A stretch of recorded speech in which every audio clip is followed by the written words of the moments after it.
get ready to break out!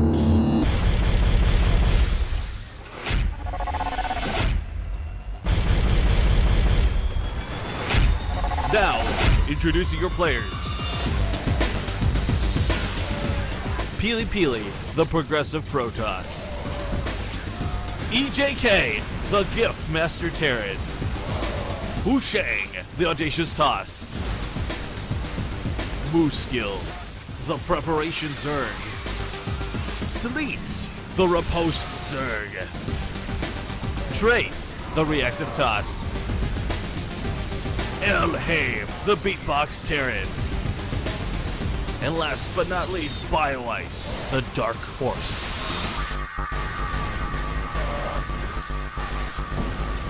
The Breakout Invitational highlights 8 up-and-coming players in the North American scene. Be sure to tune in May 1st through 3rd to see who will be the most likely player to break out.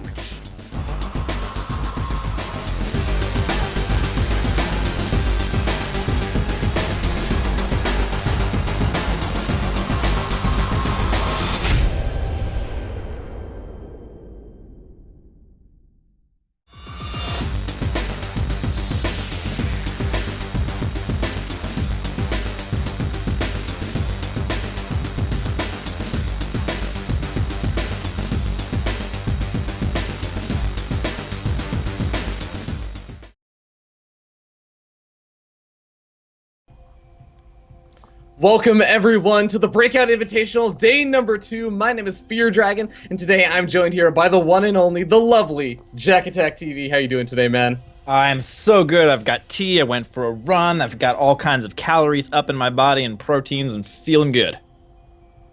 Dude, I'm feeling that, man. I also just went for a run and feel great. I'm feeling energized. I hope that the players are also feeling energized because we got quite a day ahead of us, man. We got actually what I think a lot of people have been saying, you know, on Remax, etc.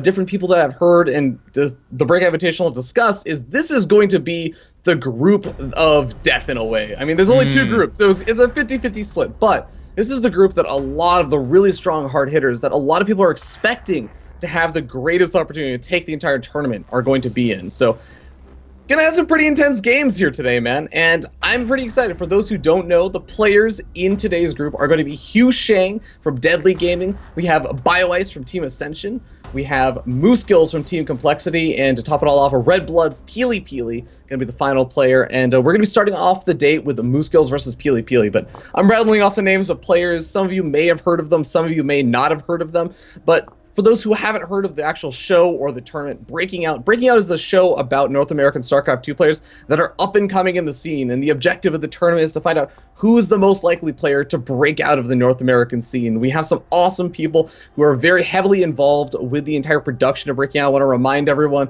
to go give them some love. Obviously, Jack Attack is here. He's the clear and obvious co-caster. Had Greatorp on yesterday. Gonna have Tempo and Zombie Grub on tomorrow. But also Current TV, the silent observer, is gonna be doing all the production here today, so you can give a huge thank you to Current TV for doing such a phenomenal job yesterday, and I know he's going to do a phenomenal job today as well.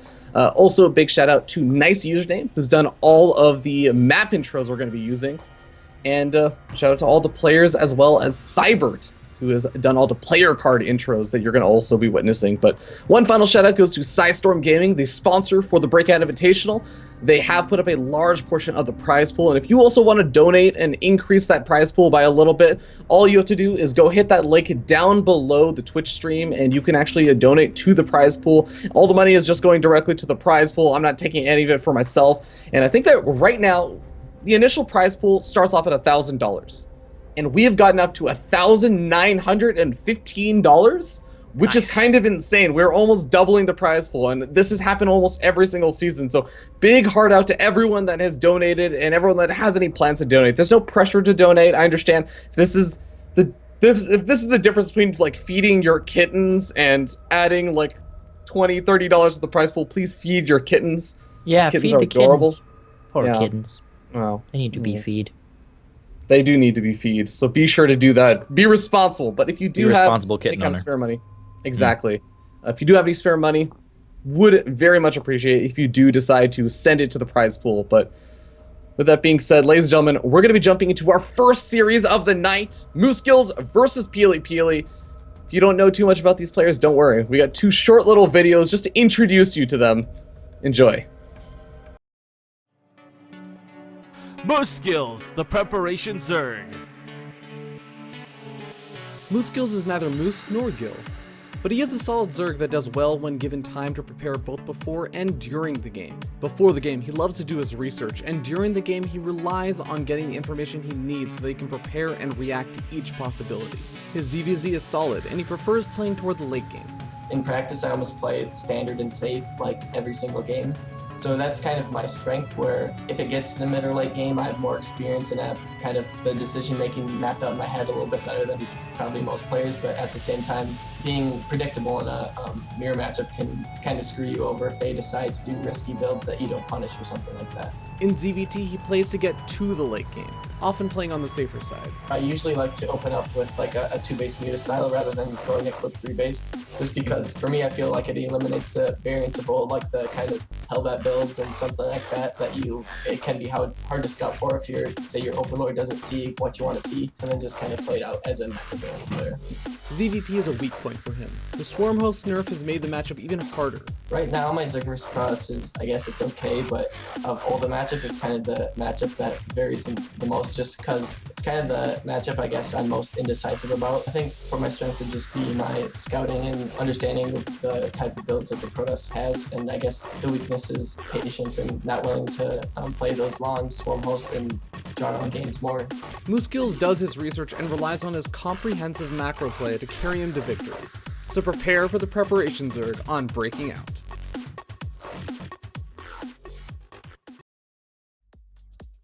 Peely Peely, the progressive Protoss. Peely Peely is a young kid from Kazakhstan that qualified for Season 2 of WCS Challenger League over Scarlet. While he used to be a bit notorious for 2-base all-inning in the past, he's progressed his play to the later stages of the game and learned to vary up his playstyle. His PvZ is his strongest matchup right now. Well, one thing that I have a lot of 2-base builds, so nobody can really like completely hard counter me. Weakness, my builds are pretty greedy at the start. Like first 5 minutes I'll play really greedy, so I die to Lingolins a lot. His PvT is his worst matchup due to his lack of practice in it. Well, I'm very good at like holding mid-game pushes. I got very good at holding like multi-drops attacks, and I have real good map control, I think. I have like observers on point, I have a pylons to spot the drops. And the weakness, I think, very late game when it comes down to like Terran having like a bunch of medevac Viking Ghost. But yeah, I miscontrol a lot in PvT. That's I think my problem in like late game. His PvP is pretty solid as well, having previously defeated Huck in the Rotterdam show matches recently. Yeah, it's kind of the best because like top GM1 and it's all Protoss players, so I get to practice PvP a lot, and I really usually play like real good players. I'll play Bales all day, I'll play Puck all day, I'll play Cock all day. The only problem is that PvP sometimes can be really coin flippy. In PvZ, if somebody is like way worse than me, I'll never lose. PvP, if somebody is way worse than me, might lose. Peely Peely is a player who's come a long way in a short period of time, so watch out for the progressive Protoss on Breaking Out.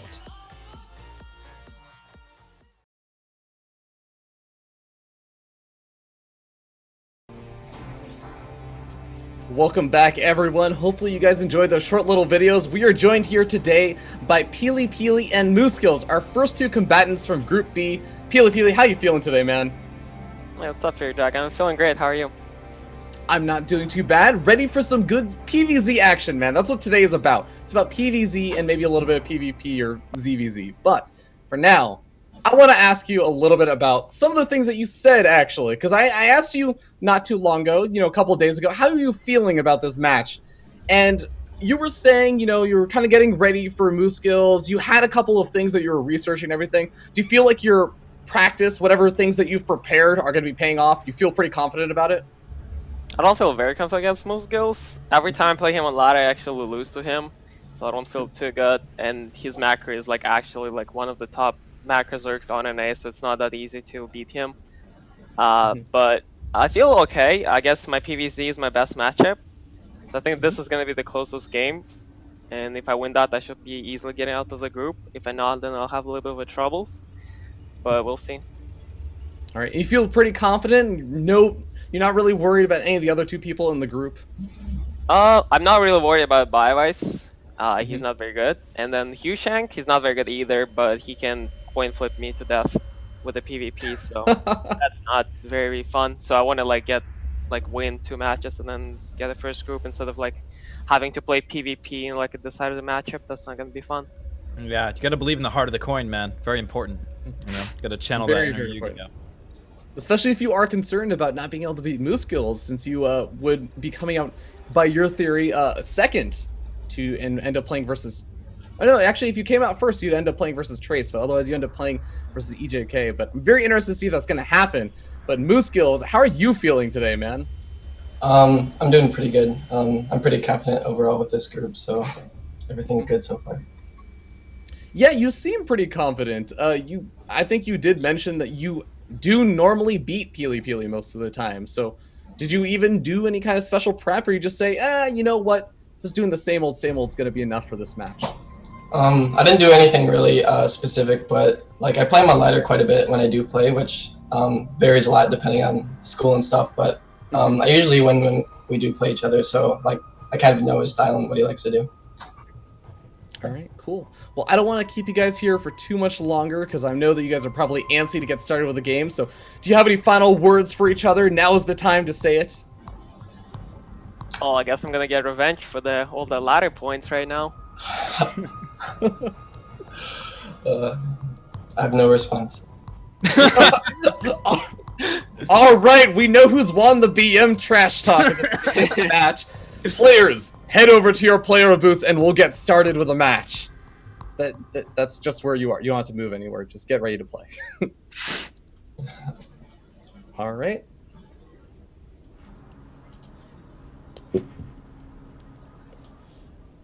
And so, ladies and gentlemen, we will be moving on to the match as everybody's muted and check attack as we transition over and get ready to start this match.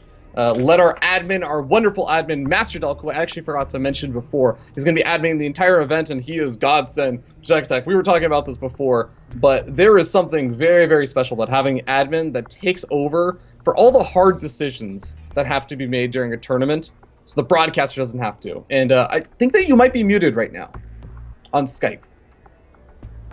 You know, it's possible that I was muted, but I'm just gonna hold to the idea that I was trolling you and was moving my mouth as if I were not muted and then unmuted, which is exactly, absolutely what just happened. You got me, man. You got me there. I got you. I bet I got everyone in the chat. I bet. Dude, I'm 3 minutes sure. from now, I'm gonna be looking over there, checking out. They're gonna be like, muted. Yep. Oh yeah. Dude, I mean, but besides that, I'm very, very interested to see exactly what kind of mind games these two players are going to have going into it. And I want to talk about that in a little bit. But first, check out this awesome map intro from Nice Username before we jump into the game.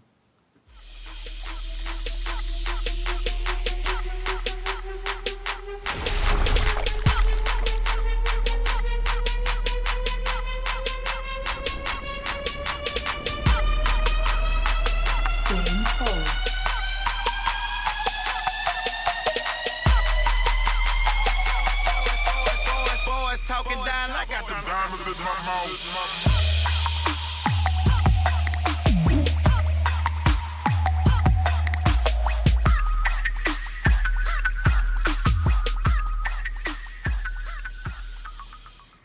All right, ladies and gentlemen, we're having a little bit of technical difficulties trying to help Peely Peely kind of figure out the sounds. He's saying that he can't hear any in-game sounds or music when he's in the call. And we're gonna see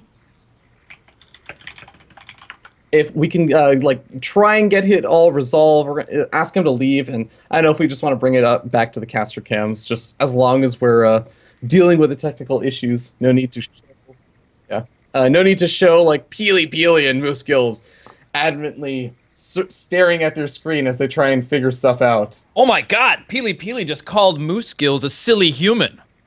Oh my How God! offensive! Look at those obscene gestures that he's showing at Moose. Oh my God. The memes. Ugh. The memes. Peely Peely, just cap it. Oh, okay. The dankest of memes flowing through the chat. It is quite abhorrent to look upon. Okay. Well, we're going to see if Pili Pili can leave and rejoin. But, you know, Jack Attack, while he's kind of getting all of that stuff resolved, let's talk a bit about what this matchup is going to be like. Because now that the players can't hear us, we can actually start to talk a little bit more about the details of what they were telling me. Now, Pili Pili was, he kind of showed that he wasn't feeling super duper confident about the situation. But he also kind of said, you know, he'd done some research on Moose Skills. He saw that Moose Skills really likes to play a Roach Hydra style, but that was really all he knew about Moose Skills. He said he had a very hard time trying to find streams or replays and other stuff for him.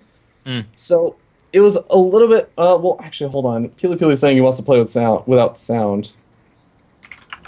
That's very interesting. That's very, very interesting.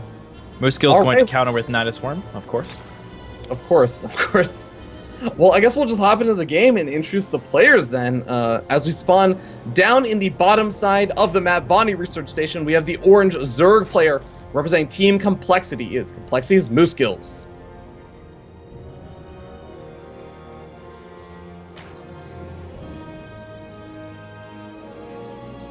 And his opponent spawning in the top area section thing of the map.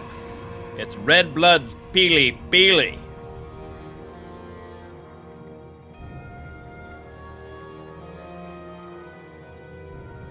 Jack Tech, I just want to give one shout out to probably my favorite person who's been tweeting during the event so far. Okay.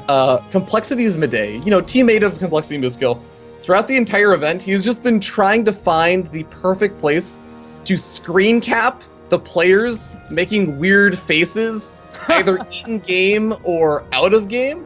And it's amazing. He just keeps tweeting them at me. So guys, small shout out. If you want to see some of these, just go check out COL_midday, MIDDAY. Former Breaking Out player, third place finisher of one of the previous seasons. A really, really awesome guy. But I just wanted to give a shout out to that because that was fantastic, man. Yeah, man, for sure. I haven't checked it out just yet because I'm just checking out this game. Got a gateway opening over here. Yeah, gateway opening, and we have Moose Skills going for the hatchery. Now, again, I was mentioning that Pili Pili didn't really feel super confident about what Moose Skills was up to, but Moose Skills, again, said he felt very comfortable versus Pili Pili, and has just told me, Pili Pili is known for his all-ins. He's very much well known for just not being afraid to all-in, I should say. He can play some macro games, but Moose Skills, I think he's probably going to be playing a little bit on the safer side because of it. Yeah, even starting out with some Zealot pressure here. Funny enough, I actually just recently casted a show match between Pili Pili and Scarlet, and he did the same exact thing, but it was in the Double Harvester mod. Dude, Pili Pili is actually, for those who don't know, a WCS Challenger League player and did beat Scarlet recently. There have been a couple of attempts into Challenger, yeah. Exactly, to get into Challenger. And there have been a couple of rematches between the two, so Pili Pili has a pretty strong PvZ. See if Moose Skills are prepared for it. Zealot aggression looks like it should be dealt with just a couple of Zerglings. At least it should halt it. Yeah, for sure. It's all about the micro. And it looks like, oh man, Moose Skills doing some fancy stuff. You know what? I love the commitment to keeping this Zealot alive. Like most other players, are like, you know what? Oh, okay, it didn't make it. He's like, no, go back to the minerals. I'm like, all right, do a couple of swipes, go back to the minerals. We will keep you alive. He values each of his units. I mean, it's the thing of, even if the Zealot doesn't do a lot of damage, he's taxing his opponent's APM and maybe just adding a little bit of that extra burden, making them a little bit more concerned. And look at this, he's already killing off a couple more Zerglings. Great target fire going down, kills off a lot more Zerglings than I anticipated. Yep, ends up getting 4 Zerglings, I believe, which is always a nice amount to get. You can kill a Zealot with 4 Zerglings if the micro is correct, but Pili Pili coming ahead out on that. And we do see this sort of, you know, it's kind of funny because this is the way Wings of Liberty used to open up, right? You wall in with a Cybernetics core and a gateway and you get a bunch of sentries. But with this, you have the nice backdoor, so you can get a quick nexus, and Moose Skills responding to that by getting the hatchery at the 3rd. Yeah, it is funny kind of how that works out. It's just, that is Vonnie Research Station, that having that in-base natural expansion makes it very, very easy to do. But with sentries coming out, we actually have a couple extra gateways being added on as well. Now, Pili very much not afraid to go for those 4 gates, man. He loves that kind of early gateway aggression. But 3 gateways and sentries, this smells to me maybe like he just wants to go for a 3rd or go for some kind of sentry zealot aggression. Yeah, he is taking all 4 gases right now, so that would be indicative of a little bit more tech than just the 4 gate. He is throwing down the forge as well, but still, unless he's going really heavy sentry, all 4 of those gases are going to require a little bit more teching to, efficiently spend. Mm-hmm. Yep. Moose Skills has already scouted out the 3rd gas geyser of Pili as well, so he might not have an exact idea of what Pili is going to be planning to go for, but he has some idea. He knows what is he's been able to eliminate a couple of things that Pili is probably not going for, and that's actually just as important.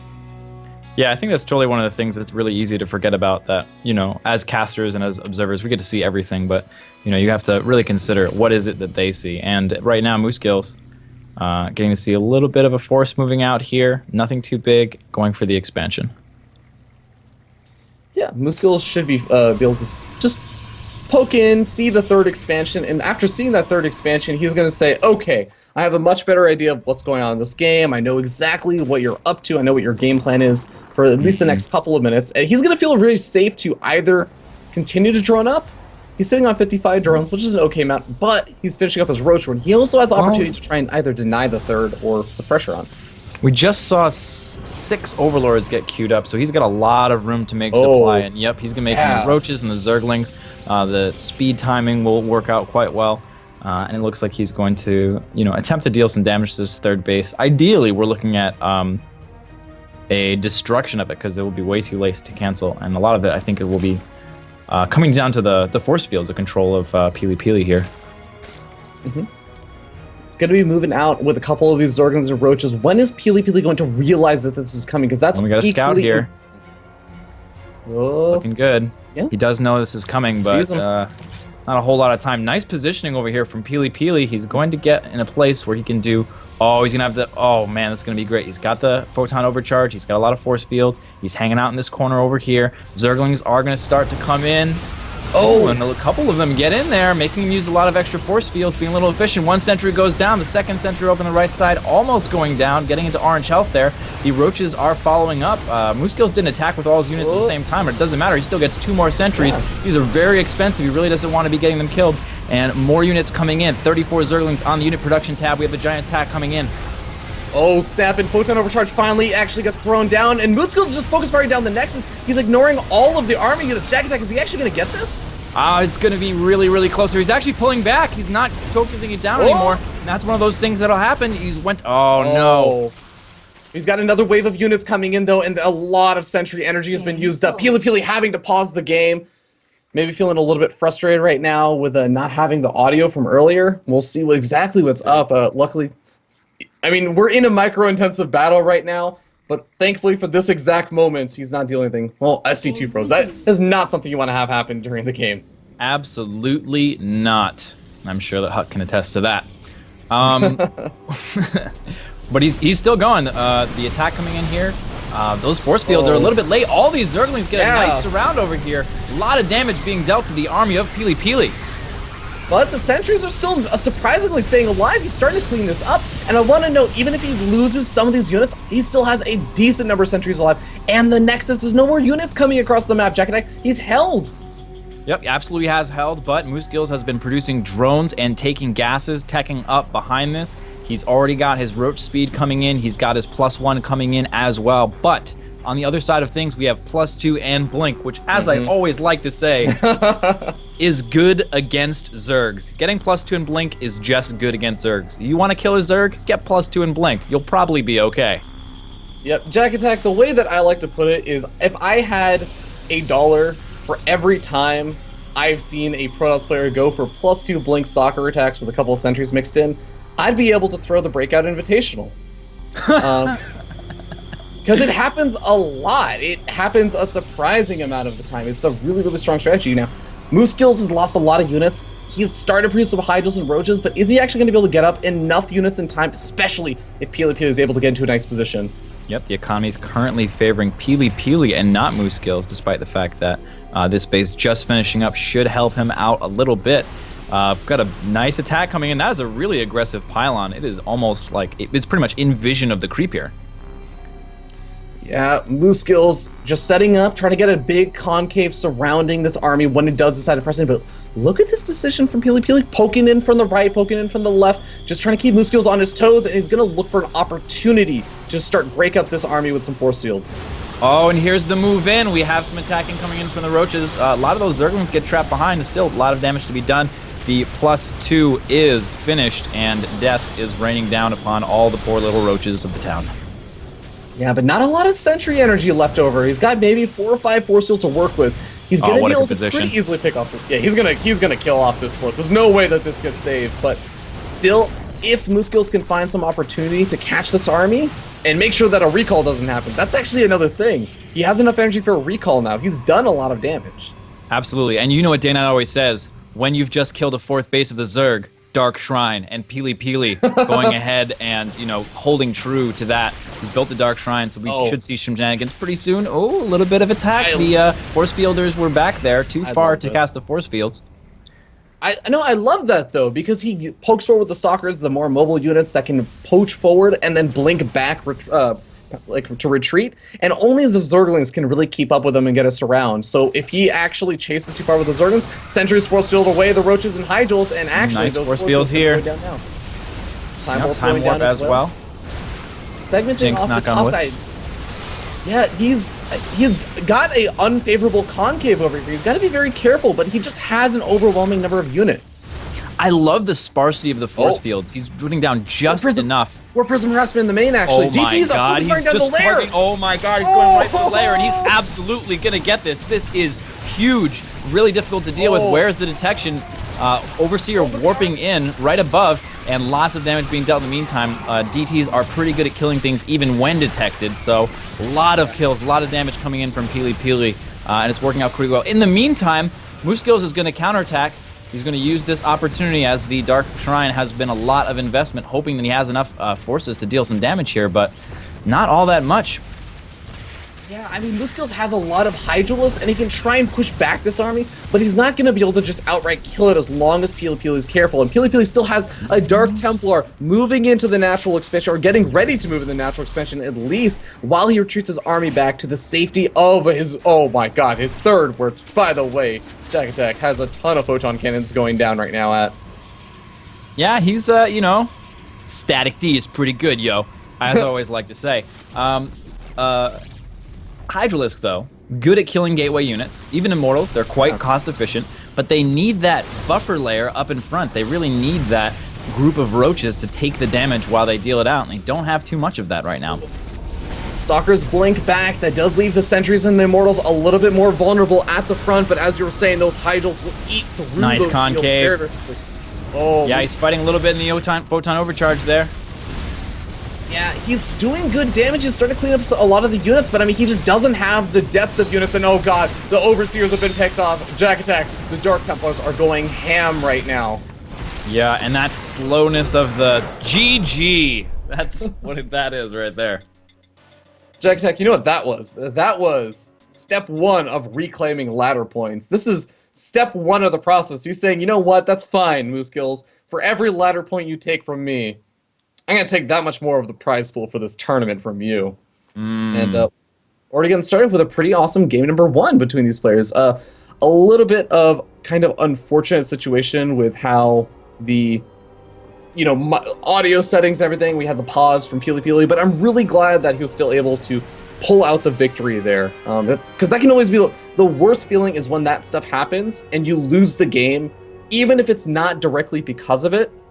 Those issues will always be in the back of your mind. Is God, I mean, your frustration channels it sometimes into those issues, and you almost fault the issues, and it can put you on tilt a little bit. So I'm really happy that Peely Peely is not going to be going through that, hopefully. Absolutely, able to stay calm and pull out the victory. Really great plays. I want to give a huge shout out to everyone that's tuning in from the Twitch live page. It's great to have all of you guys here. But that is going to be game number 1. So Peely Peely takes the 1-0 lead in the best of 3 series. And I think that Pili just messaging me saying like, okay, seeing if I know any way to fix the issues. Yep. So review will be taking care of that. In the meantime, we got Fenner in the chat. Shout out to Fenner. Awesome dude. Makes lots of great content over on YouTube. Definitely check him out. Yeah, dude, Fenner is freaking awesome. Oh, he has also, for those who don't know, like most people think of Fenner as just like the streamer, but he has a really awesome YouTube page also where he does a lot of highlights of just really awesome moments in his streams. Definitely would recommend. If you don't have the opportunity to catch him live, that's like a great place to catch him. But yeah, I'm pretty interested. So Jack Attack, after seeing that last game, we saw kind of the choices that Moose Skills made in response. But what do you feel really went wrong for him in that game? It's really difficult. Even I think it was really just beginning in the patch. Once Protoss has started doing this 3-base blink attack, it's just been a very, very difficult thing for Zergs to deal with, just in general. Losing that 4th was pretty difficult, and that was really the economic edge that Moose Skills needed to hold on to. But Pili was really patient. He used the force fields in the right way, and none of the attacks of Moose Skills could really like do enough damage to really sustain that 4th base. Mm-hmm. Yeah, sorry, I'm actually just doing the tech support with Pili. I mean, not to be racist or anything, but I am an Indian, so I'm clearly just the best suited person to help out Pili with his tech support. Yeah, man, you got born with an IT degree, right? That's how it works. Exactly. Yeah, that's how it works. It happens in the actual, because you know, Indians, we believe in like multiple lives and everything. We believe in karma dictating. So it's part of the training. Between lives, we have IT support training. Hi, Twitch front page. Hello, front page of Twitch. Hi, Mom, who I think actually is watching. Oh, wow, I was making a joke earlier, by the way, for context. I was making a joke about Ravi's mom watching, but maybe she actually... Hi, nice to meet you. My name is Jack.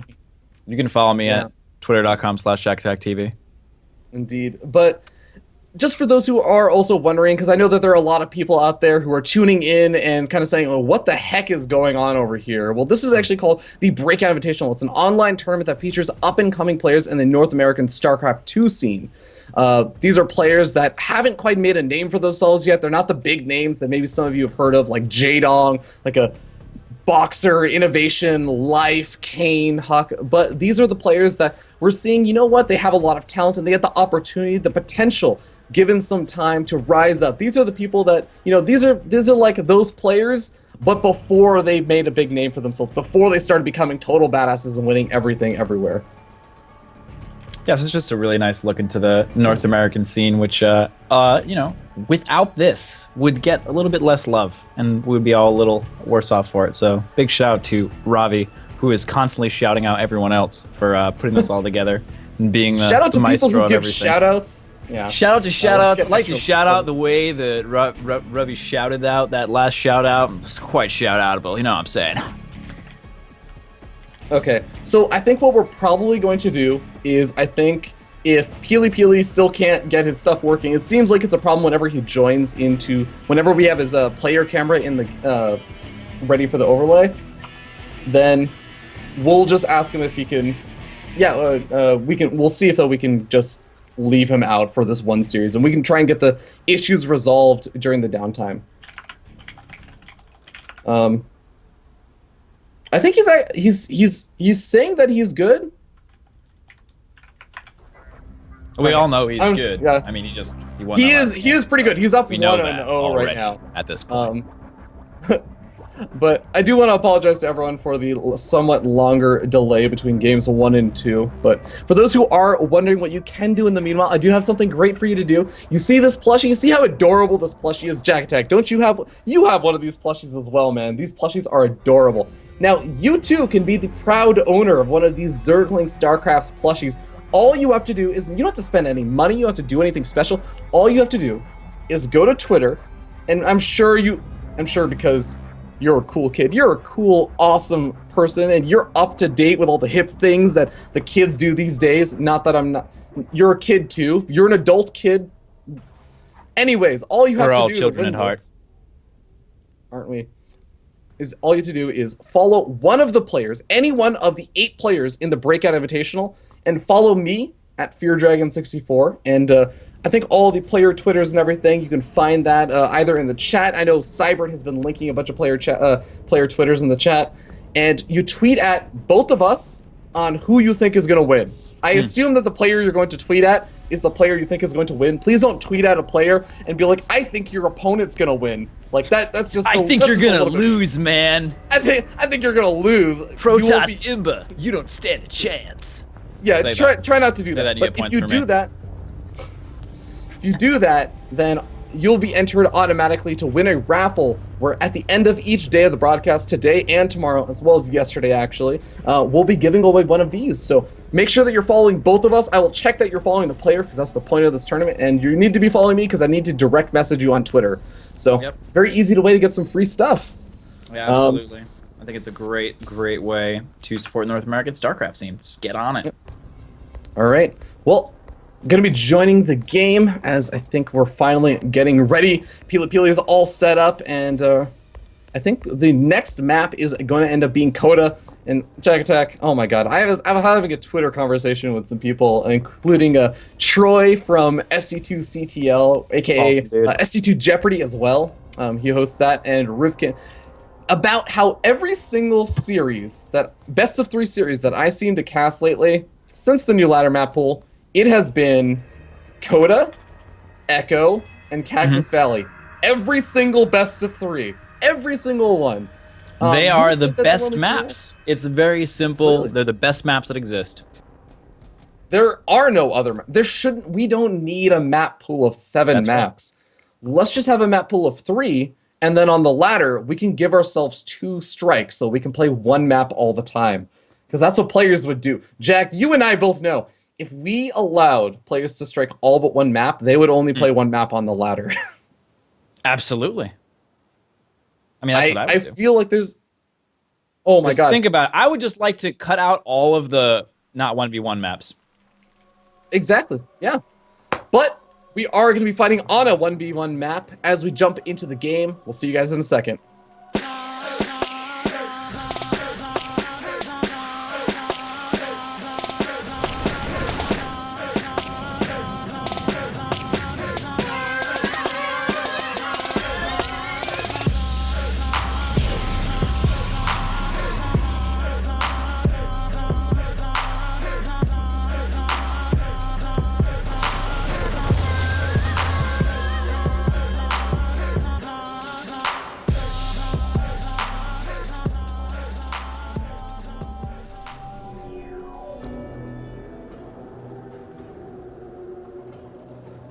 All right, ladies and gentlemen, we are finally here in game number 2. It took a little while, but we're here.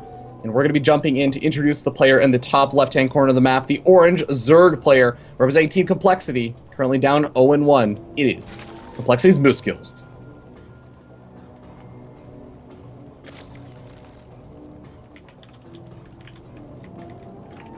His opponent, hailing from Kazakhstan, the blue Protoss player from Protoss land. It's Pili. I can't believe I blanked. Ire is the land. Ire. Also hailing from Team Red Bloods. Red Bloods, a prominent clan in the Protoss race. They are... Actually, so in lore, I believe that there's like the Dark Templar clans and there's the High Templar clans, right? Mm-hmm. So would the Red Blood clan be a High Templar or a Dark Templar cast? Well, it depends on how much. So like, there's the Nerazim, which is the dark, and then the Kala, which is the light. And if you look in the game, the darker colored units like Stalkered are Nerazim, and then the light ones like the Immortals are the Kala. So we'll just have to see the ratio of dark to light units that Pili makes, and thus will represent his entire clan as good or evil. I like the way you think, Jagatek, and I'm not gonna lie, based on not only that last game, but just games I've seen of Pili in general, he is very much a Blink Stalker. He really likes his Blink Stalker play. So I'm definitely thinking he's part of the Kala, man. He's definitely one of those darker Protoss players in terms of the units that he makes. God, I just can't help but sound racist, man. I'm constantly sounding racist today and yesterday. I don't know what it is about this event that brings out the racist in me. Well, you know, as that musical sometimes says, everybody's a bit racist sometimes, perhaps maybe you're a shining example of that. All right. Well, I just want to say big thank you to Base Trade TV for the host, as well as StarCraft for actually tweeting about the event. You guys are phenomenal. But the game is starting to pick up. We're starting to see some of the choices that these players are making with their builds. And how do you feel about Moose Skills going for this kind of third over here? I've seen some players try and take the further out third. I've seen like 1 or 2 Zerg players try and do that. And it's sort of interesting because it usually tells me that they want to get a bit more aggressive. They want like that closer rally point for a big 3-base push. But I'm not sure how I feel about it usually. Well, I think generally, as a Zerg, you want to be going ahead and taking the bases. You want to be expanding away from your opponent that is a not Zerg almost all the time. And that's sort of going to be the standard. Occasionally, you have the more aggressive third. But I think, well, I mean, imagine last game, right? We want to keep that push distance as short as possible against this Blink Stalker attack that may or may not be coming. Yeah, I 100% agree with that. So we're going to see what Pili Pili is up to in this game. Last game, he didn't exactly go for a huge amount of, 2-base pressure. He was kind of going for that 3-base push. And that was, if you think about it, it was after Moose Skills had put on a bit of that early pressure, right? So it was almost sort of a response of, hey, I took some pretty good engagements over there. I made that good hold. I still have a lot of sentries left over. It's a good place to transition and go for that +2 Blink Stalker attack. So I don't know. Moose Skills in a coming map in like here. this, He is getting a little bit of scouting information. He just sees the gases. With his other Overlord, he can see very many things as well. Not the other gas, but we're looking at a very similar setup here from Pili Pili. He's getting the Forge at about the same time. He's getting his 3 gates up, and maybe we'll see a little bit of pressure in the same way. But I wonder if Moose Skills is going to be able to just hurry up and get his economy going in time to defend and potentially get a 4th base here. Yeah, so far the builds are shaping up to be rather similar to how it went in the last game. We had the same sort of opening from Moose Skills with 3 hatcheries, getting up the 2 gas guys, getting up at a roach run around the same time. Pili Pili doing something similar as well with the 3 gateways, getting up a forge, getting up a sentry count, and looking to take that 3rd. I actually really like this map. I feel like this map is a bit easier to defend your 3rd on, as long as your army's positioned well at the 3rd. Yeah, one of the interesting things that can happen here is if Pili Pili can get himself in the space between the natural and the 3rd, force fields can be very, very powerful, and you'll be able to just sort of clean up units from either side. Whenever you can sort of split the forces or the rally points of the Zerg, because they build all their units out of each hatchery, it can be quite strong. Yeah, this is just actually, there's a lot of just really solid places for force fields on this map, and I think it's one of those situations where if Moose Skills wants to make sure he's not taking engagements with just getting all of his units force fielded, he wants to engage closer to that center of the map, which again can be a little bit more difficult. So other option, you just get up your Hydrals nice and early, which he's already doing. Yep, yeah, he's already getting those upgrades for the Hydralis, and the creep spread also very, very helpful here. Well, Moose Skills, very much a player, as was talked about in that highlight video. He's a player that likes that kind of macro style, doesn't really need to rely on a lot of those big all-ins or anything.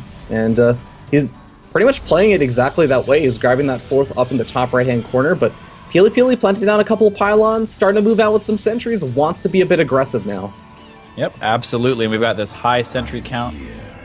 He's going to try to keep it alive with any sort of recall that he needs, and force fields, of course, will help that as well. And the Blink Stalkers are beginning, the Stalkers are beginning to come in. No Blink just yet. We have all the upgrades, though, for Moose Skills finishing up right now. So this will actually be, he'll be in a good position to defend this. Yeah, perfect timing actually for Moose Skills. Groove Spine finishes up just in time for this first engagement, but he just doesn't quite have enough over here. He's got to be very careful. Oh, those force fields. Oh, those are some great force fields. He is just eating away at all of these units bit by bit, but the Mothership Core does go down. That takes away Pili Pili's opportunity to retreat. Really nice targeting there from Moose Skills. Excellently pointed out. I think there are just a lot of force fields here, though. This is going to be difficult to hold even at third base. This is the money spot that a Protoss player wants to get to. Look at all those Hydros and Zerglings that get force fielded out. Even the drones getting force fielded away a little bit. And Peely, he has enough force fields to keep re-force fielding between the hatchery and that wall on the bottom. Yeah, he pushed himself out of range of that hatchery, though, buying Moose Skills enough time to get some more Hydralisks up. He's going to try and do that again, but really difficult position to engage here. The force field's energy on the sentries are dwindling, but he's still in a good position to be able to take out this hatch. Yeah, hatchery's starting to dwindle on health right now, but the sentry energy is also starting to dwindle a little bit. He's got to be careful with his force fields now. Can't really afford to waste too many. And it's just a dance back and forth right now. And I want to know if back at home, Peely has 57 probes. It's an okay amount, but he's got to make some damage happen. Absolutely. And it's funny, he's not going for the fourth, which is kind of the guaranteed kill. Well, I'm not 100% sure if he actually saw that before, but he's going right in for this third. It is pretty low on hit points. I'm surprised he's not targeting it down, but this back and forth continues on. Why don't you think he's going for the fourth right now? I think that it's because he doesn't have that mothership core anymore. He doesn't have the opportunity to recall out, and if he just allows, once the fourth gets knocked down, suddenly it's like you're losing a giant force field. You suddenly don't have that big part of the wall in that you're using to try and exploit this advantage. So he's been very careful about it. He finally gets that third very, very low, but he's now going to be going to that fourth expansion. Yeah, and for a second there, Moose Skills had to expand an attack in open land. He is going to take out this fourth pretty easily. He had an attack out in this open area, which is the ideal scenario for Moose Skills to be engaging in, but he just didn't have enough units to make anything happen. And Moose Skills has lost a lot of drones during the midst of this attack. I would actually say that at this point, sitting on only 50 drones, Peely's probably feeling pretty good about the situation. He's getting up +2 weapons. He's getting a blink. He's just, I don't actually think he's looking to transition out into a different form of tech or anything. He's just looking to continue producing gateway units and eventually overpower Moose Skills. Nice concave over here. The force fields, however, come down. The Hydra count is pretty high, so there's a lot of DPS coming out of this Zerg army. The upgrades are about even for a little bit longer. Blink and +2 on the way, but for the time being, Moose Skills will have that even tech to deal with, and the Hydralisk, of course. Really good. Oh, he's moving out into this open area. This is a really nice place for Moose Skills to be able to engage. He spreads out his units. Force fields come down, but not too many units trapped on the wrong side. Yeah, there's not that many force fields left over. In fact, there's not that many sentries left over. Only 3 left, and that is actually going to put an end to this aggression for quite a bit of time. The force fields are really what allowed Peely to take those engagements time and time again. And even though Moose Skills loses his fourth in the midst of all that, he loses quite a few drones. He has a third, and he has tech. He has the infestation pit. He has the potential to get out other things. He has the potential to get out his Vipers. And, once he techs up to Hive Tech, but he might not have enough time to do it. Yeah, this is a scary moment in time. Peely's still with the economic advantage against the Zerg here, and Moose Skills is just cranking out units. It looks like he's going for their throat here. And Peely got to be careful. He's going to be taking a little bit of damage to some of these retreating units. Some of them not quite as fast, but there are those stalkers, man. He's got to rely on some pretty solid blink micro, and that's something that Peely is quite capable of. But losing the Monster Core is going to suck. Oh, that losing the photon overcharge capabilities. Yeah, second time. I love these cannons going in at the natural expansion, though. Just do everything that makes it more difficult for Moose Skills to split up or to push into the natural. Cybernetics core down. That's going to be a big deal. He won't be able to build any stalkers for the next 40 seconds or so. That is actually an enormous deal. These roaches and hydras are going to tear those zealots apart before they can really do almost any damage. Really nice positioning here. Oh, Moose Skills has not only a giant concave, but even has some units moving into the natural, dealing damage to the probe count. The zealots once again dissipating. There's still no potential for stalker warpins. And Moose Skills, he's just keeping Peely out the ramp. The stalkers can't even get down. Oh, just excellently done. Just phenomenal positioning here. Moose Skills is containing the stalkers and dealing that damage to the natural pretty much for free. There's nothing that he can do about it for the time being. Yeah, and at this point, I mean, Peely is no longer mining from the natural expansion. Any kind of advantage that he had after killing that fourth is gone at this point. The Hydrals, God, it's just such a beautiful concave.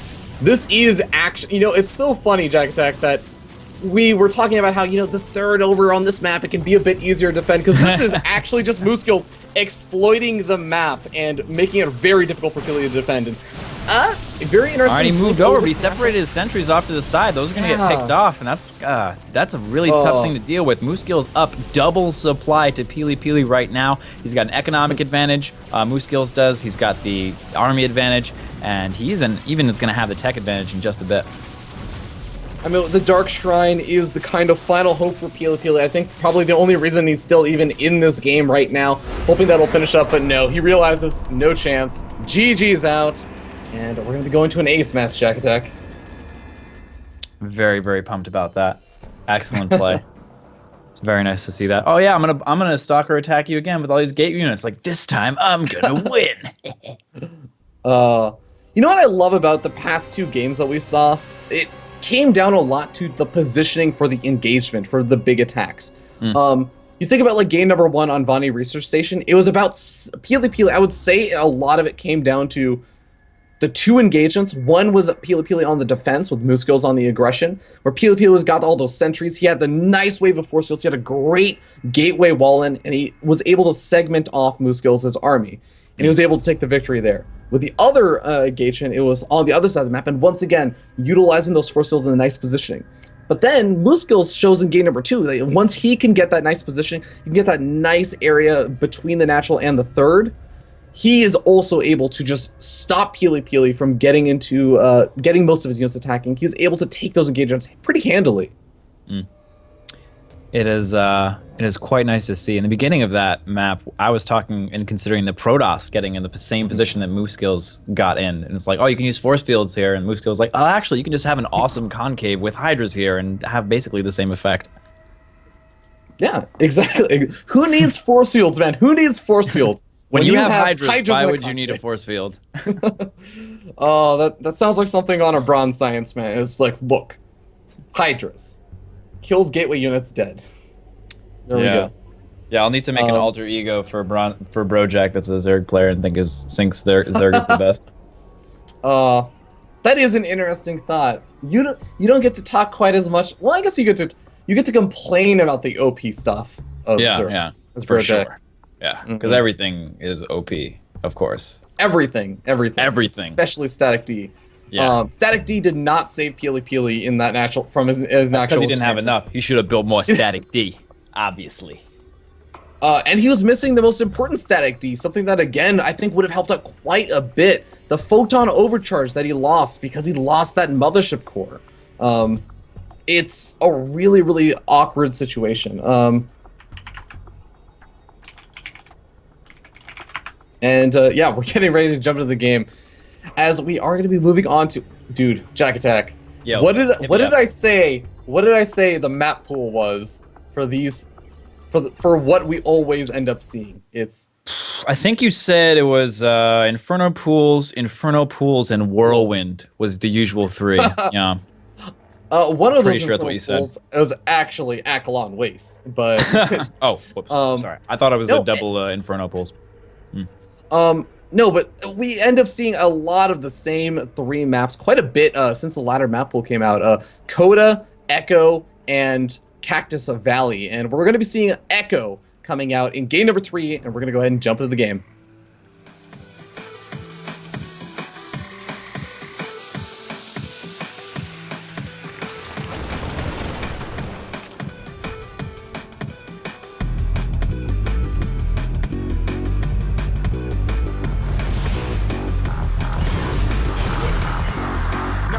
Are you ready for the bass? My DJ, yo, get on the case.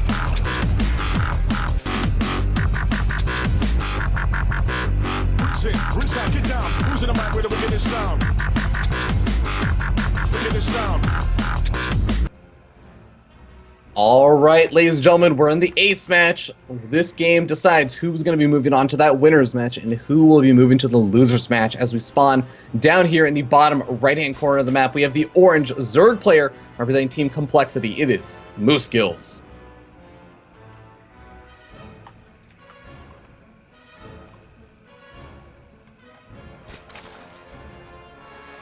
And in the top left, hailing from the dark lands of Shakuris and representing the dark and evil Nerazim Protoss, on Team Red Bloods, it's Peely Peely.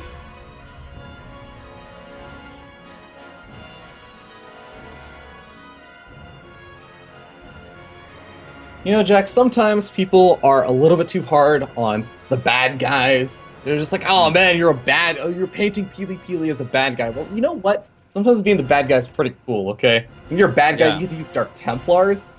You get to use, what else? Stalkers. What are the other dark units? Is it The Stalkers? Oracle. The Oracle is also Nerazim artwork. Oh, yeah, that makes sense. Void Ray as well. Really? The Void Ray I thought was Yeah, actually... silvery. Yeah. Like I a was thinking golden of, like- tone for the. I was thinking of like the color of like the energy, where the Dark Templars have like the green blades, the green side blades, whereas the Protoss blades, the side blades, are like blue, and like the same way the energy from the Void Ray is blue, Oracle's green. No? Yeah. I'm not 100% sure if there's a correlation there, but from what I understand in this mostly made-up monologue here, the trust you on this. Nerazim are represented, of course, by silver and blue tones, as opposed to the gold and yellow tones of the Kala. I will definitely just take your word for it, man. I trust you, As you should. with my life. I would But- never tell a lie about anything. Well, I like this kind of maneuver over here from Muskil, sending out these 4 fairly early Zerglings. It's going to be able to put on a little bit of pressure. The Zealot's going to be popping out, but I mean, there's not going to be much of a wall over here. Peely Peely can actually just rely on some good micro. Yep. And he has shown pretty good Zealot micro before. Currently, though, he's having a little bit of trouble. Nice positioning. Oh my god, look at these Zerglings! Oh, wow. Jeez. With 2 left over. What beautiful micro from Moose Skills. Excellently done. Hopefully, we'll be able to get this pylon as a reward, but we got some probes coming in there. Very scary with their zappity zaps. And I want to just draw like a comparison between the last game and this game, where the Zealot managed to kill off a lot of those Zerglings, killed off 4 of the Zerglings versus 6 of them, right? 4 of the Zerglings died with versus to 1 Zealot. In this game, Muskil is really showing some good control and able to kill off the Zealot with 2 Zerglings to spare and 2 less Zerglings to start off with. Yeah, and in the meantime, this single drone has been wailing away at the pylon at the 3rd. Moose Skills not able to get up this 3rd base when he would like to, and is floating a bit of minerals as a result. Yeah. Gonna finally be able to get that down, as you were saying, a bit later than he would like to, but I mean, he went for the gas geyser. It's not the worst thing in the world to get it down on like 530. Muskil's gonna be retreating on back with the Zerglings though, and I want to note it's just all the small little things that does when you have to pull probes. It sets your build off a little bit. You know, things aren't coming down at the exact moment you want it to. Yep, and that can always be sort of a flustering effect on the player, and part of that effect, part of throwing down that pylon is that emotional angle, is that sort of mentality angle of like, I'm gonna mess you up a little bit, and players, it's a really important skill for the high-level players to be a strong player, is to not let that rattle you and to have contingency plans when things like these happen. Moose Skills, definitely gonna be one of those players, totally is. 100% fine and zen right now. I can sense it through the internets. Hey, Jack Deck, we got a warp prism coming out from that robotics facility, which does indicate to me Peely Peely wants to be a little bit more aggressive, whether that be through just straight up drops or maybe even just getting out some more sentries and pushing out some immortals. Immortals coming out. Definitely interesting. He has taken all of his gas at this point. And is banking up quite a bit of it, so maybe we'll see some sentries and gateways.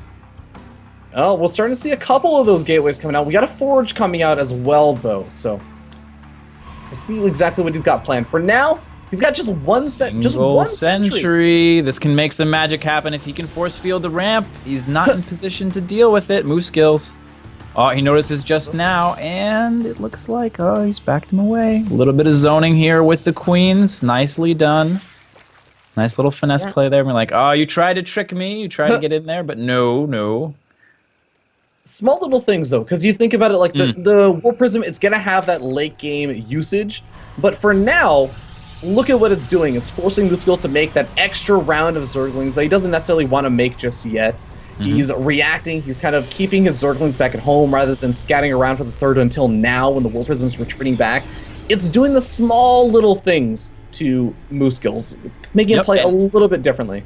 Yeah, and on top of that, if Moose Skills had been vulnerable and there was an opening, Peely Peely could have taken it and done a lot of damage. So it's It's that non-committal aggression that's very, very powerful. Allows the player to be in the control, making the decision rather than saying, "I'm just going to attack him this game at this time.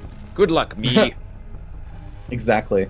Well, Peely looking to move on out and might be looking to try and take a third, but I mean, the fact that he's not sending that probe over there does indicate he wants to go for the big 2-base attack, man. This is a tried and true number of gateways and immortals. Yep. Let's see. Very classic. He's got 7 gates out right now. Well, I mean, just about 7. The 7th one is finishing up. +1 will finish with this attack. And he's got his 3 immortals and sentries. Choo choo! We have a soul train en route to the Oh, but Moose Skills is very much aware of it. He scouted this all out with his Overlord, and I love the position that he's going to choose to take this engagement. He's going to try and do this similar thing that he did for last game. Force Peely fight going down a ramp or up a ramp. Get him while he's still in the middle of it. Oh, this concave. Oh, nice surround coming in here. Lets a couple of these Zerglings in. Oh no, some of these force fields were too late. This is not looking too good. He's gonna try to warp in some units, but it doesn't work out. And he manages to section off just enough to keep that warp prism alive, keep those units alive, and the attack continues on. Moose Skills cranking out units like a maniac right now, trying to stay alive.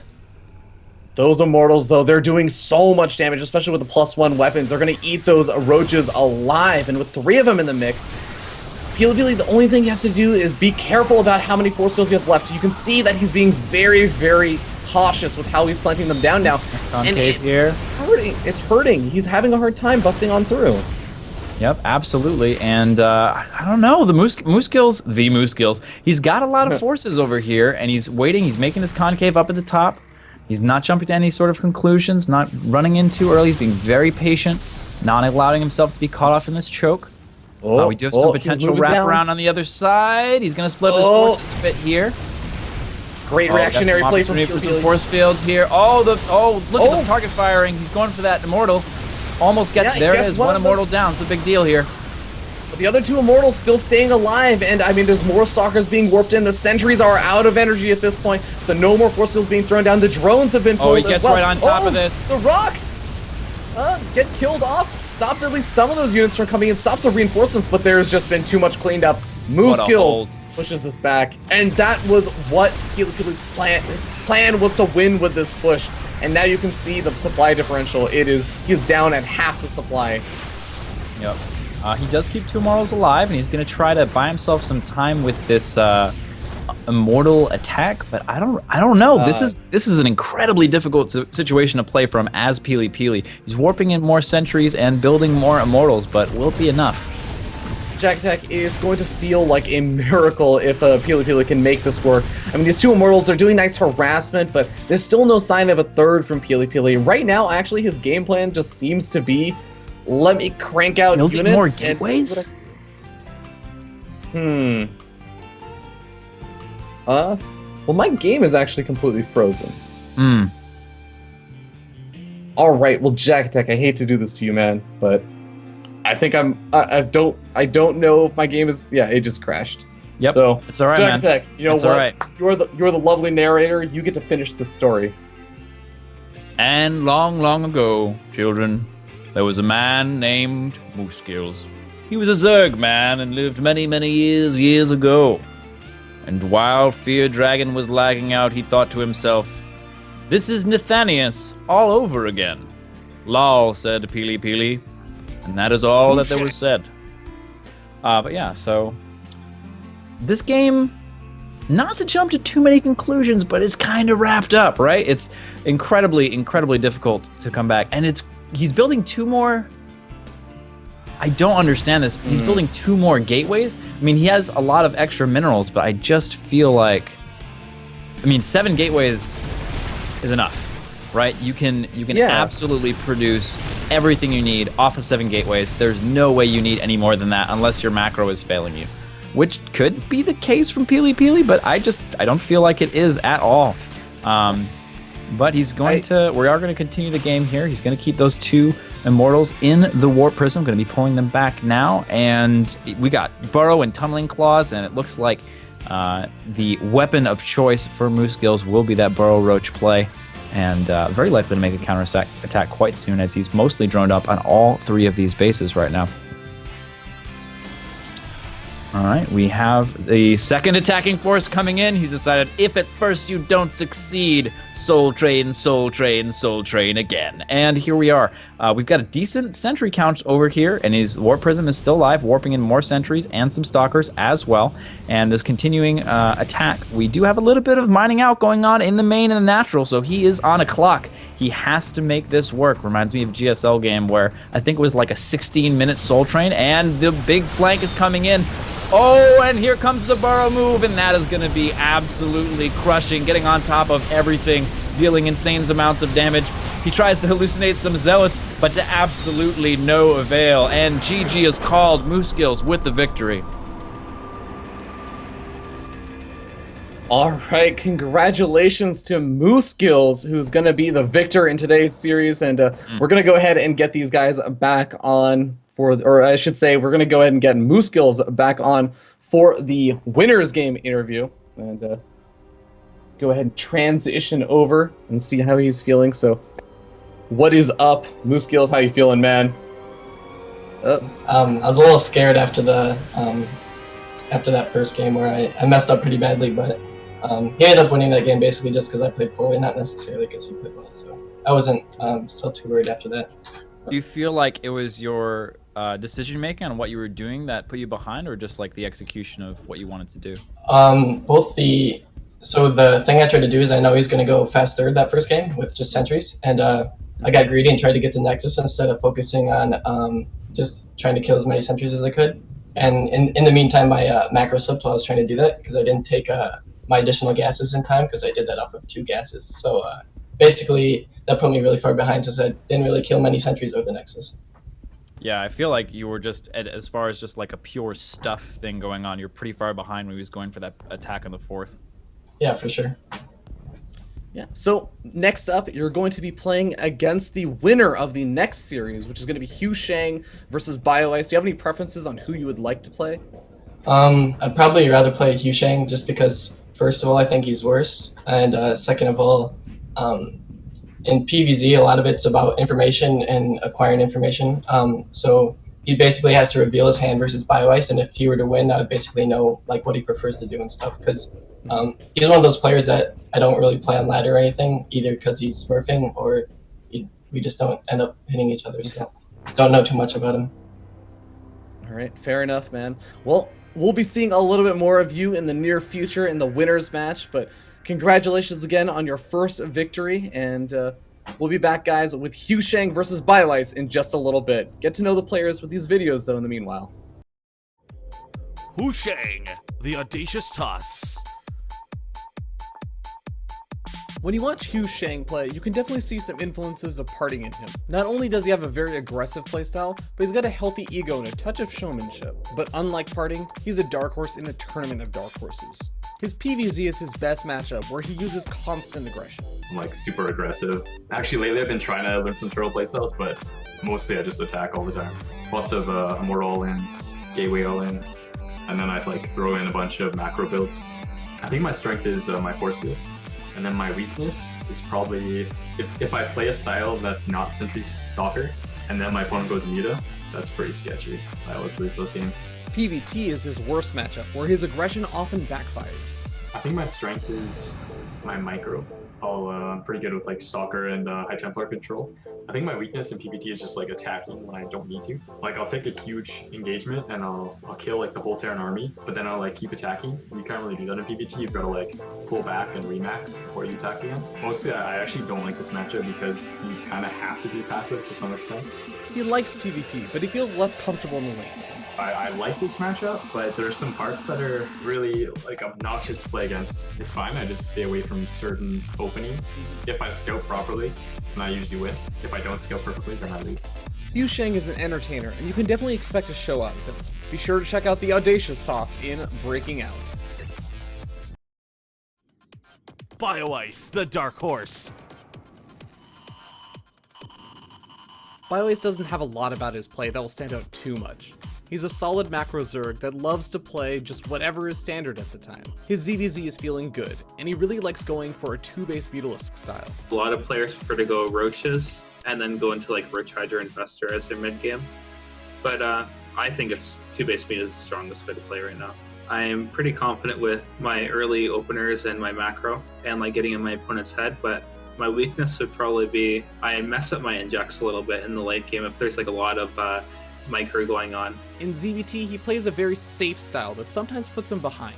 I usually play really safe. Late game, I think ZVT is pretty straightforward. Like, it's just Ling Bling Meta, and if you can macro well, then you'll do fine. I think my macro is pretty solid, but I open really safe the majority of the time, and that puts me behind right off the get-go. ZVP varies a bit more, where he tries to get an early edge so that he's situated well enough to scout and react to his opponent properly. I usually open as greedy as possible, and I try to do some sort of 3-base timing. And if that doesn't work out, I usually either go like a Meta Switch or Swarm Host or some other like specific composition to counter what my opponent's doing. I have solid macro and reaction against 2-base timings and 3-base timings, but I'm not too confident with my Swarm Host. So like super late game, if they just turtle up on 3 bases and take a 4th, like that's when it gets hard. BioIce is often overlooked in the North American scene despite getting results because his play is so standard. Make sure you don't overlook the dark horse on Breaking Out.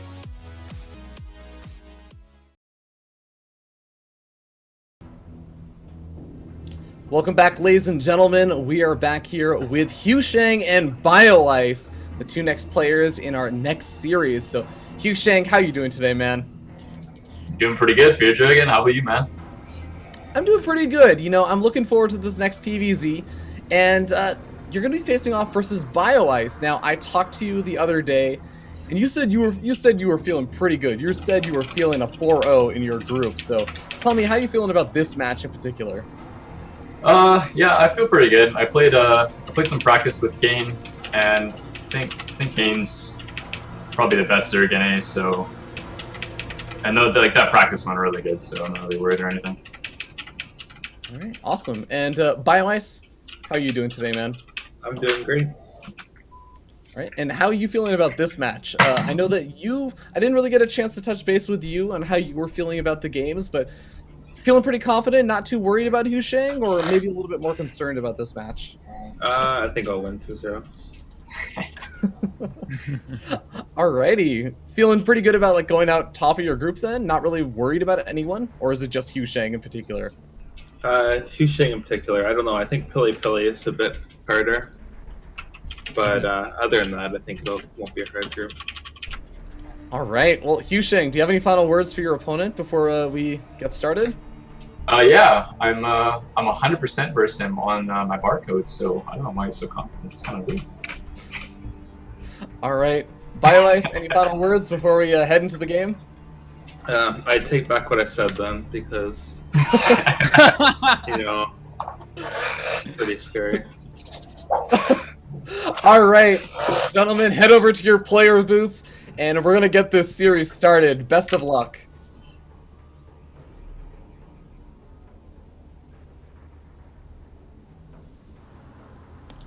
Well, Jack Attack, I don't know about you, but that was a very interesting thing to witness. I was expecting like the 2-0 to be a trash talk kind of move from BioIce, but I think he earnestly was just like being straight. I think he was just being straightforward and blunt. He was like, "Yeah, I think I'll be a 2-0," and then Hugh Shang was like, "Actually, you didn't know, but I've been beating you." I was like, "Oh, well, in that case, I guess I'm probably gonna lose." It's just like, what? Just like this very totally. Yeah. Okay. Yep. Then I'll lose. Yep. Yeah, I'll lose. Okay. Yep. That's what's gonna happen. Okay. It's a very, very reasonable calm, person, BioIce. Yeah. Well, statistically, if you've been beating me 100% of the time, it is more likely that I will be defeated in this best of 3 than it is that I will be victorious. Look. BioIce is a realist, but I want to know how these two players are going to be playing, because we are not going to be moving on to one of the most standard overplayed maps ever. It's still a map that we see a good bit, but we'll see you guys on Iron Fortress.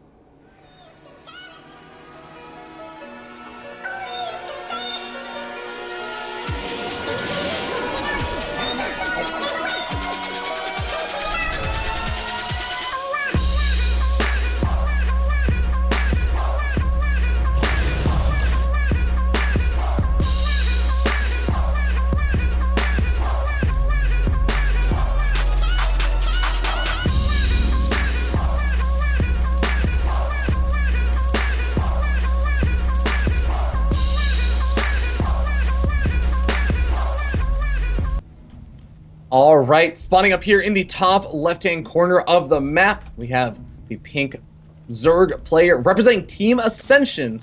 It is Team Ascension's BioIce.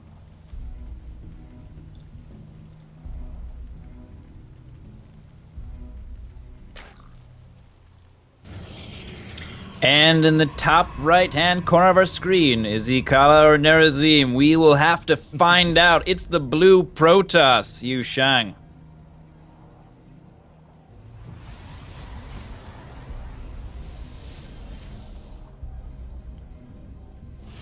All right, so Jack Attack, we are Yo. finally seeing a 4-player map, which I know that you said a lot of players would like to strike these 4-player maps, but I'm a big fan of Iron Fortress, man. This map just lends to some fairly interesting games, and a lot of the time some really macro-oriented games.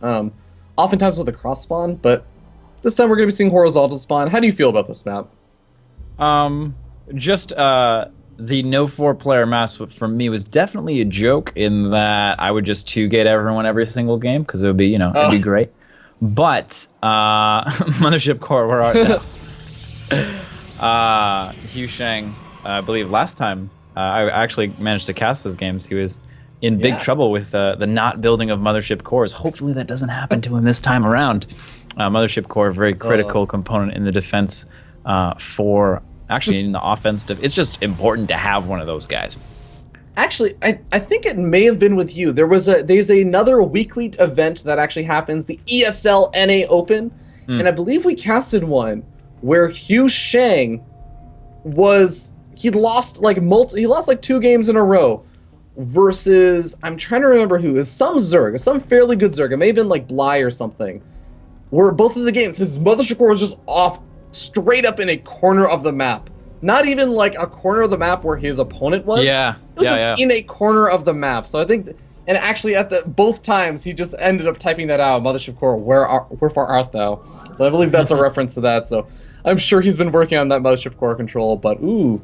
Is this a 3-hatch before pool we see? Yes, indeed it is. And that is being met with a 1-gas expand from Yu Shang. So he'll be able to get some potential aggression in with this Zealot, looks like. A lot of times players will cancel that Zealot for an earlier expansion, and just in case there's any sort of shenanigans going on from the Zerg, but it looks like this Zealot's going to get produced either way, so he does have the opportunity to potentially get aggressive with it. And it would be kind of nice, as this pool is relatively late.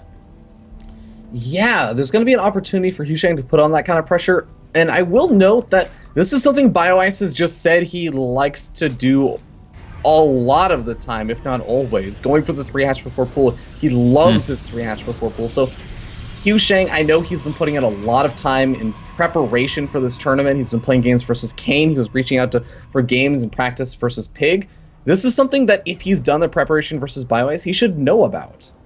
Yeah, absolutely. And apparently he's been 100% against him on ladder, so he knows. Yeah, exactly. Like if BioIce, this is something that he likes to do, he does all the time, he knows that he's going to be able to punish it. He knows when he'll be able to deal with it. Yeah, and I think I know one nice way that a lot of Protoss players normally deal with this, and that is something that Jack Attack we like to call the 4-gate. Actually, but you know what? Yu Shang, he is not one for tried and true tropes. He's going for the 5-gate. Well, you know what? If, here in America, we believe that more is always better. And 5 being more than 4, obviously, is going to instantly be better. 5-gate, one more scarier of an attack than a 4-gate is, obviously. And the Warp Gate finishing up right now. Precisely one metric of scariness better. Yes, one metric, yeah. That is a metric scary and not the English scary, which is, slightly less scary. I'm so glad that you pointed out that that's what we do here in America, since both of these players are Canadian. But they're both American at heart. Yu Shang seems like an American. All right, and here we go. It's been scouted pretty well. The Zergling speed is going to finish up, which is going to help a lot against especially these Stalkers with any sort of surroundings. Moving back here, positioning is important. Really nice pylon placement over here. The damage is coming in. No targeting down on these warping in units, but one Stalker is about to go down. Another as well, and this is looking pretty nice for BioIce. Yeah, BioIce definitely winning the engagement on the bottom side, but some of those Zealots that worked on the top side were able to win that and protect this pylon. That's actually a really important thing, because I mean, he didn't have sentries here or anything. He's now warping in a sentry or so, but it was the Zealots and Stalkers. Those are the units that he's expecting to lose and replace. He needs to defend the pylon, and he's managed to keep that alive. It sucks that he lost the probe, though. Is he just running by here? Oh my god. Oh, He's just gonna, okay, oh, well, he's keeping some of his Zerglings back, but he's putting a whole bunch of them forward. A lot of surface area on these gateways. Looks like he's gonna try to run in here and force the situation. And no, he's just gonna go back. So he's just hoping for a free, easy, oh, he forgot to put on hold position. He does force a warp in back at home, though.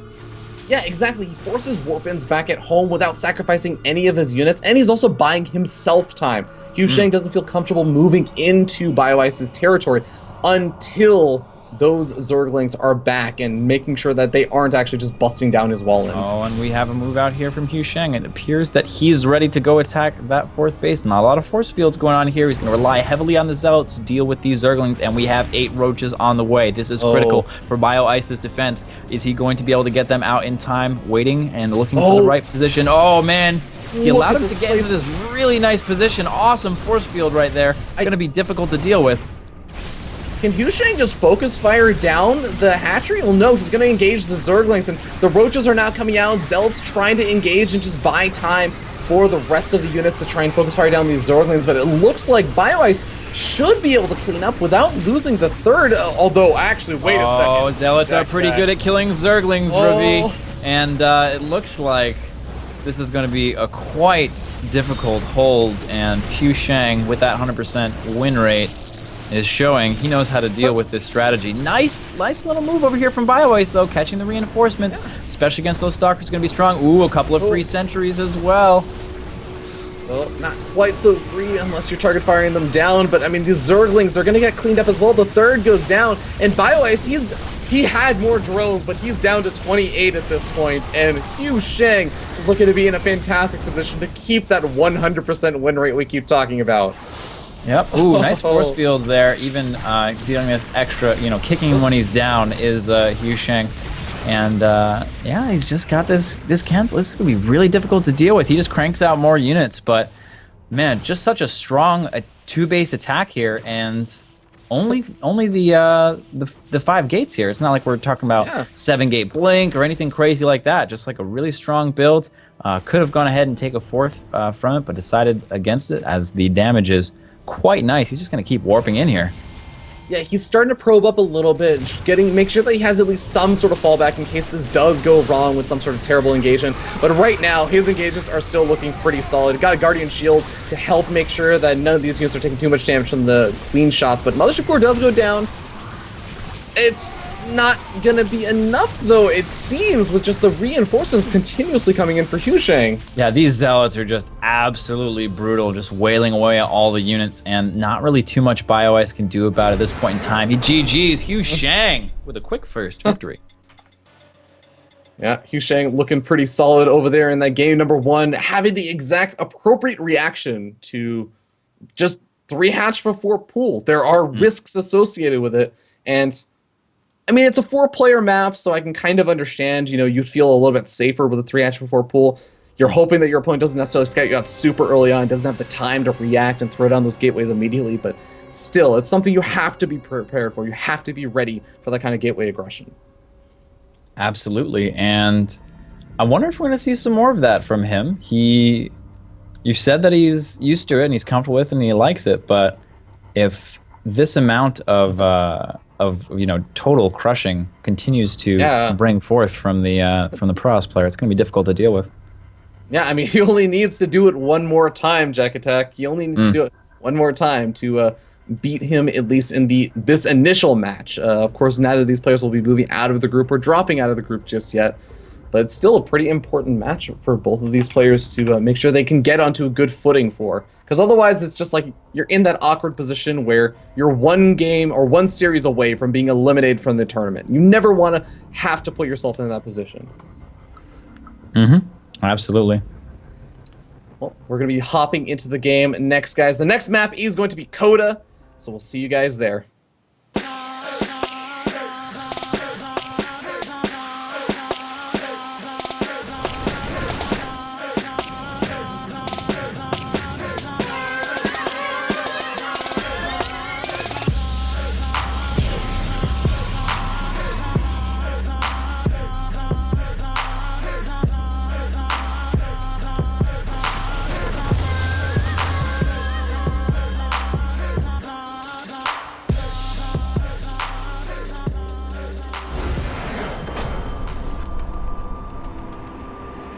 Alrighty. Well, ladies and gentlemen, Quick victory for BioWare. we have our victor. Yu Shang accidentally spawned as Terran. Didn't quite get his race input in time.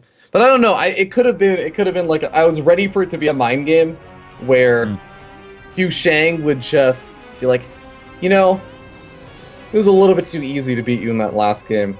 Let's change it up a little bit. Just try and mess with him. Because of course, BioWare wouldn't have prepared for Terran for his group. He only had Protoss and Zerg. But I don't know if Yu Shang's Terran is up to par for it. Well, you know, it's happened before. Scarlet played Protoss and got some victories there. Maybe you know, his off race is that good.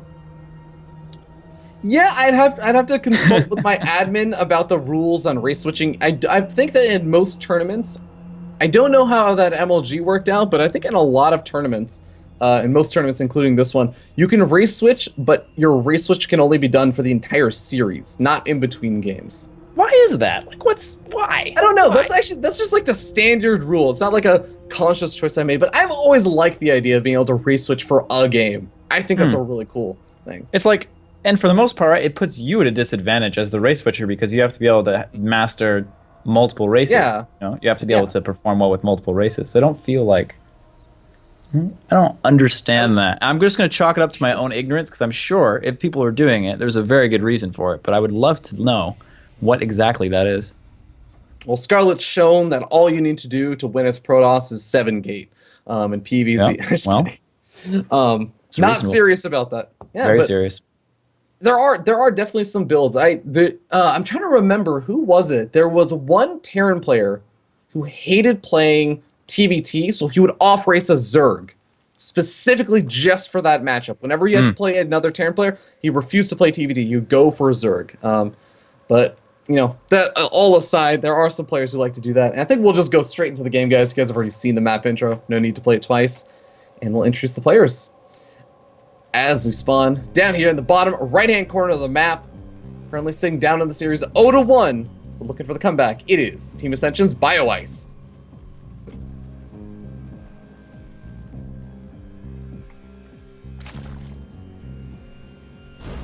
And spawning in the top left. Canceling a pylon and rebuilding it. Very importantly, it's the red Protoss, Yu Shang.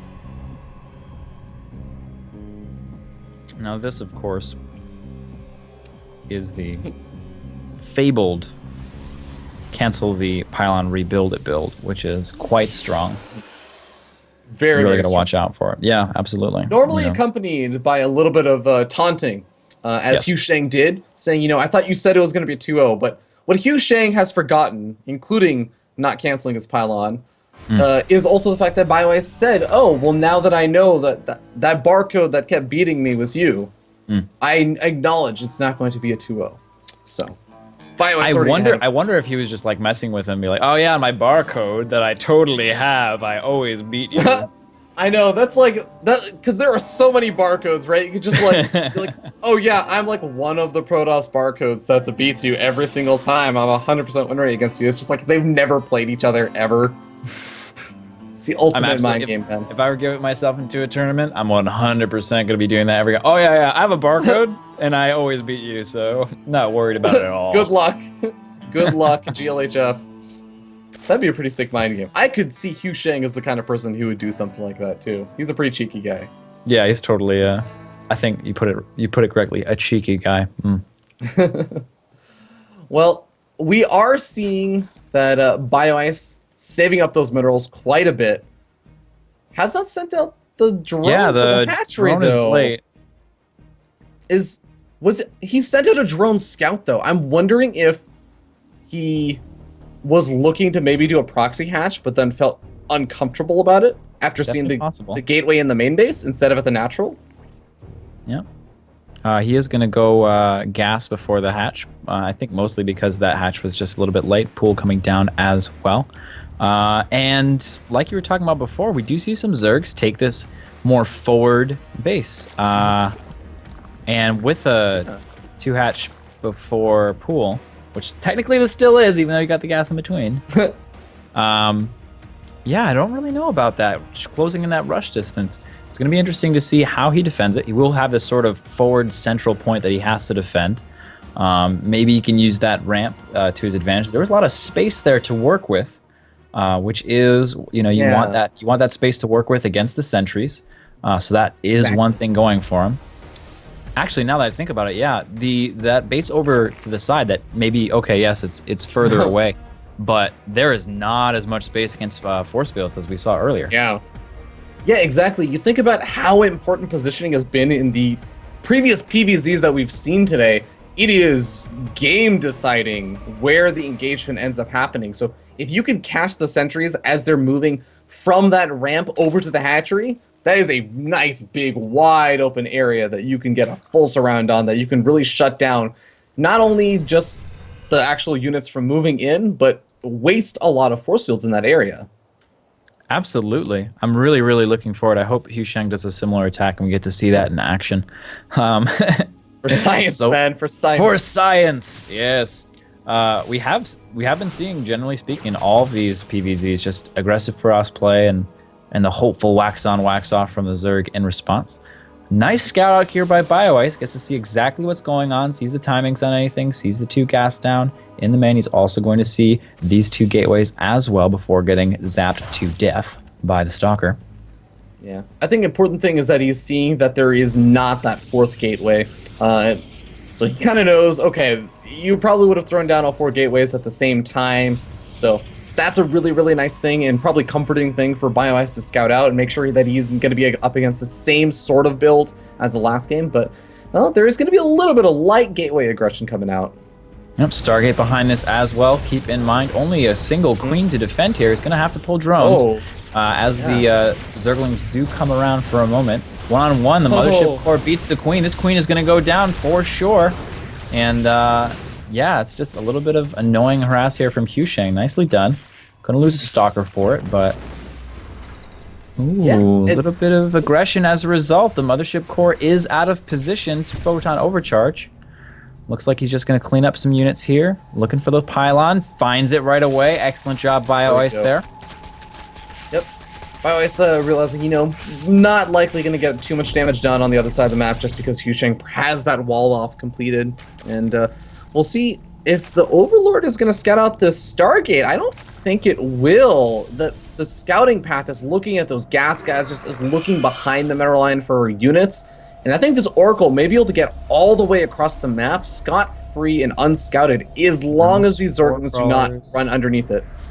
That's not gonna be good. We're waiting for those Spore Crawlers to come down. Not seeing anything just yet. All he has is each base just saw it. 1 queen. He just saw it. He had the opportunity to see the Oracle, but yeah, he's not reacting. Oh, this is going to be brutal, as the death count is going to skyrocket here. He is target firing these workers, getting quite a few before running off. 6 kills so far, and still no Spore Crawlers coming down. I think BioIce is just opting to defend with queens here. Yeah, and I guess just using any of that extra minerals that he would have spent into Spore Crawlers, just make more drones with them. Or roaches absolutely. In this case, and lose less drones by making the Spore Crawler. We'll have to see here. Yeah. Oh, a little bit of missed micro from Hu Sheng there. He might lose this Oracle. Oh, well, it's going to get out of there. Oh my god, just barely gets out of there. Whew, man. Yeah, Hu Sheng looking to take the 3rd. Taking up or getting a safety Void Ray, as I like to call them. It's just one of those Voiders that you get because your opponent goes for a big Zergling Roach attack. When you've gone for the Stargate opening, you just don't have quite as many units as you would going for Twilight Council or going for Robo. So safety Void Ray, unit that's not going to get target fired down because Roaches can't really do that yet. Hashtag Legacy the Void incoming. Should feel a little bit safer. Yeah, even the 2nd Void Ray coming down as well. Lots of Roaches being produced, so that's going to be great for Hu Sheng with his lovely Void Rays. But sometimes we do see the Roach numbers just being able to overcome the advantage of the Void Ray. We do have a little bit of force coming out. He's going to see, all right, 1 Void Ray to deal with. He sees the Mothership Core up in the front with lots of energy.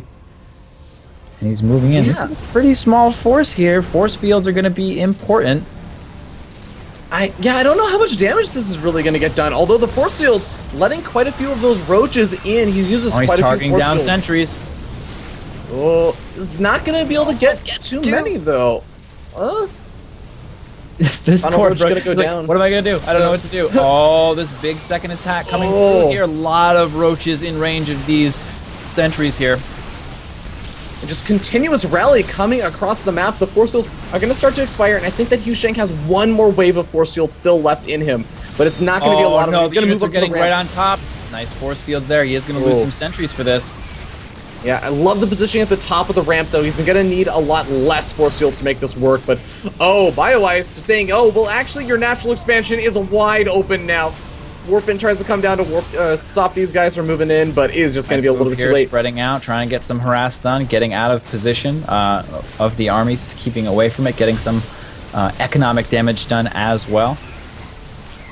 Yeah, and BioIce, I mean, he's going to end up losing all these units, but he's sort of delaying things. He's making Hu Sheng feel a bit more uncomfortable, but, you know, normally I would say, oh, this is a great move, you know, Hu Sheng is sitting, like, fine, etc., but it's the Mutalisks that are coming out. BioIce wasn't doing all this attack and isn't still doing this attack to try and win the game or do this game-ending damage, even though he is doing quite a bit over here. He's just trying to buy time and force out units that aren't going to be ready for the Mutalisks. Yep, absolutely. This is not the strongest force Mutalisks. He does have a sizable amount of Stalkers. The Guardian Shield from the Sentries will help as well. The Void Rays will they'll deal some damage, but generally speaking, you're not going to look for the Void Ray and say, ah, yes, Mutalisks, I have Void Rays, so I don't have to worry. Ooh, we got the Oracle considering coming back in over here while a bunch of attacks are going. The Mutas on the other side of the map. He might be preoccupied here, and the drone count is dropping, the probe count. No, all workers are dying everywhere across the map. No worker is safe.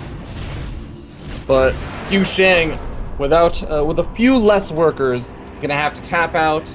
And BioIce is going to be evening up the series 1-1, thus ending Hu Sheng's unbelievable, undefeated record versus BioIce on the ladder, as he suggests is the case. We're not 100% sure about that, but it's possible. It's definitely a possibility. But he's 100% sure about that, as he said. Yeah, very much so. Well, BioIce showing us I have to say, I think that it was a really well-handled bit of aggression, where Hu Sheng, he didn't quite get the best force fields off. I think that some of them felt a little bit on the later side, letting a couple too many units in to start killing off some of those sentries. But just the way that BioIce was able to play that out, he forced out so many of those zealots, extra sentries, getting his opponents to produce a lot of immortals, because it's just a continuous wave of aggression after wave of aggression. And transition to Mutalisks is just like really well done, really well executed. Yeah, it was exactly the right move for exactly the right time. He was able to capitalize on that early damage very well.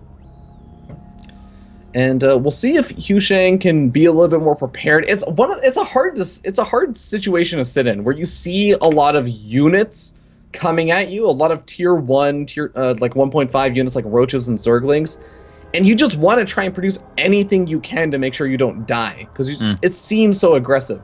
But you have to find some ways to also make sure you get a scout out to see, okay, are they still sending out units? Are they still continuing to just produce units? Are they mining a lot from their third? Or do they have a fourth? Are they transitioning out at any point? And getting that idea, or getting the knowledge of that, I think is going to be really important to know and be ready for the potential big transitions like we saw.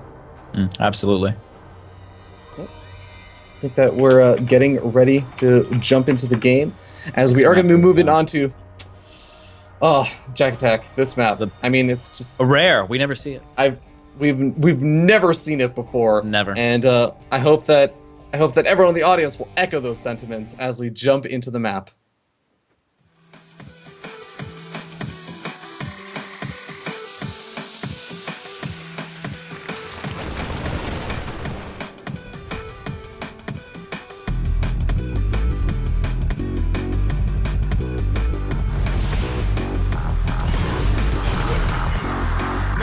Are you ready for the bass? My DJ, yo, get on the case.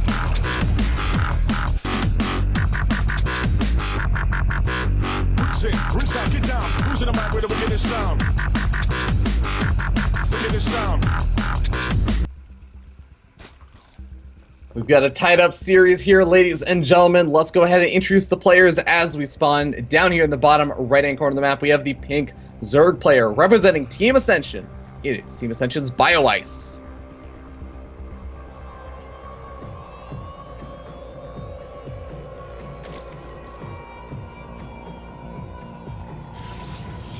And spawning in the top left. He once had a perfect record against an opponent, but it was shattered very recently. It's the Red Protoss, Yu Shang.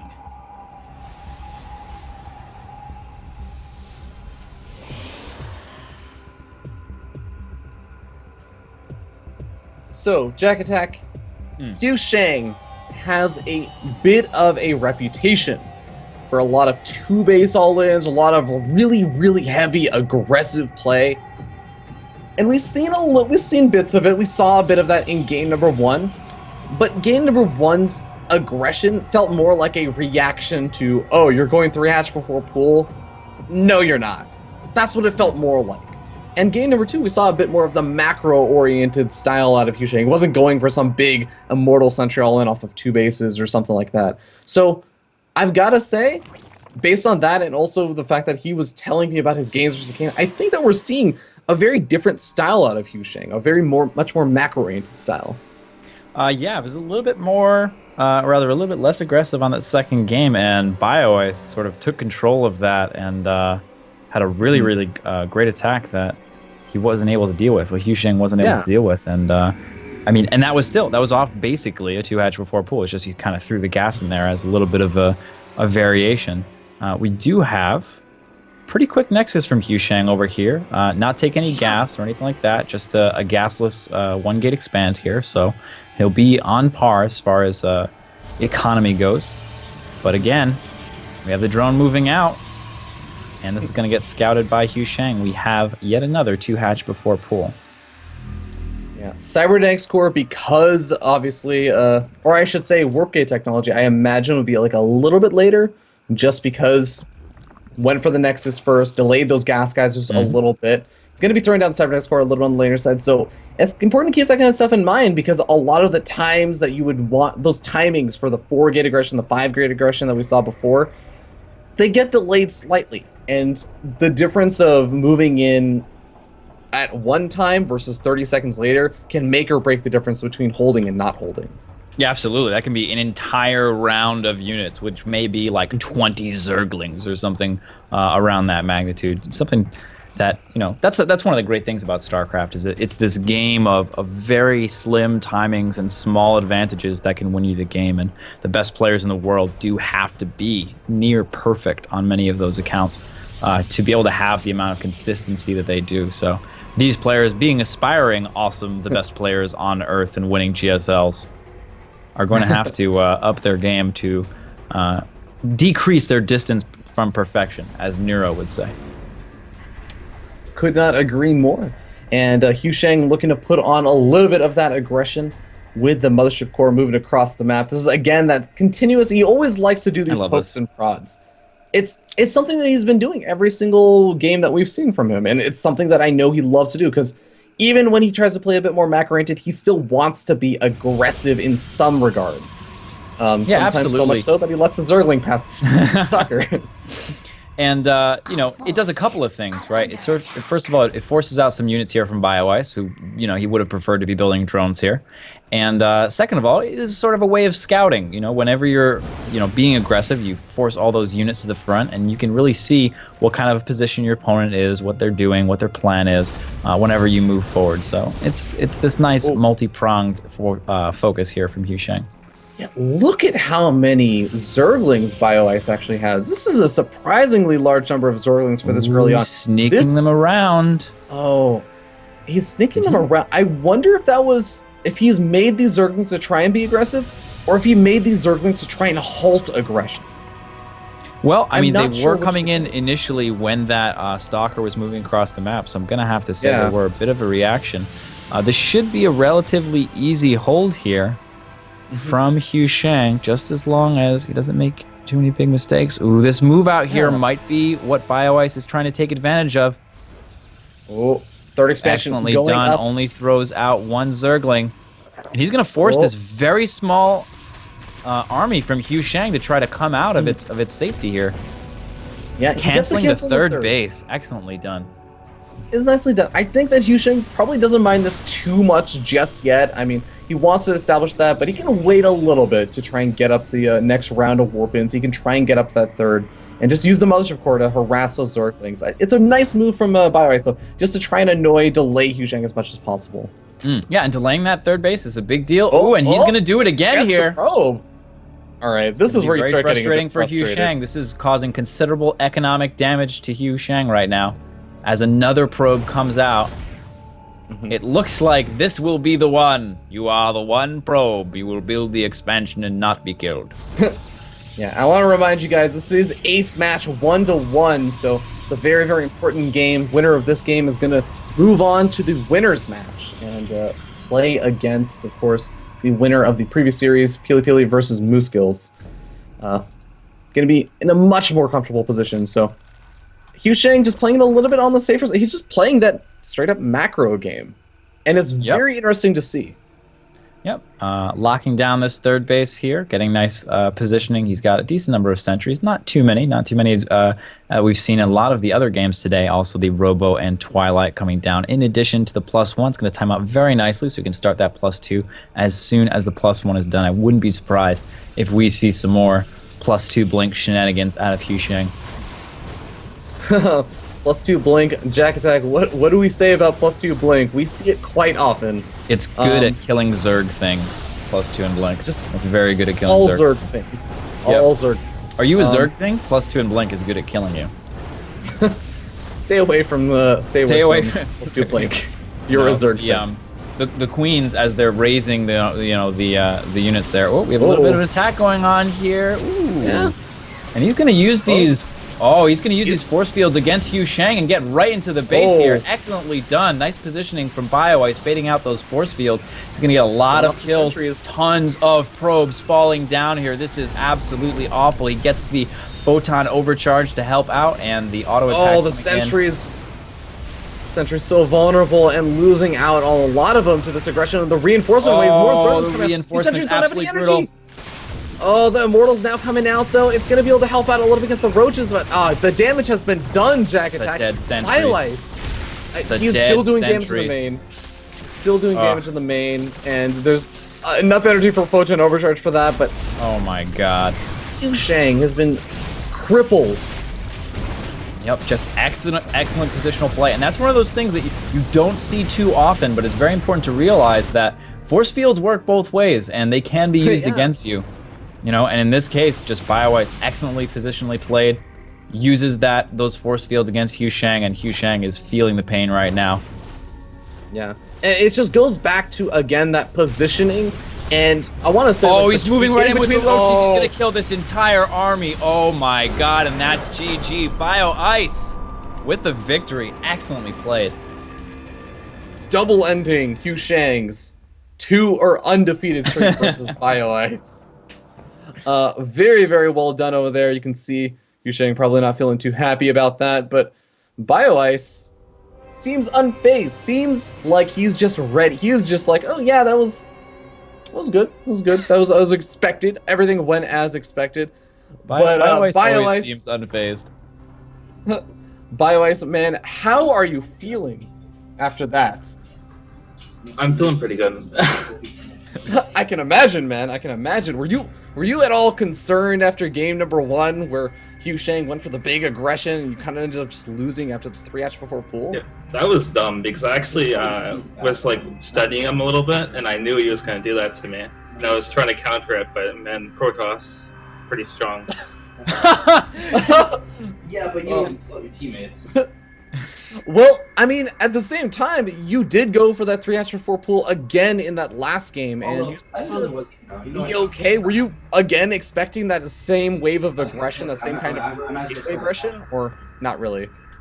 A little bit. I wasn't sure if he was going to throw it in again the third game just because it worked the first game, so that's why I made like some lings and just looked for pylons.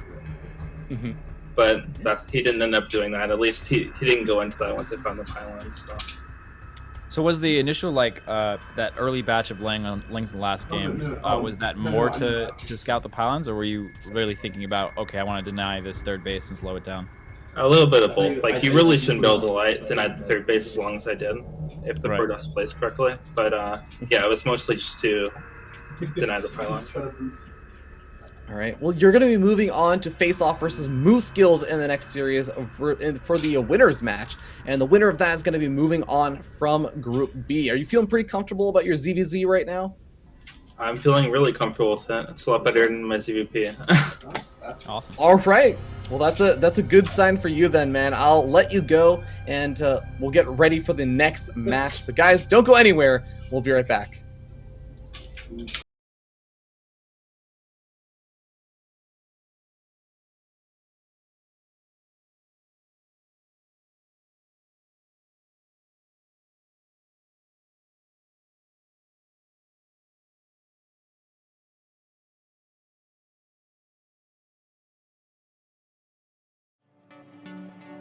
Moose Skills, the preparation Zerg.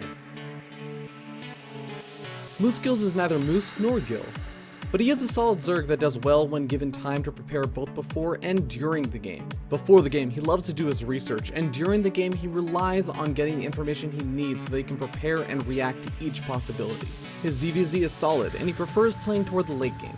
In practice, I almost play standard and safe like every single game. So that's kind of my strength, where if it gets to the mid or late game, I have more experience and have kind of the decision making mapped out in my head a little bit better than probably most players, but at the same time, being predictable in a mirror matchup can kind of screw you over if they decide to do risky builds that you don't punish or something like that. In ZVT, he plays to get to the late game, often playing on the safer side. I usually like to open up with like a 2-base Muta style rather than going a quick 3-base, just because for me I feel like it eliminates the variance of all like the kind of Hellbat builds and something like that it can be hard to scout for if your Overlord doesn't see what you want to see, and then just kind of play it out as a macro player.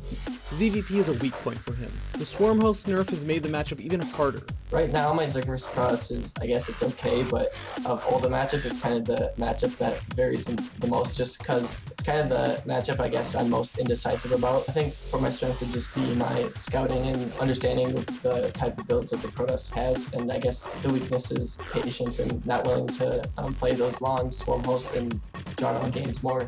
Moose Skills does his research and relies on his comprehensive macro play to carry him to victory. So prepare for the preparation Zerg on Breaking Out. BioIce, the dark horse. BioIce doesn't have a lot about his play that will stand out too much.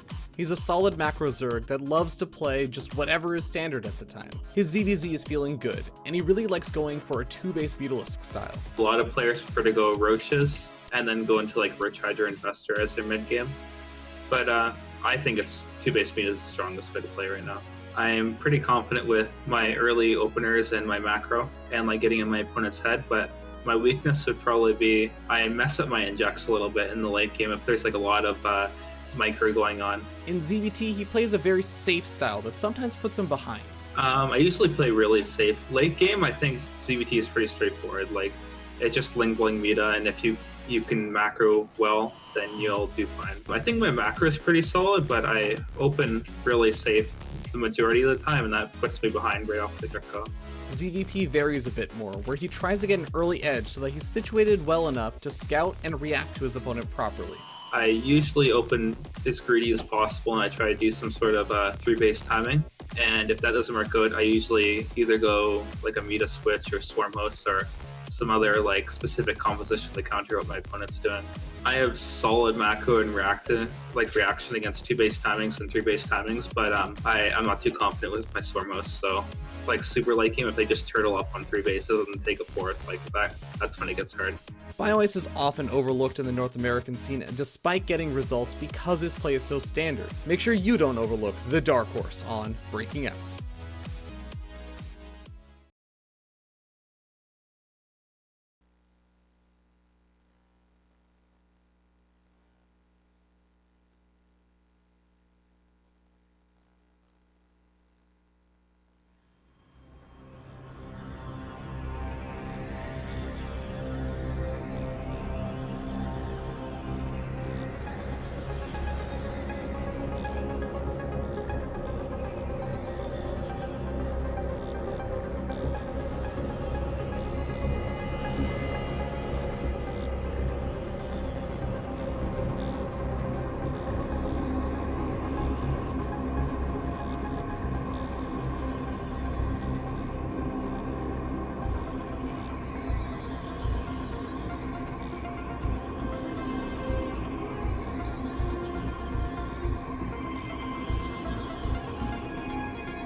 Peely Peely, the progressive Protoss. Peely Peely is a young kid.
Thank you for your patience, ladies and gentlemen. We are back here with the one and only Mooskills and BioIce for our Zerg versus Zerg winners match in Group B. Mooskills, how you feeling, man? ZVZ has been kind of bad for me lately, so that kind of brings my confidence down a little bit. But me and BioIce have faced each other a lot, so I kind of know what to expect from him. All right, so now there's been a lot of talk in the past couple of matches about win versus players. Do you know, you said that you've been playing a lot versus him. Do you have a winning record versus BioIce, or does he have a winning record versus you? I would say I have a winning record versus him, but our records are a lot closer than, say, mine versus Pili or mine versus Husheng. So for me going into the group, I thought he'd be the biggest threat for sure. All right, showing some respect. BioIce, feeling the same way? Feeling kind of like it's going to be 50-50, could go either way? I think I'll probably win. It could be close, but I think I'll win. All right, well, I don't want to keep you guys here any longer. BioIce, do you have any final words for your opponent? 2-0. All right, Mooskills, any final words? No, I'll just let him have them. All right, best of luck, ladies and gentlemen, and head over to your player booths.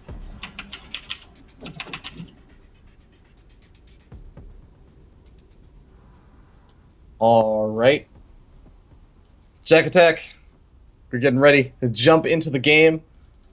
And I gotta say, man, when I see players who are a little bit more confident, I actually tend to favor them a little bit more.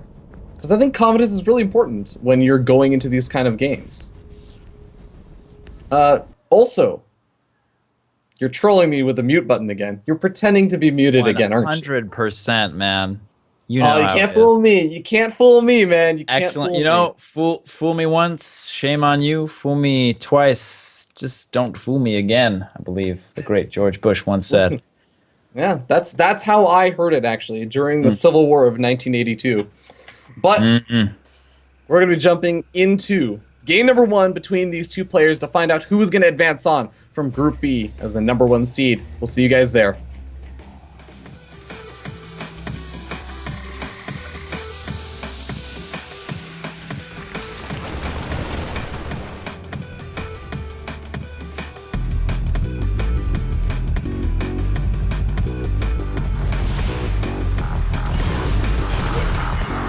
Now back way. Are you ready for the bass? My DJ, yo, get on the case.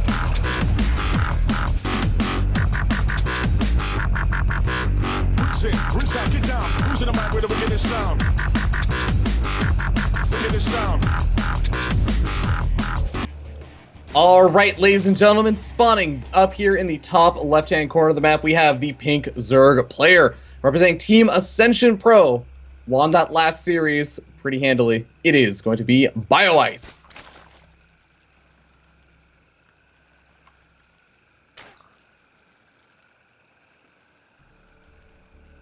And our other Zerg, the self-proclaimed underdog in this series, coming from Team Complexity in the orange, it's Moose Skills.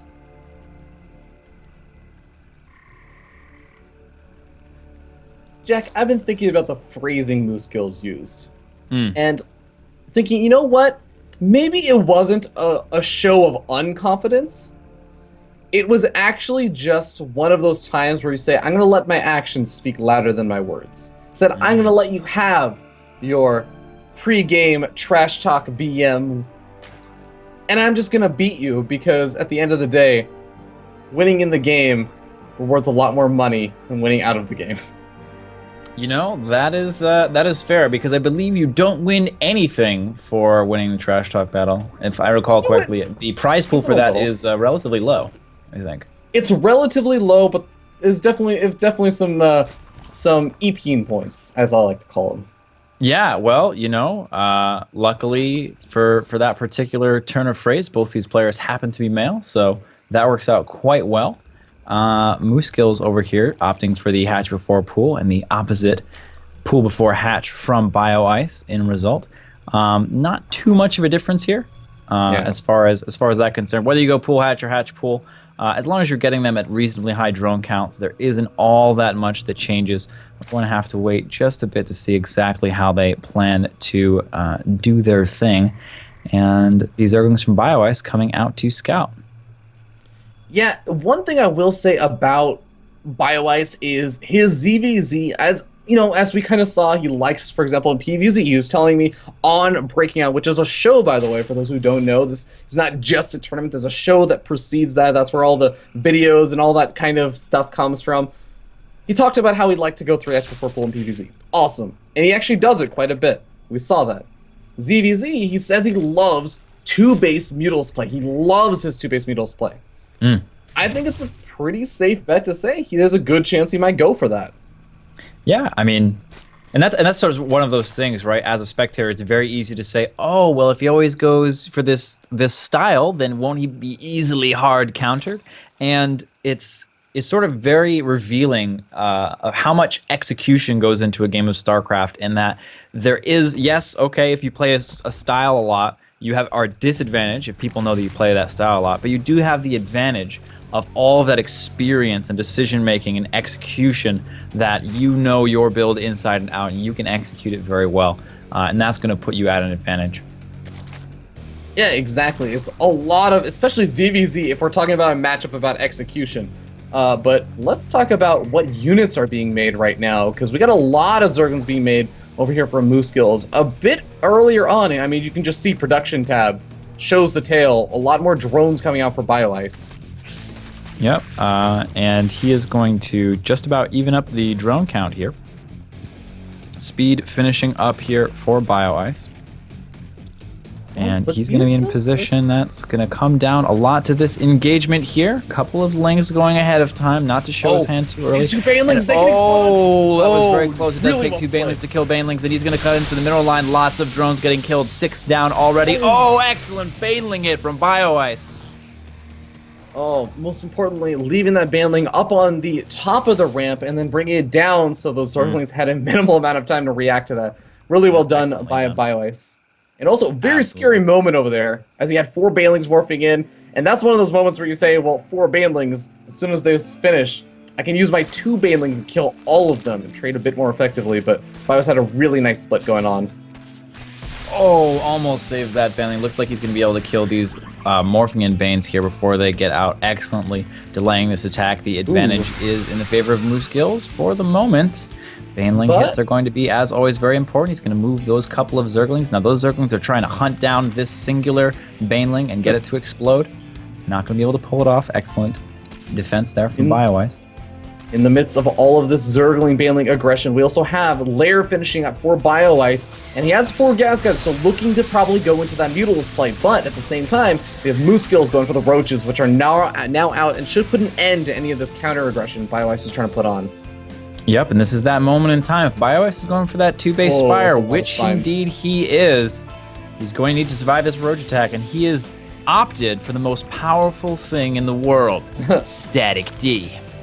Spine Crawlers are incredibly good at dealing damage to units on the ground, as Moose Skills has only units on the ground. It will be hard to break through here. Keep in mind, though, that it does cut into BioIce's drone count to build those Spine Crawlers. Yeah, and I want to note the Banelings getting some great hits from BioIce, and Banelings are actually going to get some okay-ish hits on some of those Roaches. Not really doing the most amount of damage, but the Spine Crawlers going to be immeasurably helpful versus these Roaches. Oh, and some of those Banelings actually going for Spine Crawlers there. Moose Skill's gonna move over to the side where there are less Spine Crawlers that can engage. Very helpful. A little bit of move command. These 4 Zerglings should absolutely be dead. But he is moving directly into the main. No Spine Crawlers over here, using that position to his advantage. He's doing quite well. A lot of Zerglings on the way. The Spire about to finish, but will it be enough? And those Mutals are still going to take a bit of time to actually be produced, Jack attacking. In the meanwhile, these Roaches are dealing massive amounts of damage, killing off Zerglings, killing off some of the drones, and just buying himself more time to get up any kind of response, get up Spore Crawlers if he needs to, get up his own gas guys, and just produce more units. Yep, absolutely. And as a result, Moose Skills is ahead in workers, but these Mutas are coming out. It's going to be a lot. He hasn't remade too many Roaches here, sticking a lot on Ling Bane. And as you know, the Mutas are going to deal quite well with this Ling Bane, as the Ling Bane does not do any shooting of the up direction. Very important to note. Quite accurate. And once those Mutals come out and they start getting into a decently sized number, they start clearing up Overlords. They're going to allow BioIce that total map control that allows him to take a third. Now, Moose Skills is going to use these Zerglings, though, and I think he's looking to try and make sure that does not happen very easily. Yeah, Moose Skill's in a tough spot. He's going for the Spire only after scouting that his opponent has gone for Spire. And if you are familiar with Muta versus Muta battles, it is really, really difficult to come from behind when your opponent starts making the Mutas. Not impossible by any means, but definitely difficult. BioIce in an excellent position after that early defense from the Roach attack. Overlords starting to get picked off. I like the fact that Moose Skills is already prepared for any kind of supply blockers that can end up happening. You can see he's got a healthy number of Overlords already out, even assuming he's going to be losing a couple. But this third expansion, man, this is just not going up. Yep, these Zerglings in position, though, for a counterattack. Might be able to deal with the fact that he's losing his third by denying BioIce his third. We're going to scout this happening here. Well, Banelin's moving in, also trying to zone a little bit, just denying that drone from being able to easily move in. And now he moves in with a lot of his Zerglings, and he should be able to kill off that third. Only 2 so far. He's not revealing. He's not showing his hand just yet. Nice Baneling position. there they It's are. absolutely a cancel. He needs to cancel right now. Yeah. Excellently done. Last minute cancel. In the meantime, the Mutas are out on the map, moving around, and no upgrades coming yet in for Moose Skills, but he does have 11 Mutas on the way.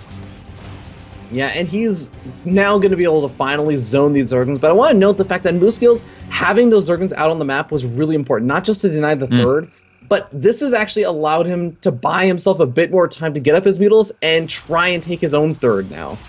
Yep, Defender's Advantage coming in here is going to help him out quite a bit. The Muta count is currently 11 to 12, quite close. That upgrade advantage coming in for Bio Ice very shortly. Going to make a big difference here. Also going for Infestation Pit as well.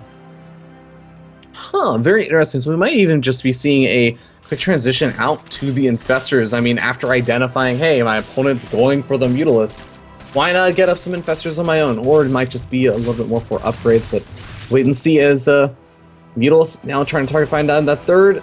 Skills going to be able to defend for now. Yeah, it looks like both players defending their thirds from aggression the there. natural. Getting some okay hits. Really well split over there from Skills. Well, worker count's very similar at this point in time. And that hatchery, I mean, even if it does finish at this point, it's so low on health that, it doesn't even get the cancel off on it. Really well done over there from Bio Ice, but it didn't nice little engagement with the Mutas as well. Very important to keep in mind the Mutals count versus these two players, and right now we're still sitting at a nice advantage for Bio Ice. And with his third finished, he can start doing things like building Spore Callers. His third is going to be much better defended in that regard, but does have to be a bit careful about the ground attacks. Yep, absolutely, and we do have a bit of attack coming over here. Oh no, Bio-Ice engagement on Bio Ice's side of the map. This is absolutely brutal. The amount of gas just lost by Mooskills there was terrible. The fact that he got this third, though, huge. Really, maybe even the single thing that is keeping him alive in this game at that point. It's keeping him alive, but I still feel like I really like Bio Ice's position a lot better. Mooskills doesn't have a finished third. It's still building. He's not exactly getting additional gas income right now, and he's still sitting behind by a large margin, a solid 7 Mutalisks behind. And that's not even including the upgrades he's behind in. Well, fortunately for Mooskills, he did go for the armor first, so there is going to be a small time where he actually has the advantage in upgrades. Armor for Mutalisk and Muta versus Muta battles, more effective than attack is, but he is just down way too many Mutalisks. He's going to lose the third again. Oh my god. Also losing drones. The fact that he doesn't have this gas income, and oh my god, it is the game of canceled thirds. No one is allowed a third today. Never. Both of these players. Although, I gotta say, I feel a little bit more comfortable in Bio Ice's position, having that Mutalisk advantage. The Mutalisk advantage is absolutely huge, but gotta give credit to Mooskills here. He's clawed his way back. 17 Mutalisks. He's, he's doing his best to catch up here. Yeah, he's sticking in there, but I mean, this is the point where that Mutalisk advantage gets spiraled a little bit even further out of control as that upgrade actually finishes, that +1 armor upgrade finishes for Bio Ice, and suddenly that small little upgrade advantage that Mooskills had not going to be there anymore, and I think Bio Ice realizes it. Yep, absolutely. Bio Ice has complete dominance over the map right now, and will we see a third base finally completed and mined from for a decent amount of time this game? Both players are mining out their mains right now. This is some serious... Oh my god! Is he going to cancel this third again? Oh, well, right now, the Mutals are actually going after the Spire of Mooskills. Ooh, Mooskills taking the engagement over here. He has some backup support from the Queens, and even has a transfuse or two left over that he can use, but Bio Ice just has an overwhelming number of these Mutals. He's going to win this engagement and possibly the game. There it is. GG. Well played, Bio Ice. Mooskills tapping out. Scene is not looking super duper happy right now. And I can't blame him, man. That was just a game where he was behind in the Mutalisk count, and he just never, even with all the counterattacks and everything, he never had the opportunity to ever get ahead in the Mutalisk count, or even have at least, even with the upgrades, he wasn't able to have a comparable army. Absolutely a rough position, as it always is. Starting a Spire after your opponent already has Mutalisk out is just really difficult to deal with. Yeah, it makes me wonder if, I don't know, in those sort of situations, does the Zerg player just instead try and go for the Hydrals play? Do they just try and switch it up and not try and match the Mutals? I know that's what a lot of other players do prefer to do. And that's why I find it kind of an interesting decision that Mooskills decided to just try and match the Mutals count a little bit later on. Well, you can see too that he almost had it in a lot of positions. He had a lot of really smart Zergling positioning to make sure that he made up for the fact that he was behind. He was sort of clawing his way back, but he took a couple of really difficult engagements for him with the Mutalisks and got further behind as a result. That's a really good point, because it was that one big engagement over by BioIce's natural expansion where he just lost a ton of his Mutalisks. And you can imagine that if he had not taken that one bad engagement, and he was able to still continue to keep up all of those big Zergling run-bys and everything, then maybe that game looks very, very different. Maybe Moose actually has that Mutalisk advantage eventually over time after having denied BioIces for so long. Only time will tell. Yeah, if he could have made advantage of that slim timing that he had, where he had the upgrade advantage and kept the Mutalisk count up, he might have been able to do it. Yeah, but we'll see how these two players end up playing as we go ahead and move into the map Coda. We'll see you guys there.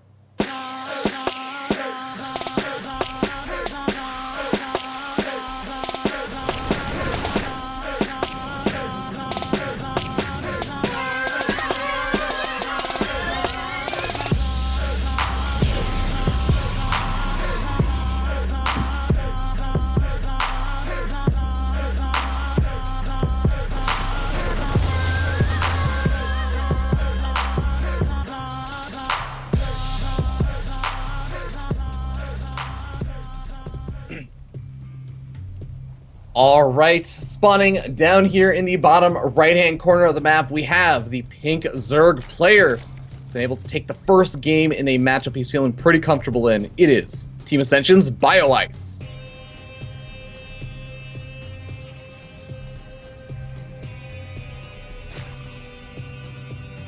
And his opponent in the top left, going for a pool first, even maybe I would say an early pool. It's the orange Zerg, Mooskills.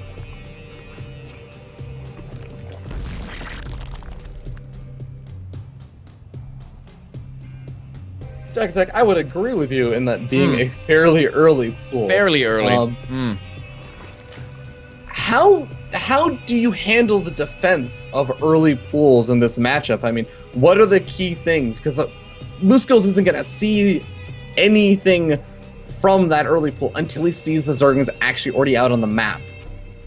Yeah, absolutely. It's very simple. It comes down to worker micro, being able to defend and use the different various techniques that you can use with workers to do it, because in a straight up engagement the Zergling is a better fighter than the drone, of course, right? But the BioIce will have the advantage of having more units out, so if you can use the numbers to advantage, and also the worker's ability to walk through other units can be utilized in a major way to gain an advantage in this kind of a fight. So Mooskills or BioIce has already been able to see the gas geyser. BioIce has already been able to see the Zerglings, but he's still deciding to use that gas geyser and mine from it.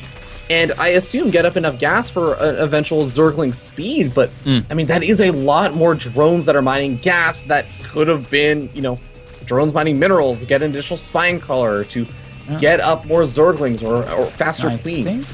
Wow, I was not expecting this. He actually goes ahead and lets the hatchery finish. This will buy him some more time, and if Mooskills was a little bit worse of a player, he would get killed off by some of these broodlings, but he's not going to. The engagement starts. The first drone is down, and here we have it, the micro battle of the century. Oh, the Zerglings come out, engages with the Zerglings. Excellently done. Mooskills still in a bit of an advantage as far as Zergling count goes, and nice catch over here, catching the reinforcements. BioIce able to keep them alive for the time being. This queen coming out pretty soon is going to be pretty important. Manages to get a surround on one of those Zerglings.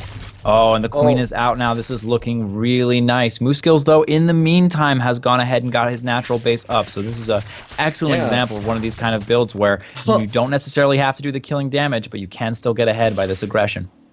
Exactly, and he's gotten ahead on the drone count as well, so Mooskills should be feeling pretty good. The only thing that he's actually no, I was gonna say he's a little bit slower on that second queen, but he's already started it, whereas BioIce is the one that hasn't gotten up the second queen. So Mooskills, I want to actually just say the only thing he's really behind on in this stage of the game is the gas count and the And the ability to speed. get up that Zergling speed. Yeah. Yeah, he hasn't even started his Zergling speed yet. He's not even like, Zergling speed, what's that? You know, oh wow, nice play from BioIce over here, just making sure, okay, I know you like these little counterattacky things. I'm gonna make sure that I've cleared out all of my base before I move out. And he does move out with a sizable force. 2 spine crawlers coming down. Oh, excellent queen positioning here. If you're a new Zerg, this is one of the big points. Being able to get these queens in position for the counterattack is going to make a large difference in being able to defend. 3 queens, 2 spine crawlers. This is going to be a tough battle for BioIce to take. Yeah, the Spine Crawler already dealing a lot of damage now. I mean, the Spine Crawler can only kill off those Zerglings so many at a time. It tanks a lot of damage, but it's not going to dish out a lot of damage. It's not going to kill off a lot of units because it had to hack so slowly. But Mooseskill's going to be hold on just because he has so many of them. Having 2 and the Queens and the Zerglings now popping out, Mooseskill's looking pretty solid. Yep, absolutely. Nice defense there. Does have a bunch of Zerglings still outside his base. BioIce poking in. He might attempt to get something done here. And no, chooses to back out again. 2 spine crawlers is really a brutal force to deal with. Mooseskills, by the way, droning up like a mad human behind us. I mean, why wouldn't you at this point? It's like you were saying, it is an absolute monstrous of a defensive structure. It can really just help out so much of the defense, even if BioIce was still mining gas behind this and going for some kind of big Baneling attack as a follow-up. The Spawn Crawler is going to be very, very helpful in focus firing down those Banelings and just the micro that goes on for the defense. So there's no reason why Mooskill shouldn't be trying to drone up right now and just get ready to move into the later stage of the game with the advantage he's accumulated. Yep, absolutely. And taking his gas is another one of those really great ways to do that. The gas count in ZVZ, really critical. Even if you're not going for mutas, will make a big difference in how well you're able to respond to your opponent. BioIce going for that quick lair, and we're very likely to see his favorite move, the 2-base Mutalisk play. 2-base Mutalisk, a pretty strong decision, as we saw in that last game, if he can get the edge on that. But lair coming up, we'll see how effective it's going to be. There's still a lot of hurdles he's going to have to deal with. This is not the same as the last game. There are some big differences in the economy between these 2 players. Absolutely, and the drone count's going to get caught up here for a moment, but keep in mind that Mooskills has had his larger economy for longer. And again, no gas taken at the natural for BioIce yet. If he does plan to go for that Spire, he's most definitely going to need a higher gas count.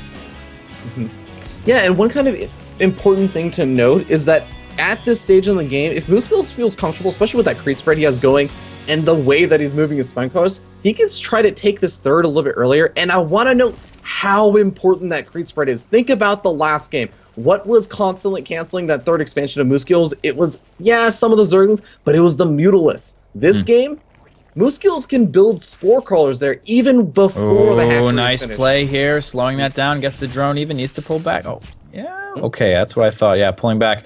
I was like, I don't know if that many Zerglings can kill a spine crawler, if it would be worth it, but he's deciding against it. Going to move out now with Queens and Zerglings, potentially to make room for him to take this third base. BioIce looking for that drone, see if he can sort of pick it off on the way there. Nice defense there by Mooskills. Looks like he's going to get this third started up. In the meantime, 22 Zerglings from BioIce. The Spire finishing up. He's managed to save up 500 gas. Should be able to start somewhere around 6 Mutalisks by the time that Spire finishes up. Yeah, and the thing is, I'm not sure if Mooskills has realized that there is the Spire follow-up just yet. He sees a lot more Zerglings moving across the map, and maybe now he might be thinking, well, okay, if you were going for roaches like I have, you should be getting them relatively soon, right? But I mean, he's got the Queens already over at this third, so I like the chances of the defense a lot better than the last game. Absolutely. Very smart placement of an Overseer allowed him to see the Spire. He knows that it's upgrading. He knows the mutas are coming in. Surprisingly, don't see any Spore Crawlers coming in. There they are. Coming along right now. 5 Spore Crawlers on the way. For those of you who are unfamiliar, Spore Crawlers incredibly effective against Mutalisks, specifically. Yeah. They created an anti-no Mutalisk zone ever. Unless you get up to like a ridiculous numbers of Mutalisks, like we're talking 25, 30 Mutalisks to try and really feel comfortable taking on a Spore Crawler. Yep, so the advantage here is going to be, again, Mooskills staying ahead in economy for most of this game. If he can keep this third base alive, against this forthcoming attack, he's going to be in a nice position. BioIce does have the advantage of starting to kill those overlords, but like you said before, Moose Skills getting ready for that, knowing it was happening, produced some extra overlords just like before. And look at that, the zoning of the Spore Crawler already doing its work. I'm really also liking Moose Skills' follow-up this game. He's not trying to play the catch-up with the Mule's Count like he did in the last game. Instead, he's saying, well, let me go the Hydralisk Den. And he's already gotten +1 weapons on his Roaches. So once the Hydralisks are out, that's going to allow him to start finally feeling a little bit more comfortable moving out, especially since he's already got those Spore Crawlers back at home to make sure the counterattack doesn't happen. Yeah, that is one of the big powers of the Mutalisk. It's incredibly fast unit, so very good at counterattacking in the same way that Zerglings are. And just putting down that static defense really makes it possible for Moose Skills to mount an attack without too much worry of a counter. Yeah, at the same time though, BioIce already got that Infestation Pit down and is going up to his Hive Tech. So what he's going to do with that should be pretty interesting. +1 melee attacks, I don't know, I'm actually wondering, because I don't usually see the game get to the super duper late stages of ZVZ anymore. Do you think we could see something like Ultralisk or just like Broodlords coming out? Absolutely. I mean, and also it's sort of going just for Lingbane Muta is still an effective composition for a large portion of the game. You could even get to that, +2 melee attack and start really doing some nice harass, killing drones with 1 Baneling instead of 2. Nice little movement over here. Gonna prevent the gas, like we talked about before. Gas really important in ZVZ, and gonna gain a little bit of momentum from that move. Nice little edge there. And this is going to not necessarily trigger, but I'm gonna have a move out here from Moose Skills. He's got a big supply advantage here. Keep in mind, some of that is in Roaches, so it is a little bit bloated, but is still a force to be reckoned with for sure. I mean, yeah, some of it is in Roaches, but even right now, I feel like the Roaches are going to be a great unit to use against this army that BioIce has. Now, BioIce is morphing in Banelings, which you might be thinking, why would you make Banelings versus Roaches? Well, they're going to want to connect to versus the Hydrals, but even if the Roaches are fairly clumped up, Banelings can be pretty effective. We'll see how All right, good he's the getting Banelings ready are, for though. his... All right, we got to move around over here. He's going for the Lings in the back. He's trying to get those Hydras. The Hydras split like Marines and avoid a lot of the damage. However, there is a lot of Mutalisks coming down. I don't think that small amount of Hydras... Oh, get some nice Baneling connections there on the Hydras, and he's going in for the attack here. This does not look good for Moose Skills. Well, Moose Skills trying to throw down a couple of transfuses, but that is just an overwhelming number of Mutalisks and the great Baneling hits, as well as just keeping that Mutalisk count alive for such a long period of time, keeping them in the back, making sure they weren't taking damage from those Hydralisks. Moose Skills going to be in a lot of trouble here now. Yeah, this counterattack, absolutely brutal. He might even be able to move into range of some Spore Crawlers, but it's not necessarily going to be necessary because in the meantime, the Greater Spire has been finished for BioIce, so he can choose to move into that Broodlord tech late game if he finds it is appropriate. Yeah, Jack Attack, we may be looking at a potential 2-0 if BioIce is able to continue to carry this lead. His comfort in ZZ is really showing, especially with that Mutalisk play. Yeah, we do have 5 Corruptors coming out, +2 melee attacks, and lots of Lings in return. The Roach speed is coming in, as well as the +1 defense, but Broodlords are going to be really difficult to deal with here. He's stuck on Roach Hydra at this point. That's the way I would like to put it, because he doesn't have the time to try, because he just lost his army, he doesn't have the time to try and transition out and get up some kind of very different composition, and he's got to make deal with Roach Hydra versus Banelings, Zerglings, Mutalisks, and Broodlords. Yeah, and this big attack coming in over here, lots of damage, 14 drones dead, pulls back. The damage is dealt. Nice little move with the Hydralisks here, cutting off the retreat path of the Mutas, gets down a couple. Well, there's a small window. Yeah, he's got a strong force here. He's going to be able to move out, but these Broodlords should be... Ooh, I don't know. 3 of these Broodlords might not be finished in time. Yeah, 3 of them morphing in, and there's only actually 2 of them out right now, and the Roaches and Hydras going to be able to get Hydralisks might be able to get underneath this. Oh, Roaches taking some of those shots, Hydrals dealing out the DPS, killing off those Broodlings before they can do a whole lot. And actually, some of these Broodlords are starting to go down. Oh my god. Is Mooskill's actually going to be able to push on through? He looked like he was going to have a lot of trouble, and he's losing a lot of his drones at his third. This is not over. Mooskill's almost has to win the game with this push right now to make this work. But he might even be able to do that. Only 24 links being coming out. A giant army from Mooskills. He's starting to take down the tech. He's starting to move in. This is incredibly difficult to deal with. He's going directly for the throat of Bio Ice. This is a, it would be a base trade scenario, but Bio Ice doesn't have an army to base trade with. Yeah, I gotta say, like, the most important thing that you were talking about, taking out the tech, if he can reset that tech, he can stop more Broodlords, he can stop more Mutalisks, he can stop more Zerglings and Banelings from coming out. And especially, I mean, Banelings, I don't think that really BioIce has the time to get Banelings out, but he's rebuilding his Baneling nest right now. Oh, okay, here we are, Ooh. GG. Mooskills, well done. Excellent attack. Overwhelming forces there. But I was taking a sip of water after that one and saying, okay, that didn't go quite as planned, but I mean, a very, very well-handled turnaround over there from Mooskills. I was not expecting that army. I mean, that just goes to show how important it is. Even when you have a lead, you have to be very careful about how you take your engagements, because if you lose too many of those units, you lose a lot of Beetles flying them over a Hydralisk flock, then you can just get counterattacked and not have the time to get up those Broodlords. Yeah, that was just some excellent timing coming in from Mooskills there. Really well done. Well, we got a tied up series 1-1, but Jack Attack, I've gotta say, man, BioIce still has been looking a lot more solid in these ZVZs so far. He's had the lead, I feel like, for a lot more of these games that we've been watching.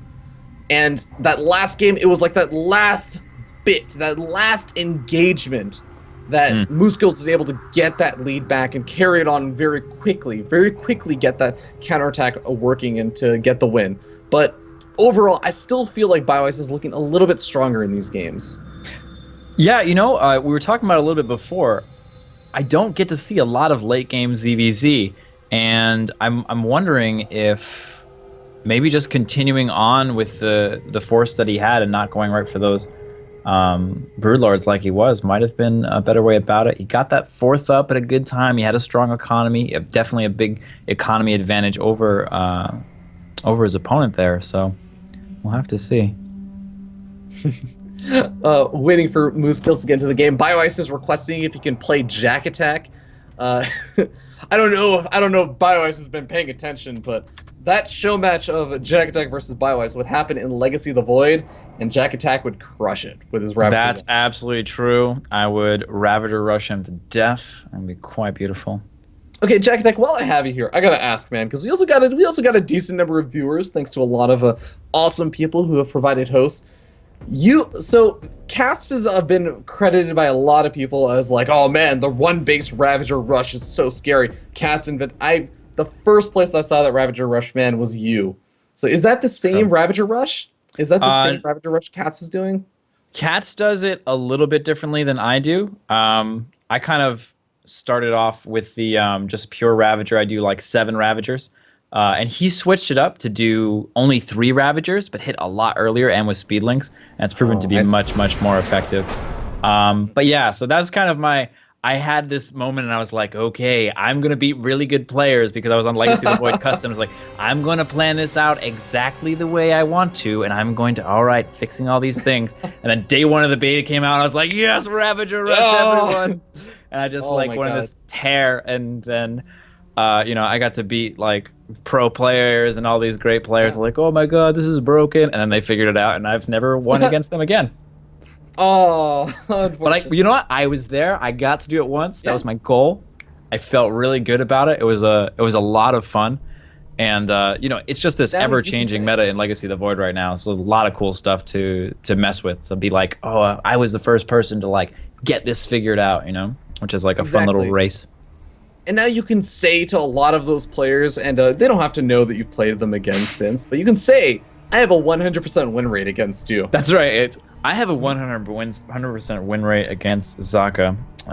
He's I don't know if you heard about him, but he's quite a good cross player, and kind of crushed him. Just saying, I'm really good at StarCraft. Well, I know that these guys are pretty good at StarCraft as well, and I love how enthusiastic BioIce is about getting into the game. Because he's like, Jack Attack, like, Moose Skills is not in the lobby. Jack Attack's in, like, the player 2 slot. He's like, go. Start the game. And we're like, okay, well, I mean, I guess you could play against Jack Attack. Then, like, we move Jack Attack, and he's like, go. He's like, you don't even have an opponent right now. Calm down, man. Dude, if Bio Ice, like, early pools in this game, I feel like that'd just be the most appropriate reaction given how he's acting right now, man. Go. That would be the most appropriate reaction. Go. Only one way to find out. It's going to be quite the discovery. We'll see you guys in a second.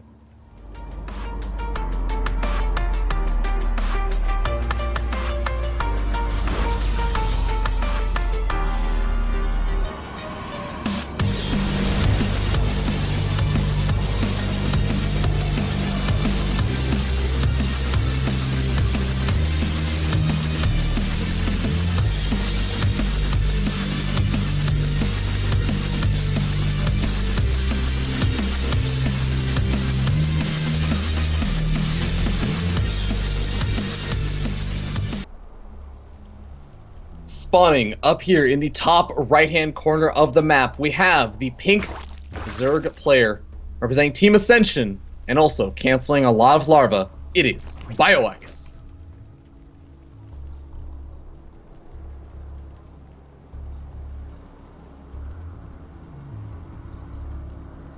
And spawning in the bottom left, representing Team Complexity, managing an excellent attack with Hydras that time. Can he accomplish it? Again, it's 1-1. This is it. He needs to defend this attack. It's Moose Skills.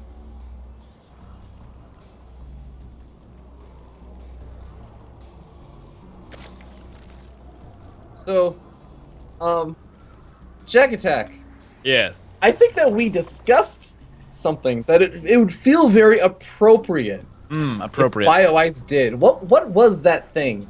I believe we called think it was something like a 9 pool that you said specifically he would exactly do. I also recall mentioning the larva cancels as well. Yes, indeed you did. It is, you are the great predictor, and never been wrong before. So yeah, I don't know if people know this, but I'm actually belong to the Akali, the dark Protoss arts. I'm actually an Oracle. Very much true. Dark Oracle is Dark Oracle. But here we are. Yeah, like the Dark Archon, but the Dark Oracle. It's even scarier than a real Oracle, if you could imagine. Oh god. That. It doesn't need energy to do an attack. It just does it. It does splash AoE damage on all of the mineral line. Okay, well let's talk about this defense. Yeah. He's actually pulling skills. Interesting, pulling drones out to the front to fight with his units. He did do a pool first. It wasn't quite as early, so he's gonna have his units in the line. One drone goes down pretty quickly over here. We're microing on 2 fronts. Very difficult thing to do here. And he's gonna be able to sandwich the Zerglings. No, doesn't quite get it. And ends up losing another drone. Looking pretty good here. Drones coming from Bio Ice behind this, so it looks like he's pretty much done with his attack. Let's take a look. We have about even drone counts. Actually, Bio Ice going to go slightly ahead, but he is very much behind with this hatchery coming out of Moose Skills. Yeah, but the Zergling speed from Bio Ice, I think, is what he was investing a lot of that, like the gas geyser and the minerals that he could have been mining from that gas into. So now with that earlier Zergling speed, we may be seeing a kind of a weirdly reverse situation from the last game. Except it's not, the only thing that's not reverse is that Bio Ice is the one with Zergling speed. Moose Skills gonna be sitting on a gasless style. Yep, absolutely. And he is building drones between this, so it's not like he's going completely all in. I'm not sure, man. There's no hatchery behind this. This is a drone in position, but it hasn't done anything yet. Looking like he's picking up now. And no, still no hatchery coming out of Bio Ice. This is looking really weird and scary. I mean, Moose Skills also just took out a lot of Bio Ice's Zerglings. Bio Ice, I mean, sure, it's nice to have Zergling speed. You get better engagements. That's one of the big things. They don't actually make your Zerglings better at attacking. They make them better at getting concaves. They make them better at taking engagements. But they also make them better at getting the first hit, which is kind of a big deal when you're attacking in. Having that first hit. ZVZ battle. Nice positioning here for Moose Skills. You know he has a smaller force, but he is going to be defeated here. take as many of them down with you as you can, Moose Skills, and that is the appropriate response that he does. He's got 2 spine crawlers in place. He's got the double queen in place. He is the defensive player yet again. He's got 4 queens down here this time, though. I don't think too much is going to be able to be accomplished here by Bio Ice yet again. He does have that natural base coming down, but he's still building Zerglings, and I don't know if he's going to be able to break through here. Yeah, Moose Skills, I've got to say, okay, because this is, again, breaking out. This has a show before it where players submit replays to me that I cast and kind of showcase their playstyle, and Moose Skills sent in 2 ZVZs, all right? He sent in 2 ZVZs, and both of them were him doing these miracle great holds versus a lot of Zergling Baneling aggression. I've seen firsthand the kind of holds that Moose Skills is capable of if he's given that extra little bit of time to get up the queens, to get up a nice little wall in, either of Evolution Chambers or the queens at the ramp. And it's really going to be difficult for BioIce to make this kind of Zergling aggression happen, but he's doing a good job of hiding it for now. Oh my god, the drones. 35 to 20. That is extensive, and that is what we're going to see out of BioIce here. He's just been building tons and tons of workers. Really nice scout here by Moose Skills. He sees the saturation on the natural. He knows that an attack is coming, and he is preparing, getting the spine crawler in position, as well as a couple of queens, evolution chamber, Roach Warren, wall in the front. It is going to be a difficult breakthrough for BioIce, but absolutely not impossible. This is going to be close. Yep. Spine crawlers, as you mentioned, are going up, and those double evolution chamber walls. There's going to be a situation where BioIce is going to move in with the Zerglings. He may kind of just get an initial scout off to see what's up there, but he's also going to have to make the decision of, do I just move back and make the Banelings? Do I have the time? Is it time sensitive? And yeah, he's going to go for those Banelings for now. He's going to try and bust down. I would imagine in this situation, the Roach Warren would make the most sense, right? Yeah, preventing your opponent from making roaches is really nice. He's going to have 12 roaches already, though. This is going to be very difficult, especially with that full Warland from the Evolution Chamber. We can credit that Overlord with that wall, and he is going right for the Roach Warren. Oh, the transfuses! What a play! Wow. Oh my god.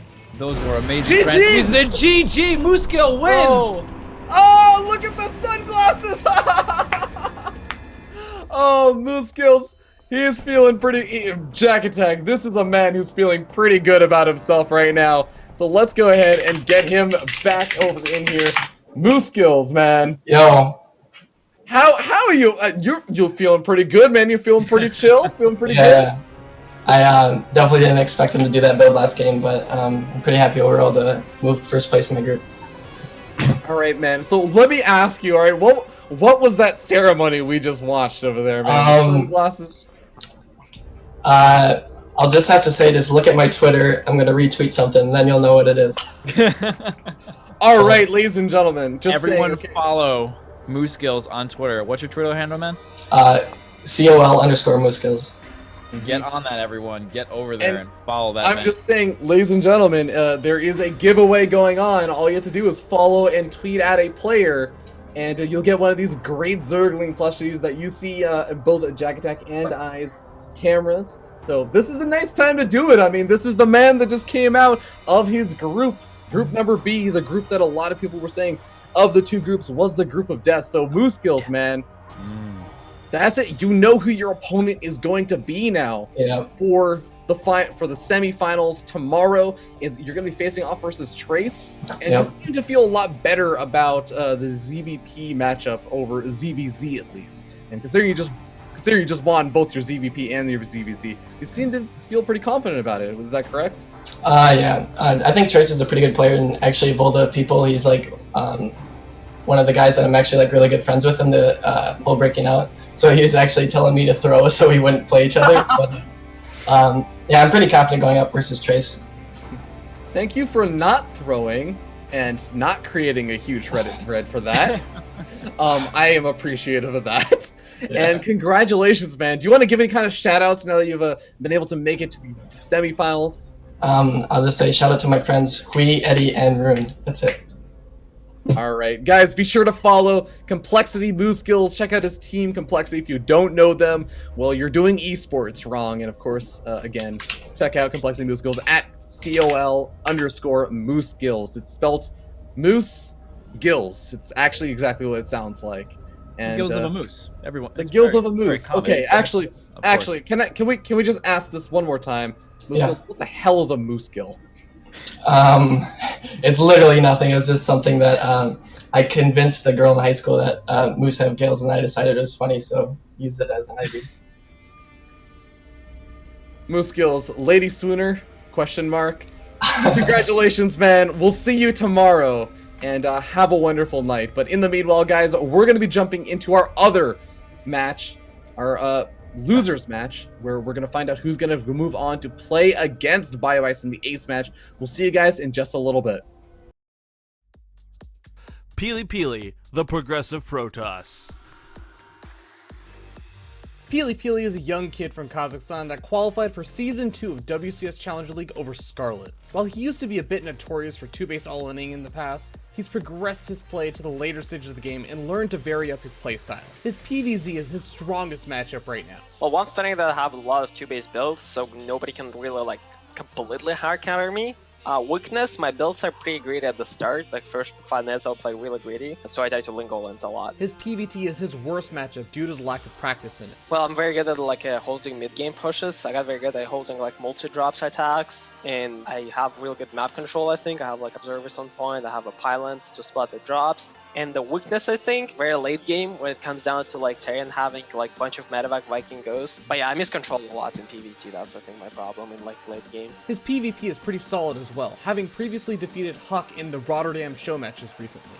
Yeah, it's kind of the best because like top GM on it's all Protoss players, so I get to practice PvP a lot, and I really usually play like real good players. I'll play Bales all day, I'll play Puck all day, I'll play Hawk all day. The only problem is that PvP sometimes can be really coin flippy. In PvZ, if somebody is like way worse than me, I'll never lose. PvP, if somebody is way worse than me, might lose. Peely Peely is a player who's come a long way in a short period of time, so watch out for the Progressive Protoss on Breaking Out. Hu Shang, the Audacious Toss. When you watch Hu Shang play, you can definitely see some influences of parting in him. Not only does he have a very aggressive playstyle, but he's got a healthy ego and a touch of showmanship. But unlike parting, he's a dark horse in a tournament of dark horses. His PvZ is his best matchup, where he uses constant aggression. I'm like super aggressive. Actually, lately I've been trying to learn some turtle playstyles, but mostly I just attack all the time. Lots of Immortal all-ins, Gateway all-ins, and then I'd like throw in a bunch of macro builds. I think my strength is my force fields. And then my weakness is probably if I play a style that's not Sentry Stalker, and then my opponent goes Muta, that's pretty sketchy. I always lose those games. PvT is his worst matchup, where his aggression often backfires. I think my strength is my micro. I'm pretty good with like Stalker and High Templar control. I think my weakness in PvT is just like attacking when I don't need to. Like I'll take a huge engagement and I'll kill like the whole Terran army, but then I'll like keep attacking. You can't really do that in PvT. You've got to like pull back and remax before you attack again. Mostly I actually don't like this matchup because you kind of have to be passive to some extent. He likes PvP, but he feels less comfortable in the lane. I like this matchup, but there's some parts that are really like obnoxious to play against. It's fine, I just stay away from certain openings. If I scout properly, then I usually win. If I don't scout perfectly, then I lose. Hu Shang is an entertainer, and you can definitely expect a show out of him. Be sure to check out the Audacious Toss in Breaking Out.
Welcome back, ladies and gentlemen. We're going to be getting into our second to last match of the night. So we have Hugh Shang and Peely Peely on. Peely Peely, unfortunately, having a little bit of trouble with his webcam, and given some of the things that have happened earlier, we're just not going to try and test the waters too much over there. But Hugh Shang, man, how you doing? How you doing after that last series? I'm fine. Doing fine? Yeah. All right, we won't dwell on the last series too much. We'll talk about the current series, this PvP that, you mentioned before you've been practicing PvZ versus Kane, but I wasn't sure if you've had the opportunity to practice PvP quite as much. Are you feeling okay about this matchup? Yeah, I'm pretty good in PvP, so I'm not worried. All right, and Peely Peely, man, I know that you've expressed that PvP a little bit more volatile of a matchup for you. You're a little bit more concerned about, I think as you could say, like, feels a little bit coin flippy at times for you. Still feeling that way right now? Yeah, pretty much. Because sometimes you can just get build or loss. I veto all the 4-player maps beside 1.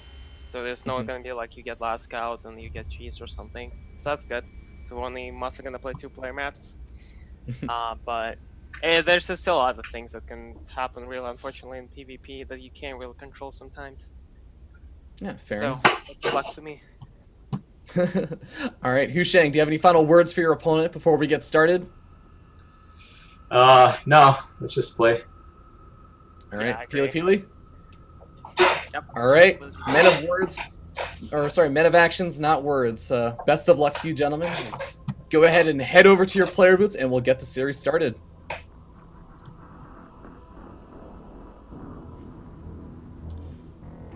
Alrighty, Jack Attack. I'm ready for some PvP, man. I am so ready for some PvP. I am super ready. Yeah, some people, they say PvP is a coin flip. And some people, they say you have build order losses galore. But I say PvP is really fun and interesting, and I'm really looking forward to exactly how these players play out. There may be a coin being flipped, but it is not a 50% percentage. It is not a perfect coin flip, and that is really what it's all about. It's getting away from that coin flip mentality, moving towards the ideas of expected value that you get out of games like poker and other things like that. I think it's a really good way to put it, and we're going to find out what these players are up to in their PvP. We'll see you guys in a second.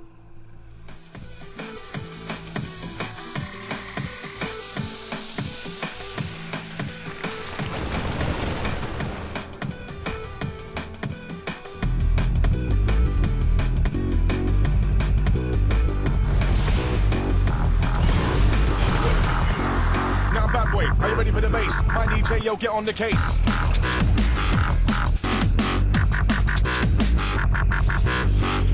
Rinse out, get down. Who's in the mic with a wickedest sound? Wickedest sound. Alrighty, spawning up here in the top left-hand corner of the map, we have the blue Protoss player representing Team Red Bloods. It is Red Bloods Peely Peely.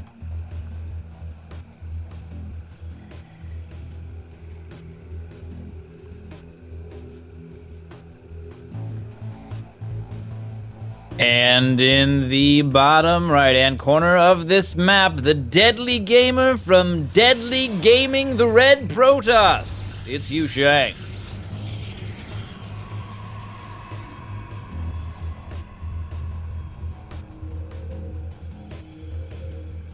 Jack Attack, I really like the way that you describe PvP, because there are different, obviously, build orders that people have to go for. They make those decisions before they got to scout out on their opponent. But what's important is that it's advantages that you can adapt and utilize, or try and play around.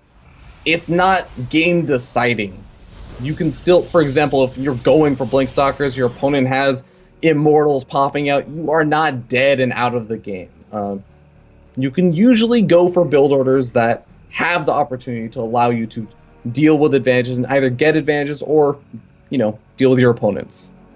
Yeah, absolutely. And it is a lot easier thing for me to say than for these two players putting like their heart and soul into the game every day, playing on this super high level and dealing with the frustrations and swings that come with this very volatile matchup where very small things can completely lose you the game. Very tiny mistakes where you've played the rest of the game perfectly can lose you the game, which can be a very, very frustrating experience.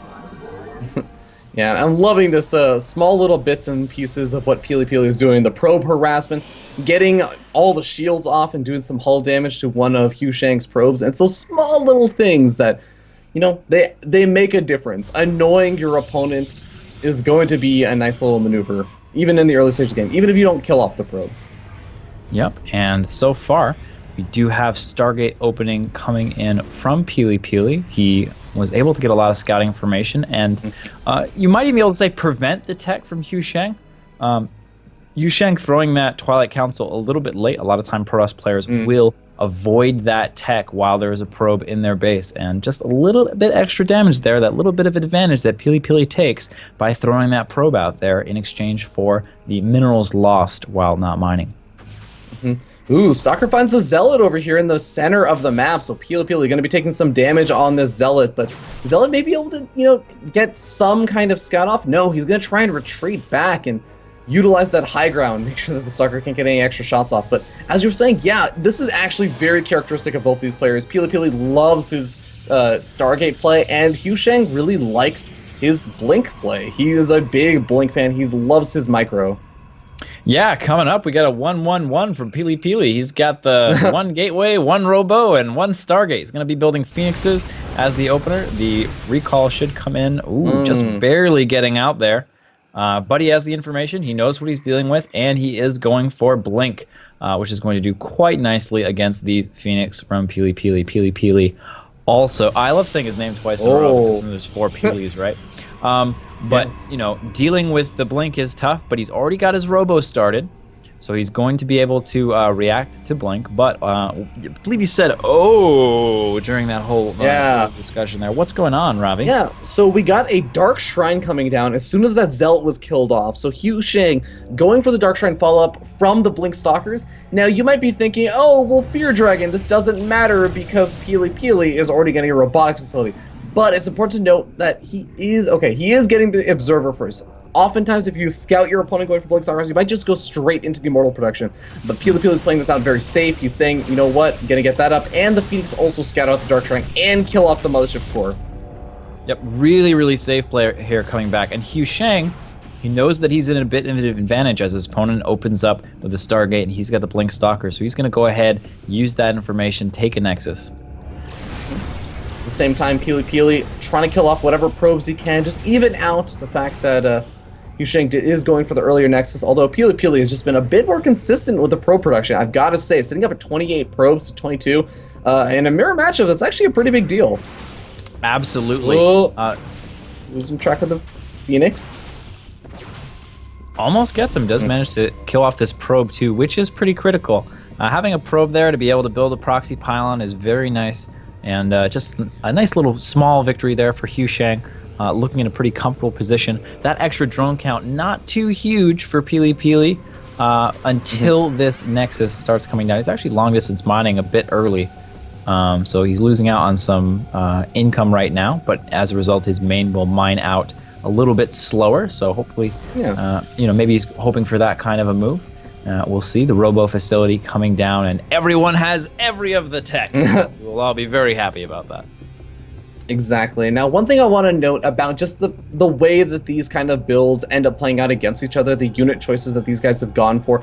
Peely, with these Phoenix, has just so much map control. You can see these Phoenix are darting in, darting out, taking out probes wherever they can, and just keeping Hugh Shang on the back foot. This probe out on the middle, or out on the other side of the map, is the first kind of real scout that Hugh Shang has been able to do. And I mean, really, it isn't even that much. He sees the Immortals, he sees the Sentries, and he sees that, okay, he did expand, my opponent did expand. But he's going to feel a little bit in the dark as he moves into the later stages of the game. Yep, absolutely. Does manage to pick off a Phoenix there with his Stalkers, but they're still out there. Not seeing too much committal to the Phoenix, very obviously, because when you're dealing with Stalkers, the Phoenix do quite well. against anything that's not a Stalker, and the Stalker coming in makes it very sad. So he's going to be avoiding building any more of those Phoenix and moving instead into Robotech, the Robotics Bay, coming up here shortly. Yep, Robotics Bay coming out for both of these players, actually. So they're both looking to move to the later stage of the game. And I've got to say, Jack Attack, since the Tempest change that made it so you don't do that extra damage versus those massive Colossus, I mean, we've kind of gone back to the older school PvP where you get a lot of Colossus and you just want to keep making them for a lot of the game. Yeah, it was long ago. I think the number is 9. I remember seeing PvPs where it's basically like, okay, whoever builds the most 7 to Colossus 9. and targets down the other Colossus win. At some point, you do want to start mixing in those Immortals. So far as the Immortal count is concerned, we have 3-2-0 in favor of Pili Pili. So if this does become a Colossus war, which it's shaping up to be, these 3 Immortals are going to be quite useful and tipping the favor right for Pili Pili. Immortals are fantastic in the late game of PvP. I mean, soaking up damage, dishing out massive amounts of damage to the usually Stalker and Colossus heavy compositions. It's going to be a great place for Pili Pili to be. Yeah, Pili Pili also the double Robo producing 2 Colossus at a time. 2 heads are better than 1, 2 Colossus are also better than 1, and as a result, things are going to be looking quite nice for Pili Pili. Also has the supply advantage as well. Hu Shang is going to need to make something happen here towards his advantage. Yeah, I'm trying to figure out what advantage it is that Hu Shang has right now. He has maybe a couple more Stalkers out of the map, but those aren't nearly as useful. He doesn't even have such an overwhelmingly larger number of Stalkers out of the map. It's a 6 Stalker advantage. So I just think that Pili Pili has been playing this out macro-wise a lot better. And the units and, of course, the map control and everything else he's had has been working out quite nicely for him as well.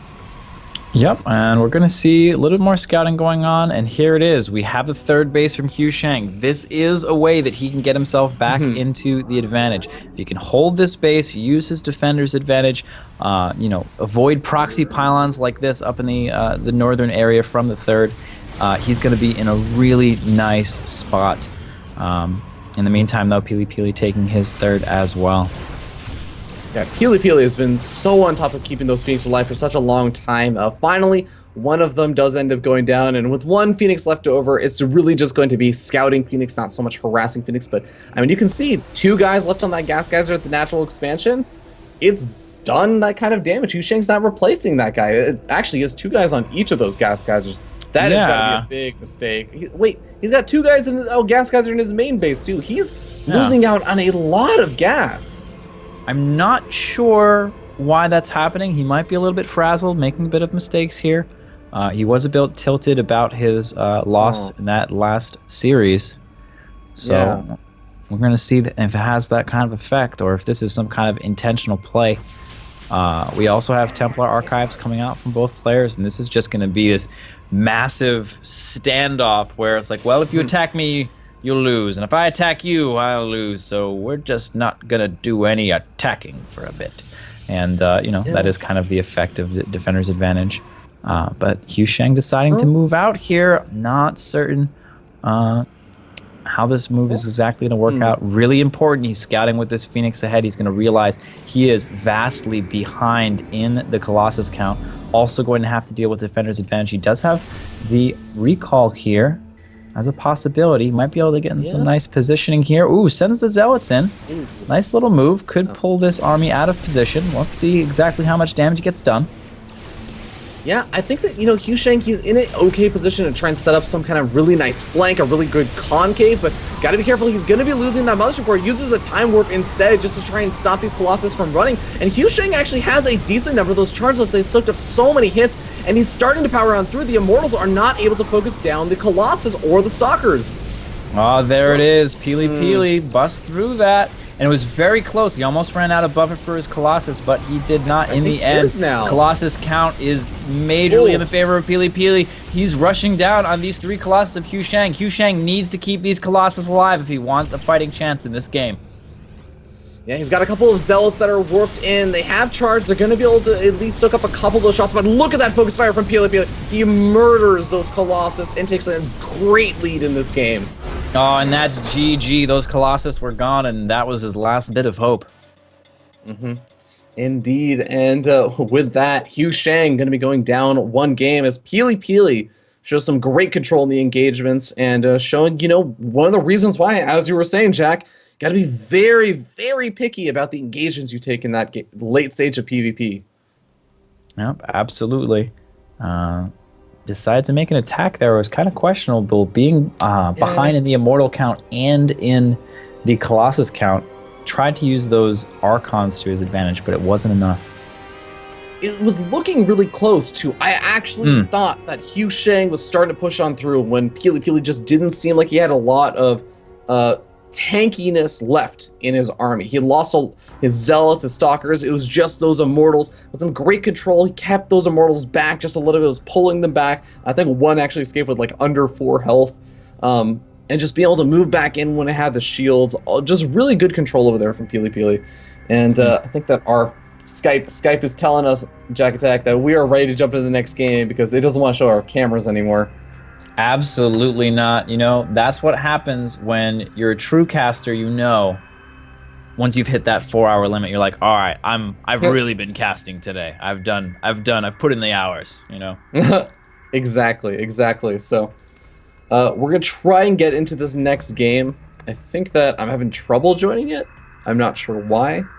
Well, Coda LE is a rare map. You probably haven't downloaded it yet, to be honest. Yeah, I've only seen it a couple of times, but I'm getting some weird errors from Battle.net, so I'll probably just relog to try and hop back into the game.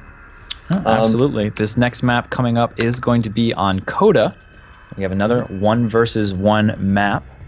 We're going to be, interesting. And you know what the funny thing to me is, I think most Protoss players, you ask them, if you open up Link against a player who opens up Phoenix, how do you feel in that position? Quite good, Generally speaking, that's going to be an advantageous position. But Pili Pili was able to, account for that with his earlier robo and just make the switch once the scout had happened. So, some really nice decision making there from Pili Pili. Excellent scouting, getting in there early with the probe, getting in there with the hallucinated Phoenix, all of that scouting, just staying on top of everything.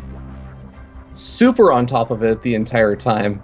And Jack Attack, I'm seeing a bug I've never seen in StarCraft before. There are 2 of you. There are. Oh, you really? I don't even diffusion, see. Actually. This is very interesting. I wonder if the other me will just leave. I don't know. It is kind of rude for the other you to be hanging out when the true you is, has arrived. That's when the other you is supposed to say, "Oh, okay, I've been holding this place for you. I'm going to leave now."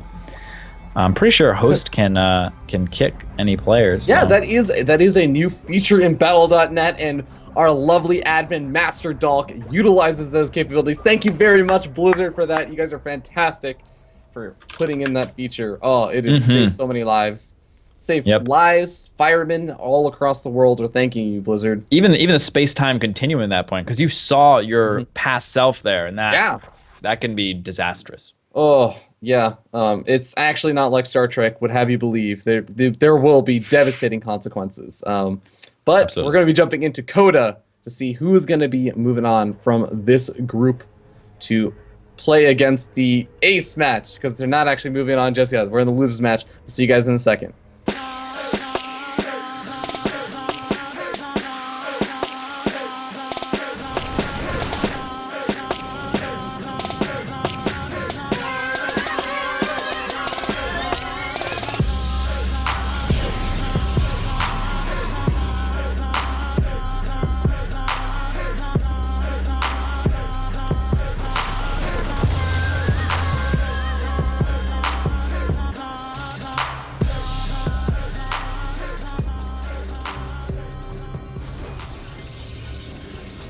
Spawning down here in the bottom right-hand corner of the map, we have the blue Protoss player representing Team Lag. It's Master Dalk.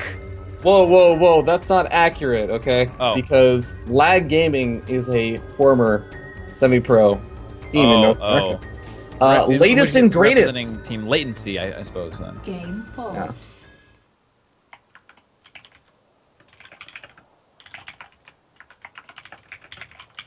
Okay, so I'll see if we can get our admin to leave, and then we should be good.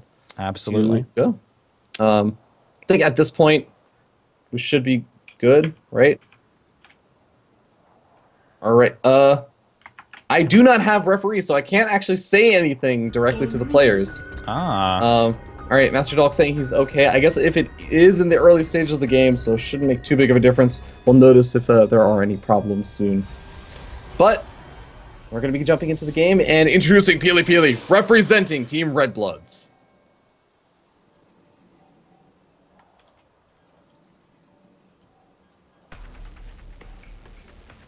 And in the top left, he lost that last game in the last series. He might be a bit on tilt. Can he get his head in the game and come back in this best of 3? He's one behind. It's Deadly Gaming's Hugh Shang.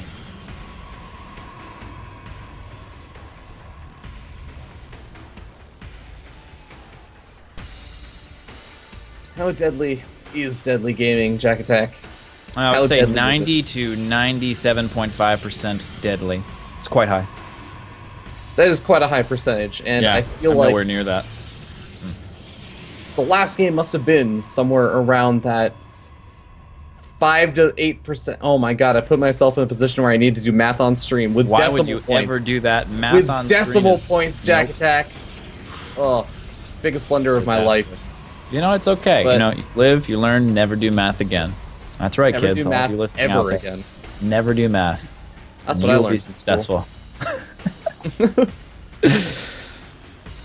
Fear Dragon does not endorse these statements by Jack Attack. Anyways, moving on to this PvP, we have double gas guys. I mean, all the standard stuff coming down from these players, but you were talking about a little something, I think, about this map, and kind of the features that we might be seeing come into play with either like blink attacks or some kind of aggression. Yeah, you know, so you have a little bit of options with some blink harassment on this map. Not something crazy like the old Yansu of long ago. But, you know, you still have a little bit of that option here. That's going to affect the metagame. As the Cybernetics cores finish up, excellent timing for Hugh Shang. He's got that pylon in position, waiting for the tech to come out. We are not at the time when we'll see it yet. We're always looking for that gas. And the initial gas expenditure does go into Stalker, Mothership Core, and Warp Gate upgrade for both players. I'm going to go ahead and clear out the enemies. Peely Peely, with a sneaky probe up in the north, is going to wait just a bit. And I think he's going to get a great scout here in a second. Oh, patience is rewarded, Jack Attack, as that probe makes the Stalker do a bit of a double take. And he sees that Twilight Council, man. He sees it, and he knows what exactly Hugh Shang's up to. Yep, just excellent. Again, Peely Peely with the scouting advantage. Twilight Council coming down from Peely Peely as well. So potentially a Blink versus Blink, but also potentially some DT stuff. When your opponent goes Blink, they have a lot less gas to go ahead and tech up to get detection. I think that would actually be a great reaction from Peely Peely if he just decides to drop down the Dark Shrine, but he is going to be going for Blink. Going to play it a little bit on the safer side, since there is always the potential. I mean, when you go for Blink, oftentimes you will just be going for the Robo immediately behind it to account for the Dark Shrine players, and also allow yourself that high ground vision. But this Mothership Oh, is he going to lose this? going down. Oh, big blunder from Hugh Shang. That is not a great way to start off your game. You really want that. Basically, that 100 gas is really critical at this point in the game. And as you can see, Hugh Shang reluctant to respend it on the Mothership Core. He actually can't get any high ground vision anymore. He's not going for the Robo behind this. He's just gone for lots of gateways and Blink. He's not remaking the Mothership Core, and he's getting a nice little Stalker engagement in the center, getting some nice hull damage on Peely Peely Stalkers, but he doesn't have high ground vision, Jack. I can't stress how important that is. Yeah, it's absolutely huge in a Blink versus Blink engagement, especially for the aggressor. Very difficult to be the aggressor without high ground vision in PvP in a Blink versus Blink scenario. But we are going to see the Robos finish up for each of the players. That is that sort of safety building, the Robo, with the getting the Observer out. It also allows you a little bit of aggressive options, blinking into the main and such things like that. But we're going to see Hugh Shang be the aggressor anyway. despite Oh. the fact that he doesn't have the high ground vision. Let's see if he can catch Peely Peely unawares. No, he is scouted. Peely Peely is very much aware, knows exactly what's going on. We have pylons in position on the map, ready to go. Peely Peely, though, dropping a pylon at his enemy's side of the map in the meantime, just in case he needs to throw in a little bit of harassment during this engagement. Yeah, Hugh Shang has a bit of a stalker lead. Peely Peely now just evening that up, but I think next round of reinforcements should be coming out from Hugh Shang very, very soon. And it's this really awkward standoff right now where I think that Hugh Shang at this point just wants to scare Peely Peely, make sure he doesn't move down, but he does. Utilizing that stalker. information. Excellently that done. observer. Yeah, there really just weren't many options for aggression. He didn't have high ground vision. He didn't have an observer. It was just very difficult to deal with. He is going to get the slightly earlier expansion here, but I think Peely's going to follow it up with his own, not to very much detriment at all. Yeah, Hugh Shang sitting behind just 2 probes, not a massive number, but still, it's the small little things that create edges in the later stages of the game. So the earlier expansion might allow Hugh Shang to catch up a little bit, but overall, I think the players are sitting not too far apart. Small little lead for Peely Peely and Stalker count as well, but I think it's really going to be a question. The question on my mind, Jack Attack, when are the Robo Bays going to be thrown down? Yeah, we'll see. Both players building Immortals for the time being. We do have the upgrade advantage going to be in the hands of Hugh Shang, so he may be using that to his advantage with some kind of a timing attack. Peely Peely yet to get any upgrades, or I believe even a forge. Yeah, There actually, it is. as you There it say is. Just that, a little bit late. Yeah. as you say that, immediately getting that forge, and should be able to tech up and get those upgrades as you were mentioning. And I like the fact, this is the stage in PvP where both players have those 1 sentries. You might be wondering, is that a sentry for Force? No, it's not a sentry for Force. It's a sentry for those hallucinated Phoenix Scouts. Because, again, it's so important to keep an eye on your opponent. In fact, Hugh Shang actually has 2 of them. Information incredibly important, and it's just a really versatile unit. The Sentry, you see it a lot with the Force Field, probably the most common thing, but that Guardian Shield also very useful. Hallucinated Phoenix Scouts, very excellent, and like we were talking about before, the information really, really important. Keeping on top of what your opponent is doing exactly when they're taking their cast. All of these small things add up to Peely Peely or Hugh Shang taking the victory. Yep, Robotics Bay started up for both of these players now, so they're both going to be getting ready to transition to Colossus. But again, we have Peely Peely getting out a decent number of Immortals. Hugh Shang, this game, is going to be starting to try and get close to matching that same Immortal count that Peely Peely has. But I guess his trade-off is that he'll have 1 less Immortal, but he'll have his Colossus getting started just a tad bit earlier. Yep, and we do have this sort of just like head-to-head. Hugh Shang is, just like matching Peely Peely for everything that he's doing. It's like, all right, you want to build Colossus eventually? I'll build Colossus eventually. You want to build Immortals? I'll build Immortals. We'll get it all. We'll make it happen. We're going to see some massive engagement that is going to, for the most part, in a large way, decide the fate of this game. Yeah, so I mean, it's really important because the thing I love about PvP, it's a subtler thing that I think a lot of people kind of overlook is everyone's ideal PvP late game army has subtle differences. Sure, people look at it and they're like, oh, you get a lot of Colossus, you get a lot of Stalkers, you get a lot of Immortals and Archons, right? When you generalize it like that, yeah, those are the units that you want to get. But how many of each unit, how many Zealots with charge do you want, how many Colossus? A lot of players seem to have very different opinions on exactly how much you want for those, and that makes a huge difference in how well you do versus your opponent's composition. So that is what I think this game is going to be. We're going to be seeing what exactly the composition these 2 players want with their big late game armies. Oh, and we have a move out coming from Peely Peely here. He still has not taken the gases in his natural, so this may be his way of saying, I'm going to get aggressive and make a lot more units than you, and go ahead and take that attack. Currently looking at the units, we do have an advantage for Peely Peely in almost every way, in every single of the ways. Yes, in every way indeed, and he's marching up the map. Oh, Hugh Shang gonna have to be very careful about moving, because I mean he's gonna have to move up a ramp into a photon overcharge and a defender's advantage and a Colossus advantage. All right, here we go. Hugh Shang blinking on top, focus firing down the Colossus. That is a nice way to start this off, but the Immortals from Peely doing a massive amount of damage, and it looks like, amazingly enough though, with the pros being pulled, Peely gonna be able to do so much over here. Oh yeah, just an crazy blink going on in there. The aggressive blink targeting down the Colossus was a huge deal. And still having 3 Immortals left after that, this is really difficult defense for Hu Shang. He's warping everything he can, but it's not enough. Peely with the victory. Indeed, and Hu Shang gonna be falling out of the Breakout Invitational. And I think that a lot of people were kind of looking to see, you know, whether or not he was going to be able to make it work or not. But congratulations to Peely. We're going to try and get him onto call, as he did actually have to hop out.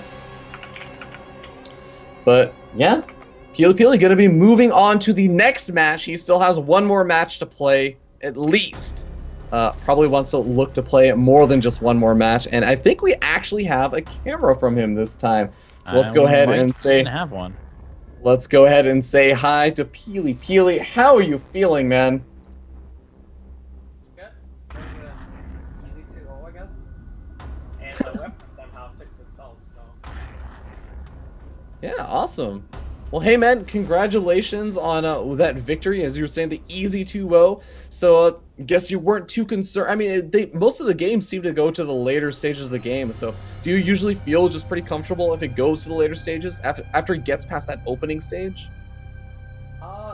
Honestly, I played him a lot on ladder like a month ago before he went to play, I guess, in March or something.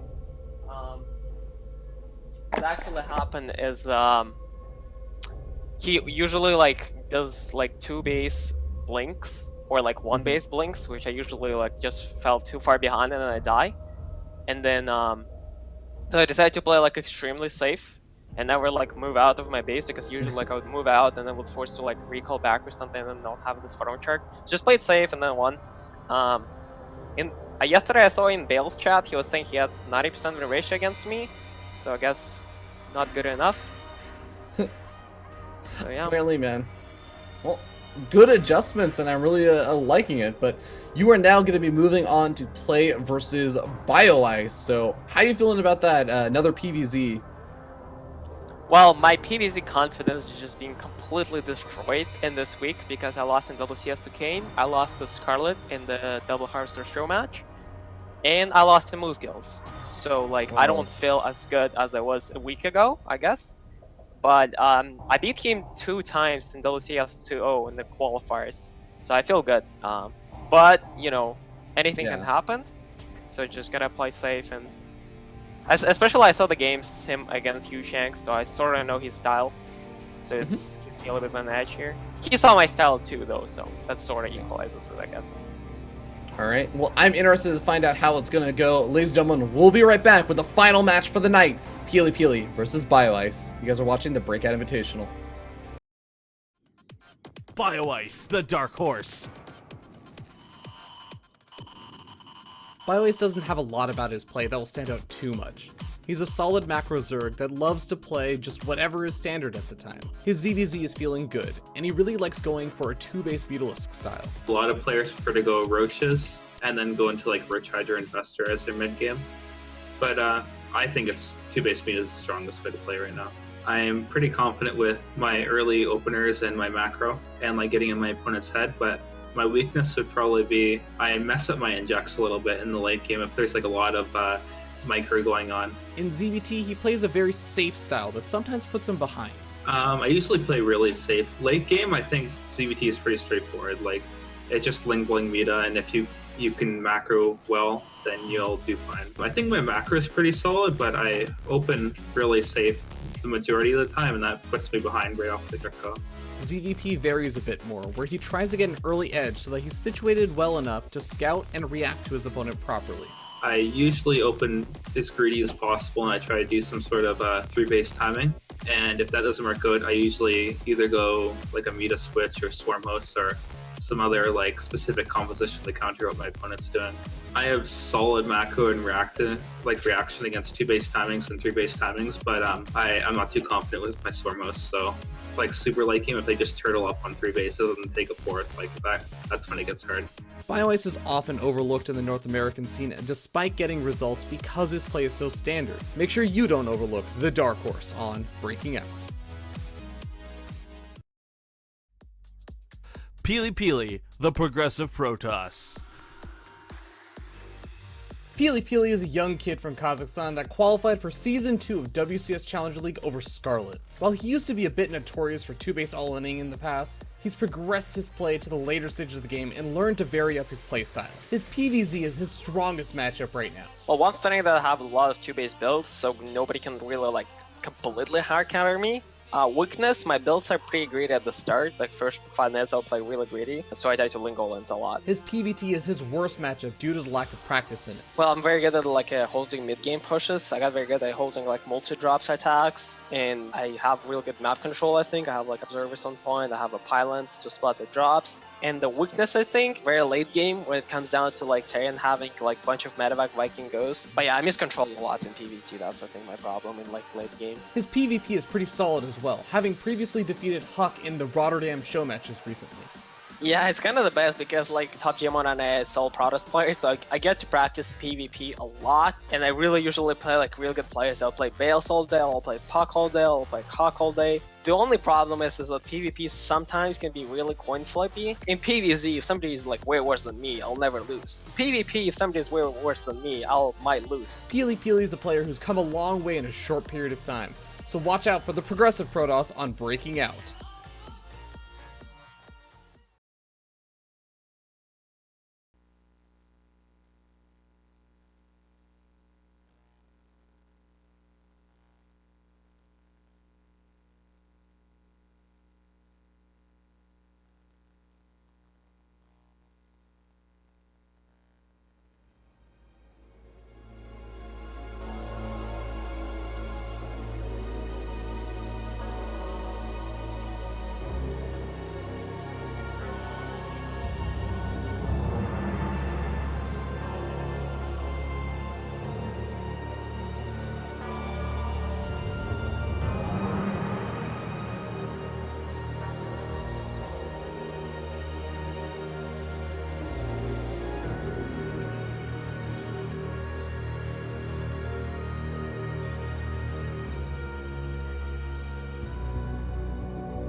Welcome back, ladies and gentlemen. We're going to be moving into our final match of the night, and we're going to keep it short because it's past midnight for East Coasters on a North American event. So, Peely, how you feeling? Quickly.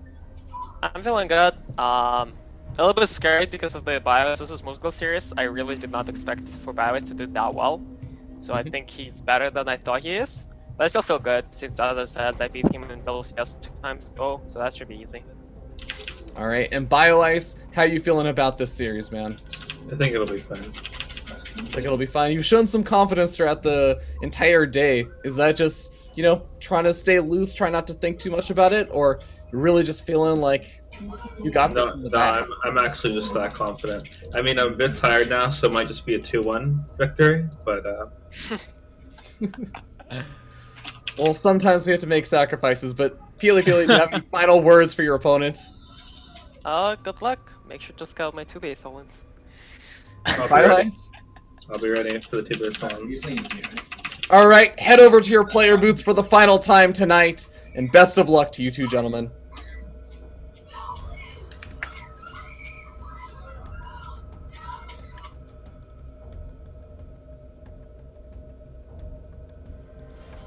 And we are going to be jumping into our next series, Jack Attack, our final series. We're giving our admin the go-ahead that we're ready to get this series started, Jack Attack. Yes. Are you excited for our third PVZ of the night? Yes. And like they said, will BioIce scout the 2 base all in? Will BioIce go for a 2 hatch before pool every game? Only time will tell. Cool. We'll see you guys in a second.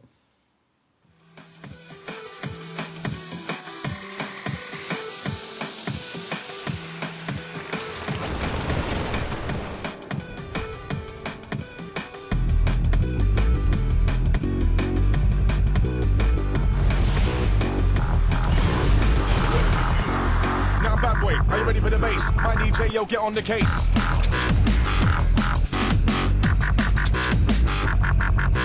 Roots in, roots out, get down. Who's in the mic with the wickedest sound?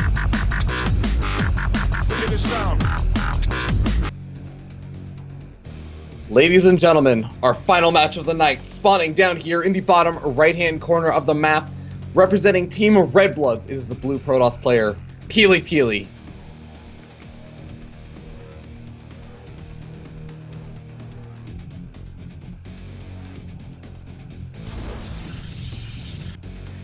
And in the top left, from Team Ascension, a man of few words but many victories, it's BioIce.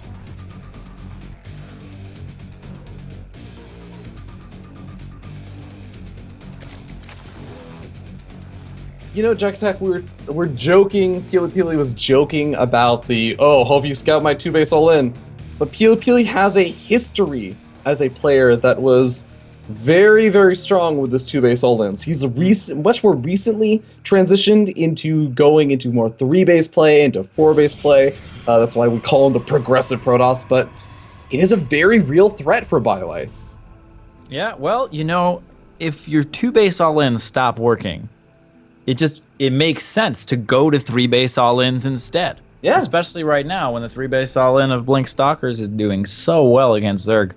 BioIce, though, I feel like BioIce is still the favorite in this matchup. He seems very confident, and his opponents are afraid of him to some extent. I feel that sort of by the way they talk about him and to him, and that he's a very respected player in the North American scene right now, and he definitely deserves it.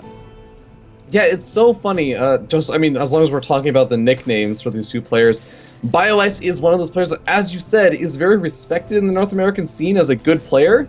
But it's mostly by other players, not so much other viewers. He hasn't gotten quite as much attention, but we do have, in a sense, as you were saying, 3 hatch before pool, or I should say 2 hatch before pool. But it's the hatchery at the natural expansion of Peely. Peely pulling some probes. He's actually shown some great handling of the situation in his series versus Scarlet.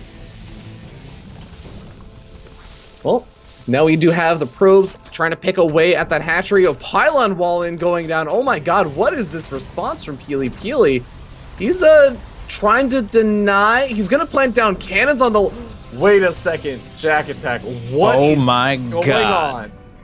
This is absolute madness. Well, if you can't get over there and defend that photon cannon, that initial drone is not going to be able to cut it.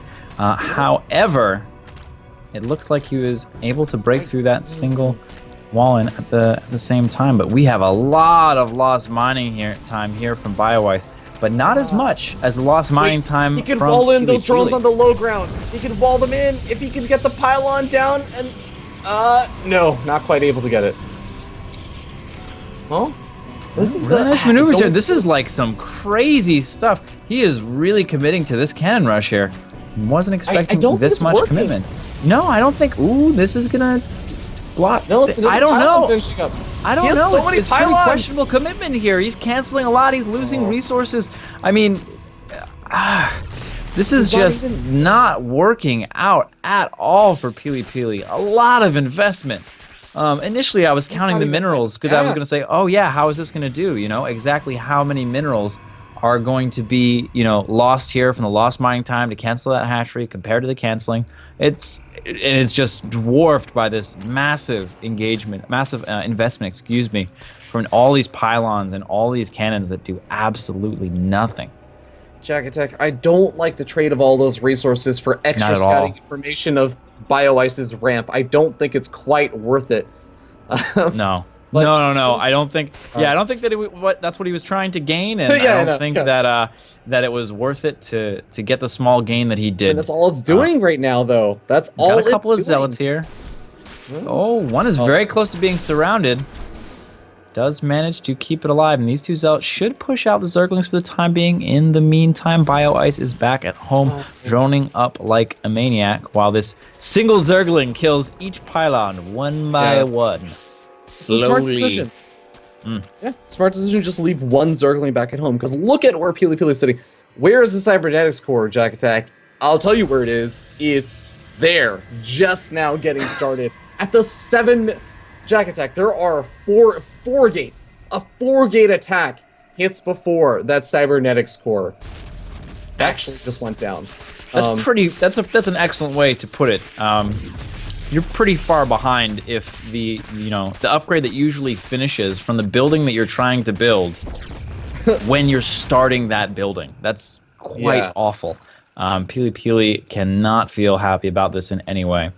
It was a really cute move, and it could have worked out pretty well, but BioIce had that instant, super fast reaction time, did exactly what needs to be done at exactly the right time, and as a result is totally fine. But you got these four zealots moving across the map here. Yeah, Maybe. I can't help feel that Peely Peely, it's like he was saying that kind of lack of confidence after how his recent PVZs have been going. I mean, losing to Scarlet, losing to Kane, losing to like all of these Zerg players in recent important matches. And maybe that's, especially losing to Moose Skills recently, he might just be thinking, well, I just gotta do something. I gotta cheese Very him out. cost-effective engagement over here for Peely Peely as long as he doesn't get surrounded. A lot of Zerglings are going to die, but I don't know if it's going to be enough. 4 zealots are going to go down here, and BioIce has a third base. Yeah, Peely Peely, he did a nice job, because you have to consider that a lot of those Zerglings, I mean, they could have been used to try and deny that natural expansion before the Wallen was complete, but the Wallen is now getting finished up. So he's bought himself time with those Zealots, but The it is price a is hefty very investment. expensive. Yeah, it's a hefty investment. 4 Zealots, that's a Nexus. That is quite literally a third expansion. Ooh, nice little bit of harass here from the Yeah. He's actually going to get 1 drone kill at least. Maybe even 2. Looks like no. Gonna focus fire down and does manage to snag that. Nice kind of win over there. A little bit of a mistake though. If he had kept attacking that queen, the other queen wouldn't have been able to help in time, and the queen would have died. Mothership core and queen battles go to the unit that fires first, and in that case, it was indeed Peely Peely, as he was directly on top of the queen as it spawned. Yeah. Well, we're going to see a Spire popping out for BioIce. He's definitely shown that he enjoys his Spire play. Oh, And- we got a scout coming in from BioIce. He's going to scout everything that's going on here. He knows exactly what he's dealing with. Great advantage for BioIce and information here. okay, so he sees everything that's going on, and he's going to be able to produce a lot of roaches. That's obviously what he wants to do. But at the same time, he's invested into the Spire. Does he make any mutals over here? I guess I personally would not like it if he made a lot of this. I feel like just make roaches right now. This is the attack. Oh, yeah. Just focus on holding off. Absolutely. I don't think he makes any mutalisks at all. He has that Spire in case he needs to switch. It's nice for his flexibility. Absolutely no need to do that. He's going to be getting actually his upgrade for the roaches, that roach speed, going to help out a lot. Ooh, some nice force fields to start off. Carves off a couple of units here. Is he going to lose? Oh, man. He's got a lot of sentries here, but not a lot of units that can get any damage done. And this one sentry gets picked off pretty early on. He needs more stalkers in this force if he's going to be able to deal the necessary damage to win this fight. Yeah, Pili-Pili's force fields have been super on point, though, I've got to say. I've really been liking them so far, and they're allowing him to take actually pretty good engagements over here. The Pylon is very low on health right now. BioIce may even just try and focus fire it down, but no, he's going to be retreating back, and Pili-Pili has done quite a bit of army damage to BioIce. BioIce needs some time to recuperate and regroup. Yep, that speed on the roaches is going to be quite helpful, but the main thing we're looking at here is the energy of the sentries, which is very low. He's running out of force fields. Engaging this open area made him use a lot of force fields that were less effective than they would be in a choke. This is going to be a little bit difficult. BioIce being patient, biding his time, pulling back when is necessary, but this is going to allow Pili-Pili to get into a really nice position over here on this ramp. Potentially do some major damage to this third base. Only has that one force field, and he's used it. The roaches are all on top of his army. Time Warp goes down. The Mothership Core actually getting focus fire down by the Queen. The Queen very low on health, though. He could try and focus fire that down in response. He can absolutely kill that Queen with the Mothership Core, but that natural, like, oh my god, my Mothership Core is getting low, I have to pull back. Oh no, and the roaches right on top of this army. This is absolutely brutal. Zealots in the back, not able to help out at all, and this might spend the end for Pili-Pili here. It's looking absolutely bleak. 14 more roaches on the way as BioIce moves forward, continuing to take out sentries. A Warpin from the north is not going to be able to be enough, and we have a GG. BioIce is victorious. BioIce, man, he's icing Pili-Pili, cutting him loose cutting him dry at the very beginning of that aggression, and doing a great job with it. Pili-Pili, I gotta say, Jack, I liked it better when he was playing the macro builds. I liked it, but I mean, if you're gonna go for that aggression, the cannon rush stuff, it's cute, but he was very committed to it. He was ridiculous amounts of committed to it. Yeah, and something that we talked about before, like how much experience does he have cannon rushing like that? Or is that something that he did kind of on a whim? Or is that his planned reaction to a proxy hatch? I feel like it's something he has experience with. Pili-Pili is the kind of player who has experimented with a lot of that kind of early aggression through either cannons or gateway aggression, etc. But yeah, it was a very, very interesting response. He just planted down like I think about it, one of the things that kind of threw me off was how many pylons he had planted down. Because you looked at the end, he was trying to get cannons up, and he had like 5 pylons. And you just think like, well, maybe if you just replace like 2 of those pylons with a cannon, another cannon that could have gotten up. Because I think he had like cannons that were very close to getting up. And I don't know, it's just like the small things, those are very, very tricky things. Maybe if we had an analysis desk with Wiedemann's here, we could get the high-level analysis of high-level cannon rush analysis, exactly where you went wrong. I love talking to those specialty players like that, being able to get an insight into their minds. We might have to keep, you know, like a pro cannon rusher on retainer and just like bring them in only for cannon rush games. Like, oh, hey, about the cannon rush, tell us about it. Exactly. But we'll have to just rely on seeing what Pili-Pili has planned next, because I think that is going to be a really important thing to know. Does he decide to go for another cheese? He's lost his series versus Moose Skills today. He's lost a lot of important PVZs, and he's again said he's not feeling super comfortable in it. How does Pili-Pili react when he only has 1 game left to decide whether or not he can actually move on? We're going to find out on Expedition Lost.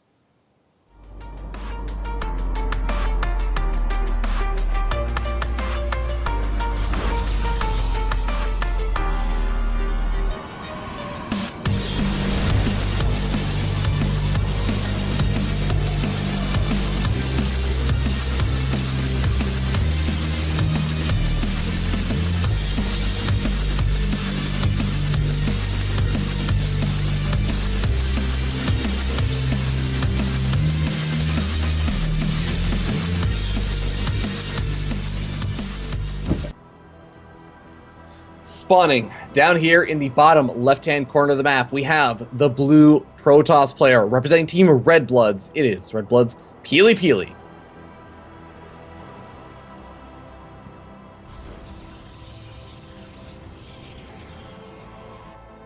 And in the northeastern area of the map, the greatest area of the map of all that you could ever be in, it is Team Ascension's Pink Protoss, Zerg, BioIce.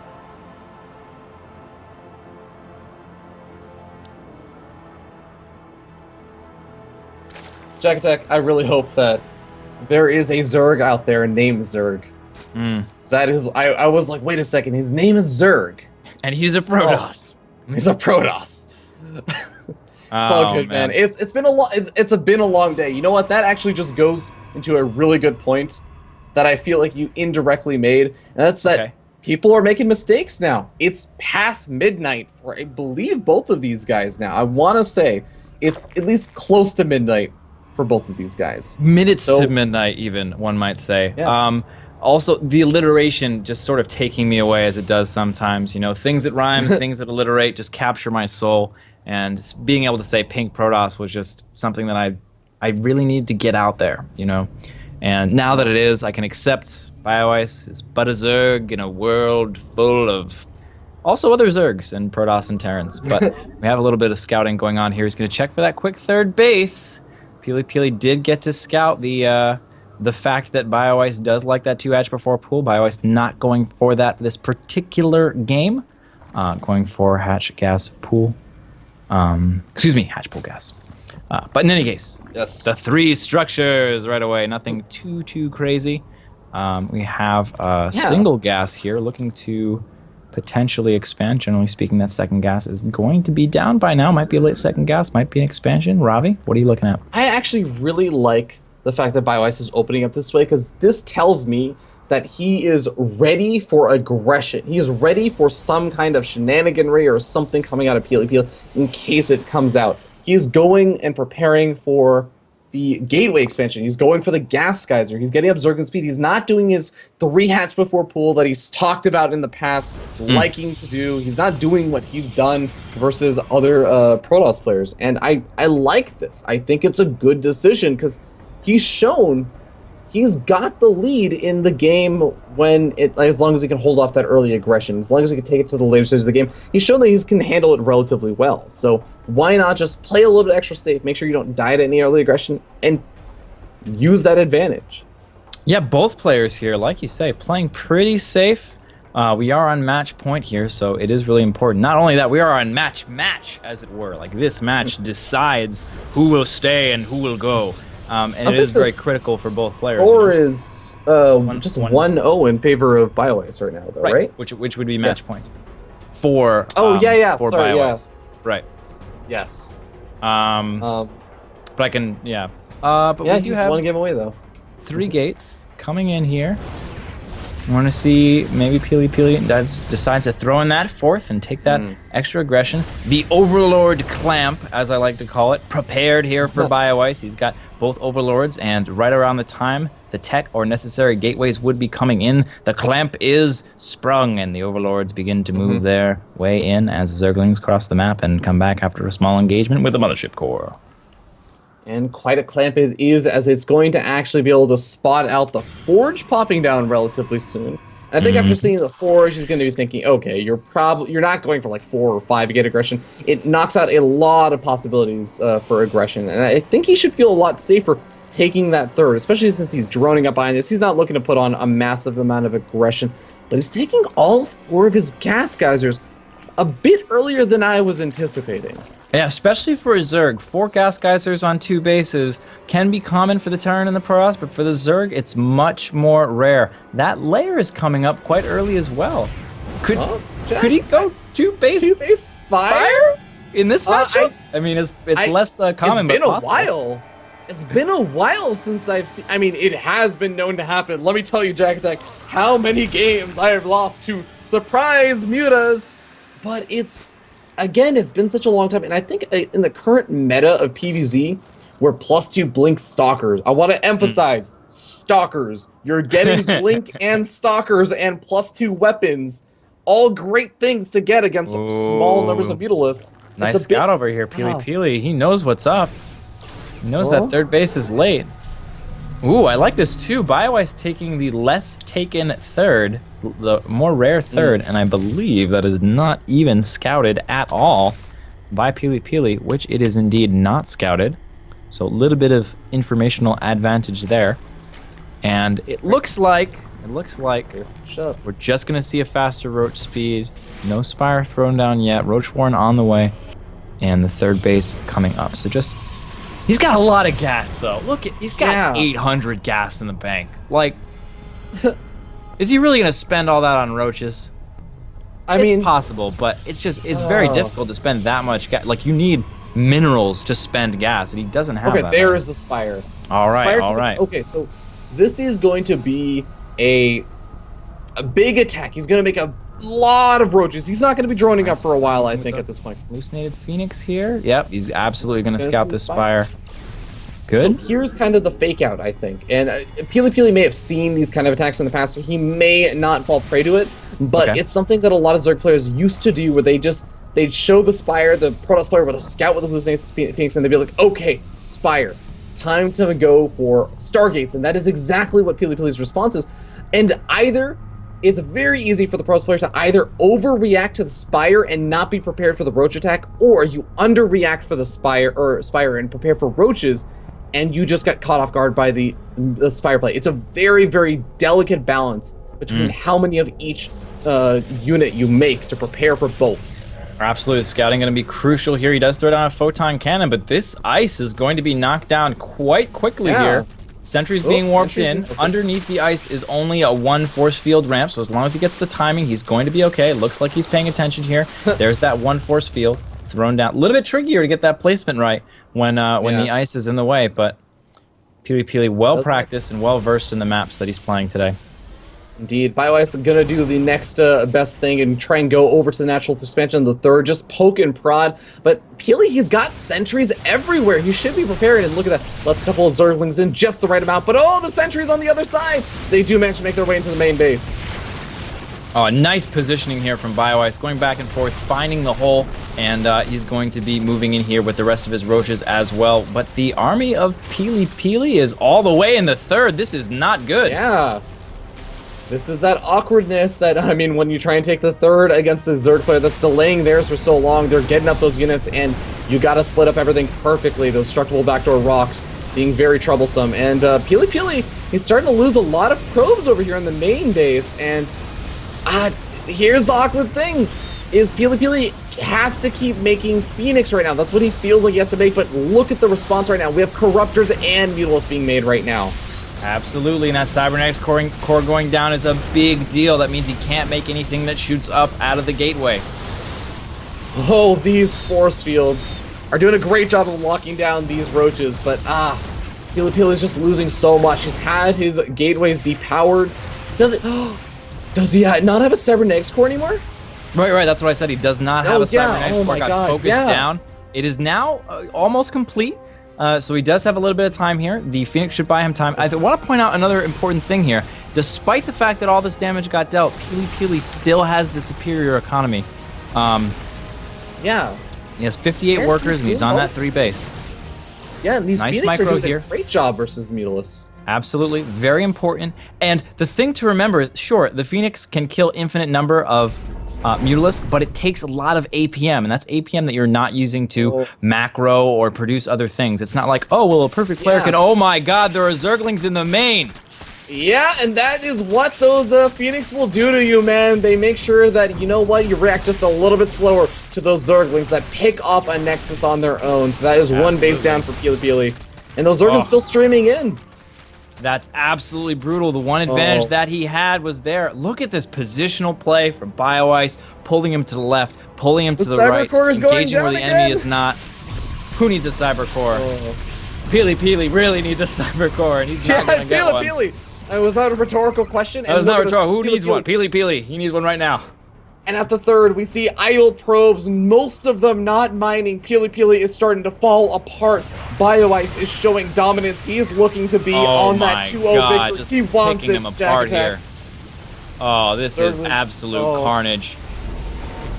Beetle's focus firing down the photon cannon. There's still a Nexus cannon going down right now, but even though BioIce is being forced out, Peely, he's fallen behind. This is a big moment here. All the corruptors are gone. He should be able to carve off some Mutalisks. Or BioIce lose the has to be Phoenix. careful. Either way. Doesn't want to lose too many units over here. He's using the Zerglings. He's been playing a counter-attack base style. He's been trying to just be as annoying as possible with these units. And look at this, he gets in. Absolutely brutal here. Trying to block him off. Tries to warp in some Zealots as well. Pulling and him just in barely every misses that direction one. here. Oh, Phoenix lifting up the Zerglings. Not something you see every day being the correct decision. But the third expansion is getting focus fire down. Yep, we're at 30 workers to 52. The economic state is brutal. And on top of that, behind all of this, upgrades, more units, and a fourth base from BioIce. This is absolutely a brutal position for Peely as he is fighting for his tournament life. Peely, former WCS challenger player, and now facing potential elimination in the group stages of this tournament. Peely, by many, was considered one of the big favorites to win the tournament, and now he's struggling. The Mutals are now back in his natural expansion and just wreaking absolute havoc. And Peely is not out of this game yet. No, it looks like he's potentially going for a base race scenario here. It's very unlikely he's going to be able to defend, and he has all of his units across the map. He does need to start running his probes around if he wants to make a base race out of this. Yeah, I think he's just trying to mine. Oh, he doesn't quite mine 400 minerals. Maybe you should leave a couple of probes. Oh, no. Can't make a Nexus. That is going to be a really difficult thing to deal with, but he's getting some. Okay, he is the one getting supply blocked. I was thinking if he could start taking out some of these overlords, he cuts off the production of BioIce. He definitely will. Very shortly, he'll be cutting off the production. All those overlords are absolutely going to fall. We have the probes off in the corner. Nothing built just yet. Actually, he's running out of buildings. He really needs to make something happen pretty soon. He's got to build something. He is running out of structures. Yeah, and I mean, with the probes, they're sitting over by a gas geyser, but it's not exactly a well-defended gas geyser. Oh, I like the fact that he's moving out with the really Phoenix. waiting to the last second. He runs him into the no! That might be it! Oh my god! Absolutely brutal. Such a brilliant idea. He hallucinates a bunch of Phoenix, but he sends them in the wrong order, and he engages. He looks away for just that 1 second, and such a brutal moment. He starts his assimilator. It still hasn't been scouted yet. He has a chance. If he can do a direct engagement with these stalkers and sentries, he might have a small chance to deal with this. He can't split up his forces, and even then, this is going to be really difficult. That is a lot of Mutalisk, and they are tearing through all of these units, despite the Guardian Shield, despite all of this game. He's not at anything of supply. He's at 39 supply, 37 supply, and it is dropping. 0 pylons on the map, 0 production available. In the meantime, BioIce still has a hatchery up, and the entire army of Peely being cleaned up. He's letting this all sink in as the game is just completely finishing up. I think we have our victor for the series, and that is going to be BioIce from Team Ascension, moving on from the group stage in the second place spot over Peely. And wow, Jack Attack, man, I gotta say, like, a lot of people were just saying it's clear cut, it's going to be Peely and Moose Skills moving on from Group B, but BioIce, he is showing us all. And BioIce, dude, how are you feeling after that victory, man? How are you feeling after that victory? Really happy, actually. I can imagine, man. Like the 2-0. Okay, I know you were talking about being confident and stuff with the 2-0. You thought it was going to be no problem, but really, that was a well-executed series. You were unfazed by the cannon aggression in game number 1, and game number 2 you just showed real dominance.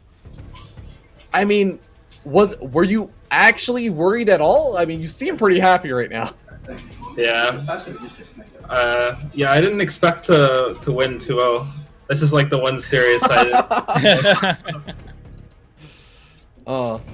It shows a little bit of mortality, I should say, but in the same time, still the 2-0. Tell us a little Fantastic. bit about that last game, if you don't mind. With the all that gas banked up, were you waiting for some kind of a reaction to go into the mutas, or the mutas sort of always the plan to go by? I really wanted to go into Midas, but yeah, I was waiting to make sure he didn't have like too many Phoenixes or something. But I got up his ramp into his main, he missed the force field, and that was what won me the game basically. Sometimes it comes down to that single moment, and it works out for you. But dude, next day, tomorrow, you're gonna be playing in the semifinals versus Moose Skills. Now, you've already kind of said that you feel very confident in your ZVZ. How are you feeling about that series coming up? I think it'll be really easy. I don't know. I kind of threw the series I played against Moose Skills. Like I won game 1, and game 2 I was so far ahead, and then I just I didn't make more speed banes, so I got run over. But I also totally just lied, and I don't know why I said Moose Skills. You're going to be playing versus EJK, the winner of Group A. I was gonna say, Yeah. you know, that's a really interesting tournament format. That's Everyone really had the bracket the whole time and just mix up after the Yeah. groups. I was gonna make a comment on it, but I guess I'm not going to anymore. Oh, so yeah, how you feeling versus EJK, the ZVT you're going to be playing? I'm feeling pretty good about CVT right now. I think it's my best matchup, so I'm looking forward to it. Awesome, man. Well, I'm glad we could get you a Zerg versus Terran to play then. Obviously, your group didn't quite work out for that, but do you have any final shout-outs, man? Congratulations again on advancing out of Group B. Yeah, I just want to shout out my team TASC, and yeah. All right, nice and short. I like it. Guys, go check out BioIce over on Twitter at BioIceSC2 and his team, Team Ascension. Really, really great team run by a very, very awesome manager. One of the managers I have a lot of respect for in the scene. But also, as long as you're over on BioIce's Twitter, there are some amazingly adorable Zergling plushies that you guys can win with a giveaway. All you got to do, I'm going to make this a very clear-cut decision for you right now, okay? Go to BioIce's Twitter since he just won that last series and is now moving on as the second place victor. Go follow him and follow myself and tweet at both of us saying that you want either BioIce to win, or you can, you can replace BioIce with another player you want to win. But that's all you got to do, and by doing that, you get entered into a raffle to win the Zergling plushie. Do it now, because you got like maybe 5 to 10 minutes to do it before I start doing that raffle. So now is your time. But BioIce, thank you so much. It's been an absolute pleasure to cast you today, and I'm going to actually let you head off for the night, because I know it's probably getting pretty late for you. I know you're probably feeling pretty tired after a long day. And, congratulations again, man. I'll see you tomorrow. Yep. Thanks. All right. So, Jack Attack. We did it, man. We did it. Absolutely, man. Awesome stuff.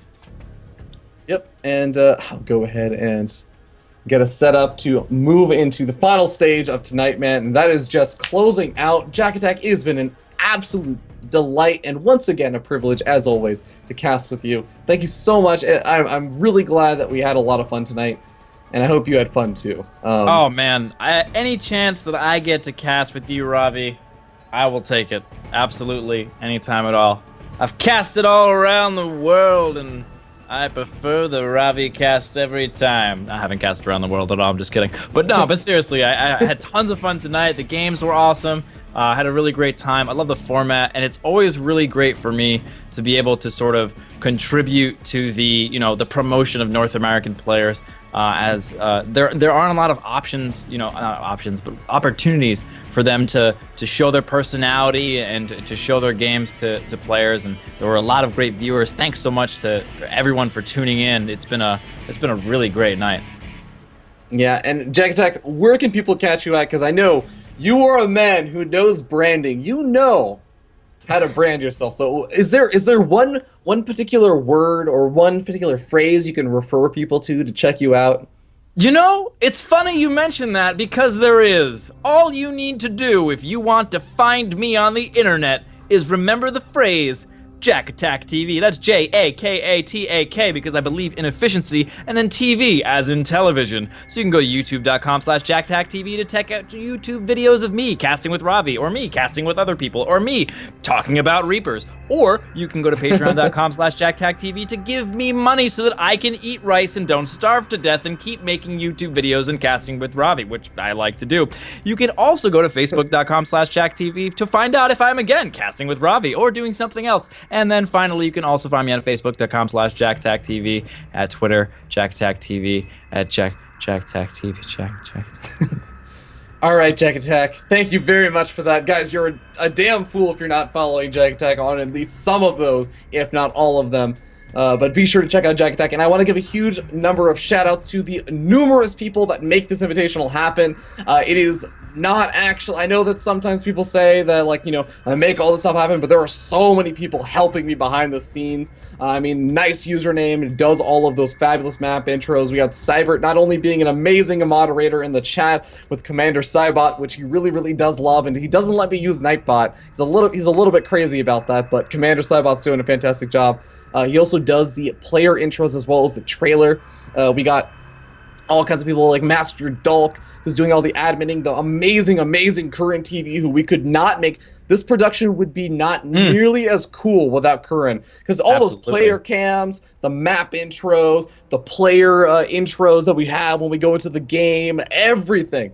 It's all dependent on Current TV being here. So give Current TV some love over on Twitter at Current TV.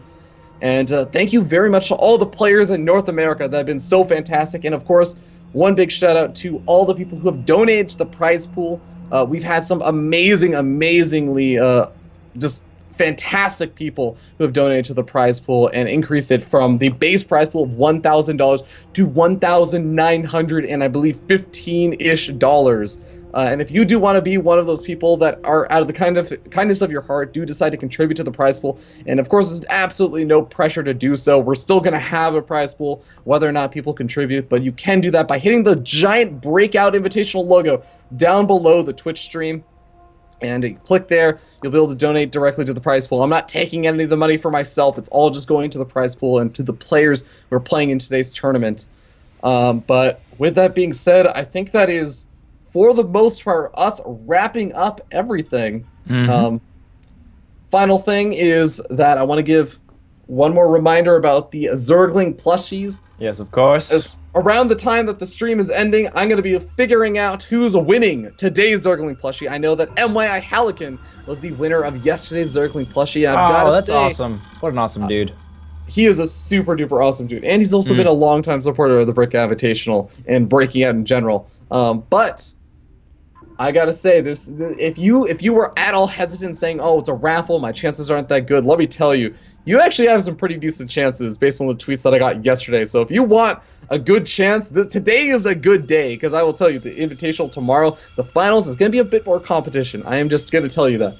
The finals always have a bit more competition for the Zergling plushies. So thank you all so much for tuning in. It has been an absolute pleasure to see you all, and I will hope to see you all for the finals, the semifinals, and the Legacy of the Void show matches in the opposite order that I just mentioned them. Tomorrow, starting at 12 p.m. Pacific, 3 p.m. Eastern, and every other time zone you're going to have to Google, because I am an American, and I only pay attention to American time zones. Have a wonderful night. America!